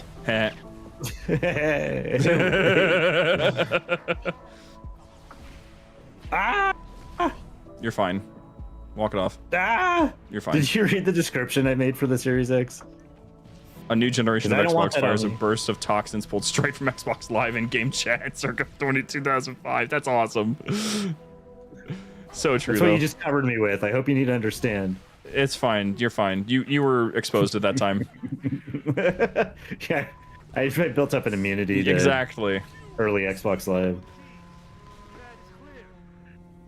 I did change keys here. I talked earlier about struggling to import the new models for keys and Halsey, but I found a workaround for keys. Oh my god, keys! Captain! No! Hang on a second. You know, double.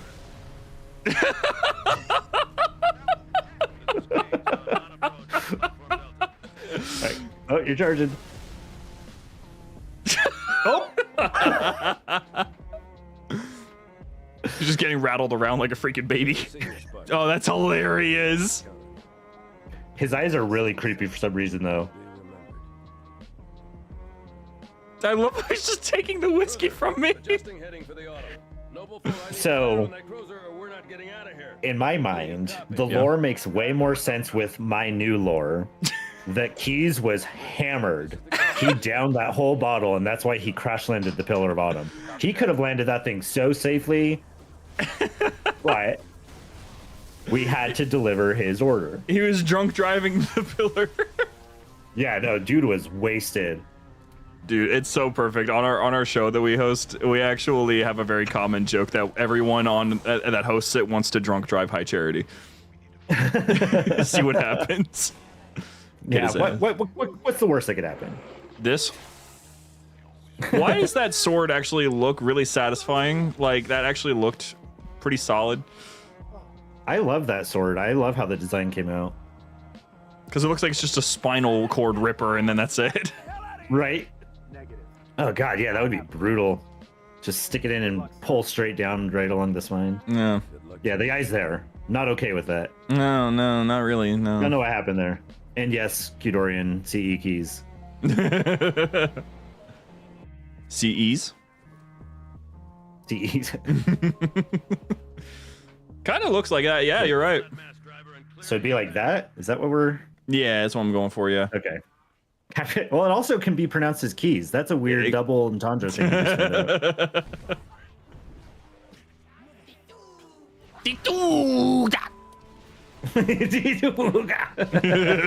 just love the grunts. They're so funny. I want to import the Halo 3 grunt dialogue at some point. There's a rocket in there. That would change. What that's from. That would change so much, dude. There was I don't remember what mod it was. I don't remember who did it first because everyone keeps on not stealing. They like to import other people's ideas into their mods for fun sometimes.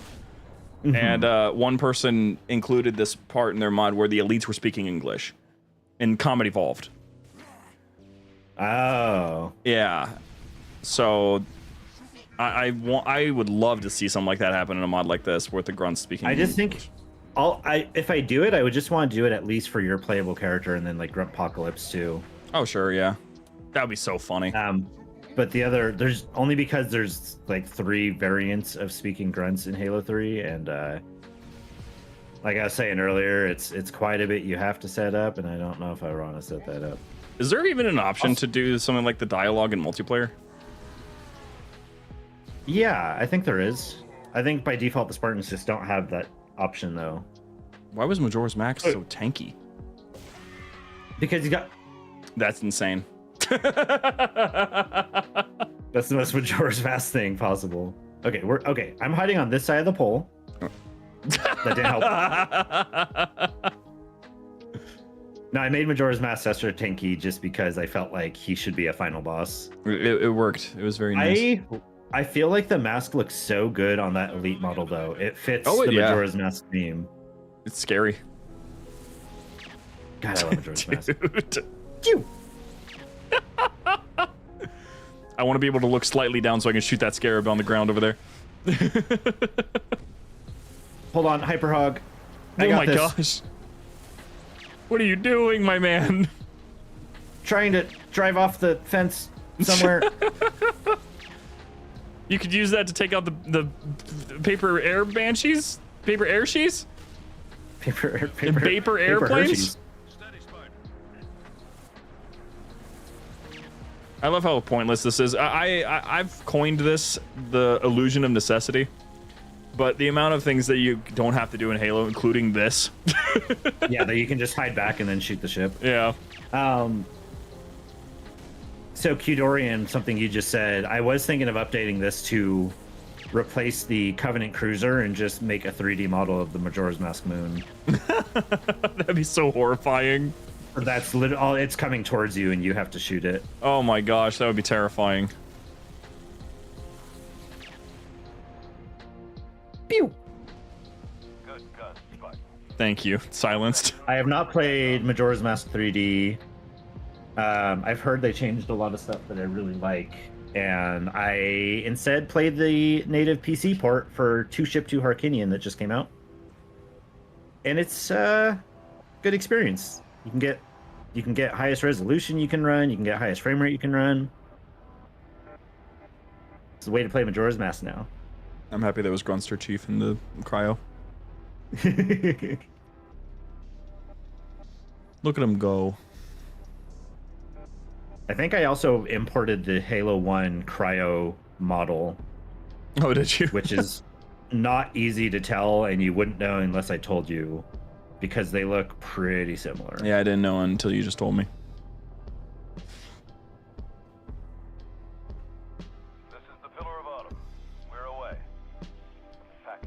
Just download the PC version now. It's pretty easy to set up. It's a good way to play Majora's Mask now. Not being capped to 20 FPS is huge.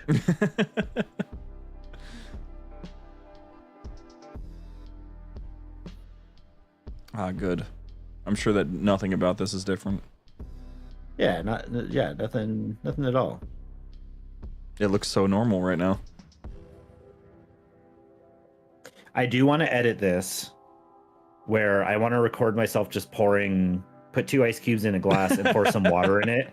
So it sounds like and then open a bottle. So it just sounds like he's Yeah, and then bloop, bloop, bloop, bloop, bloop, bloop, and then all I need to know is, did we lose them? I think we both know the answer. Add a little burp before it starts speaking. And then right after that, just do a little.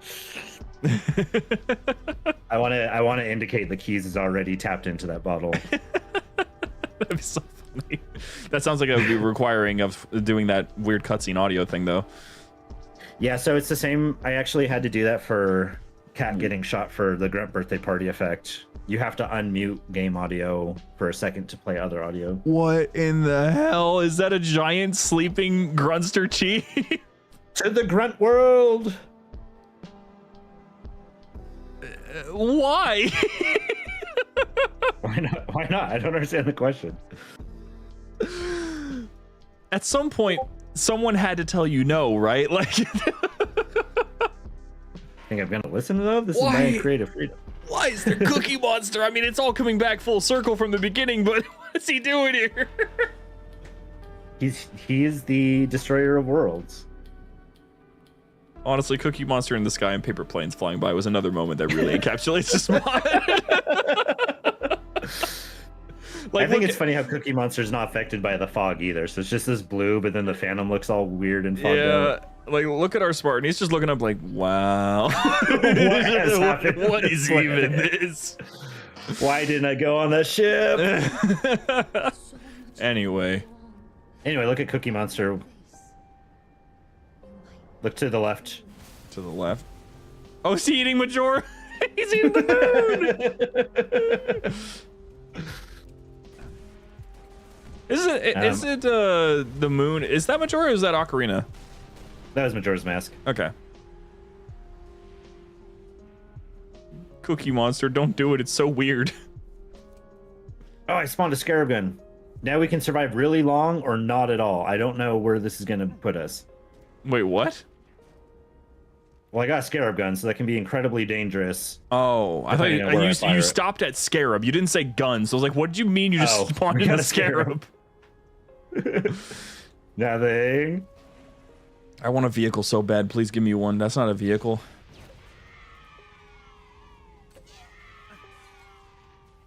That's a box of shotguns. That's not a vehicle. That's a box of shotguns. An astute one over here. Oh no, my visor.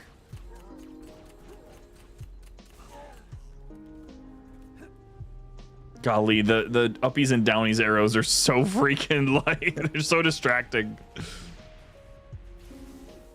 There's a Super Saiyan over here if you want to. Oh yeah, I'm trying to wait until this thing is available for me to throw it so I can throw it, but I can't see that one part of my my HUD. I can't see it anymore. Oh, I can't see mine either. Oh no! No! I got hit by a Trojan horse pistol. Oh no! That's the scary red thing. I'm way outside of the bounds. I'm gonna try to make it back in. I went Super Saiyan, so maybe I can make it back in time. Oh, you might. Oh, I did it! That's awesome. That's so cool. This is the application of Super Saiyan. This is proper. Yeah. I am so happy you picked that up because that would have been it. There's no way back when you get launched out of bounds that far. You were out there. It's all thanks to the modifications of Super Saiyan Serum.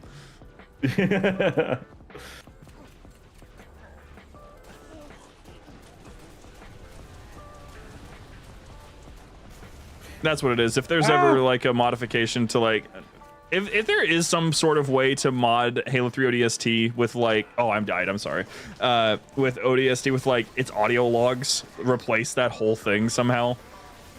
That would be I know it's possible to. I've been thinking of what to do for that. Do you know who Shin Regis is? He makes a bunch of machinima using AI voices. I probably do. I just don't know him by name. Yeah, he's kind of blowing up lately. He's kind of a newcomer. Oh, is he the one that does the weird ones like on Instagram that are kind of like? Yeah. Yeah. Okay. Yeah, they're yeah. So I helped him make a couple levels to mod a little easier, or to make his stuff a little easier. So like I made so you could drive different characters like Master Chief or Cortana, so he could help voice them as a mission and a purpose better. Yeah. But we were talking, and if I could get him to help me with a couple machinima voices that he uses, we could do some ridiculous thing where the audio logs are just like a day in the life of Master Chief going to the grocery store and going and running his errands, doing what he needs to do. Ooh, Moa. Uh-oh. Yeah, that was... I can tell when it's destructive. There's a delay. You can tell that... Oh. Aww. That was brutal. Yeah. Downey. My favorite little thing on this cutscene is seeing the Xbox discs fly in from off screen. Yeah, you get the little down arrows, and then also just a bunch of Xbox discs that fly in. Oh, the Covenant's using everything in their arsenal to take us out. They're shooting Halo 2 at us. Now we know they're serious. I love how I could tell that elite that just stepped on us, like stepped on the camera, was holding the iconic one because I didn't see a sword. Yeah. Another headcanon lore here for me.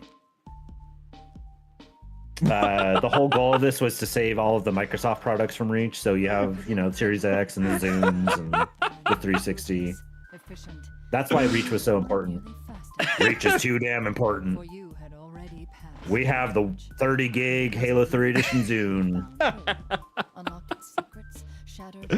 Oh my gosh. Our victory.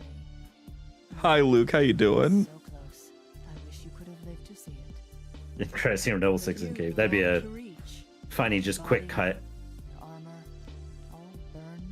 I love how I can see the quad sniper from the intro here.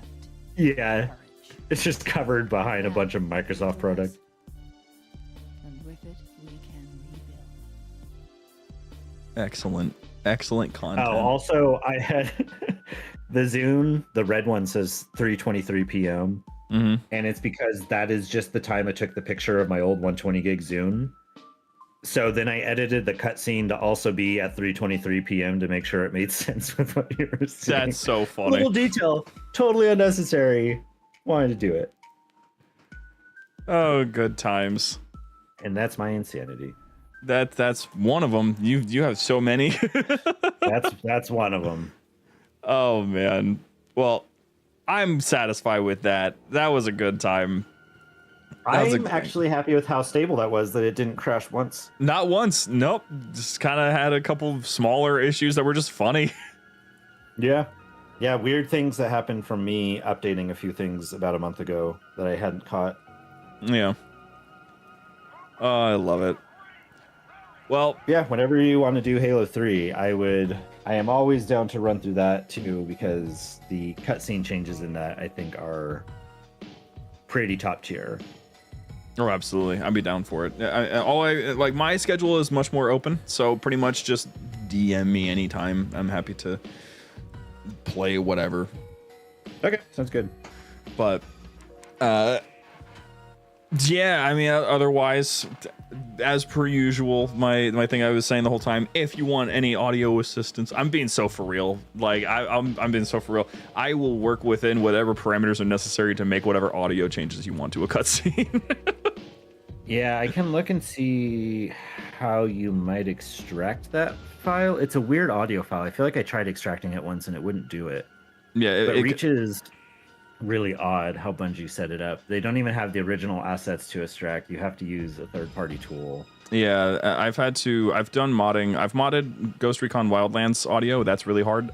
And I've modded what is it that I switched out? I modded, I think it was War Thunder.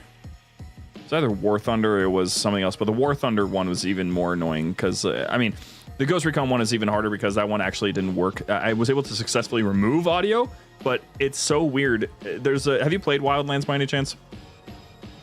I didn't, but I know it. Okay, go I to remember game. watching videos on it. There's a radio in there, and it's really cool because you got a DJ that has all these different dialogue pieces and all that. And what I did was, the idea was to replace these little bumpers that was like, you were listening to Santa Blanca radio, all this stuff and all that, and I wanted to replace that with just meme sounds. So do the intro sound and then play a meme that's horribly distorted, and then it would play the outro and then play the next song. Okay. And what ended up happening instead was I tried to do that, and music just wouldn't stop playing. It just kept on going from song to song to song to song. Didn't play any bumper whatsoever. So it was like the tiniest parameter change would make it so it just would skip the file. It was weird. And so working with strange circumstances like that is one of my little fun troubleshooting things I like to try to figure out. Yeah, and I will definitely say that the way that sound works for Halo mod tools kind of sucks. I think Halo 1 and 2 are more akin to how Bungie did it, but then 343 changed it. I don't know if it just makes it easier for the workflow or what the purpose was. But it kind of sucks because if you like Halo 3, or no, it was on Reach recently when I tried updating the F-bombs to be synced in co-op. And just by importing that, it corrupted the entire sound file where I had to re-import all the sounds I used again and then go through and test to make sure they were all working right. And I had to do that like 3 or 4 times because they just kept corrupting. And so it's really difficult adding new things over time because it becomes more unstable the more stuff you put into it. Oh, annoying. Yeah, it's not... Halo's not the easiest thing to mod. Like the mod tools being out are nice, but there are so many hoops you have to jump through, and Bungie developed in 3D Studio Max, but we can use Blender for free, so then community had to make an add-on for Blender to be able to mod it, but then Halo Reach uses a totally different method. So when I started modding this, they were just starting to figure out how to get models and stuff in game. And it's crazy. There's so much community work that had to be done to be able to even get the mod tools functional. That's why I love giving a little bit of a spotlight here, is because I do think that there is some level of you guys got to get some acknowledgement and recognition for the work you have to put in just to fulfill a hobby. Yeah, I don't know that many other games would have you put... I mean, let's see. Halo Reach, I have 1,071 hours. Halo 3, I have 1,043 hours. ODST, I have 370, but that's more drag and drop from Halo 3, so that's not as bad. But I mean, I have almost 2,500 hours, and then I also have another 700 hours in Blender that I started just for modding Halo. So it's a multi-thousand hour... Like, I've done more than a year of 40-hour weeks just in modding Halo. It's crazy. I mean, I hope don't think any other games require that. No, I don't. That's the thing. I hope you're proud of what you've been able to pull off. Oh yeah, no, that's why I went back and fixed up Halo 3, because I was really proud of Reach. And then looking back at where Halo 3 was at the time last year, I was like, I don't like where this is. I need these to be... I know they can be better, so I'm going to make them better. Yeah, that's fair. Well, but no, it's in a good state, and like I said at the beginning, I've learned a lot, at least, where I don't know that I have the energy to go through and make another 1,000 hours for another mod, but I know that it's taught me a lot of really important stuff that I can, like, I've been able to use a lot of it on Unreal Engine, so I understand a lot of things a lot better now than I would have before. Yep. I'm excited to see what you use next to make something actually like fully original. That's super exciting. Yeah, I'm pretty stoked on it. I don't have specific details yet, but I think from the people I've shared it with, it seems like a really good idea. The best way I would be able to describe it easily would be kind of taking inspiration from something like Goat Simulator without the wacky, like, over-the-top physics, or like Untitled Goose Game. But I also have a story that I think is really good. So I'm fleshing out the world right now, and I think if I can execute it well, then I think it'll be a pretty good game. Sweet. All right, sounds good to me.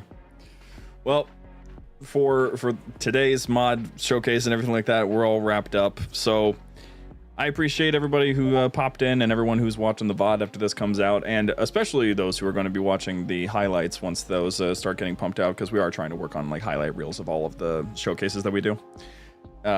Just trying to work out a format, because I don't want it to just be a funny compilation. I want it to actually have like a story that's being told. So I'm working on a format for that, but it'll be entertaining at the very least.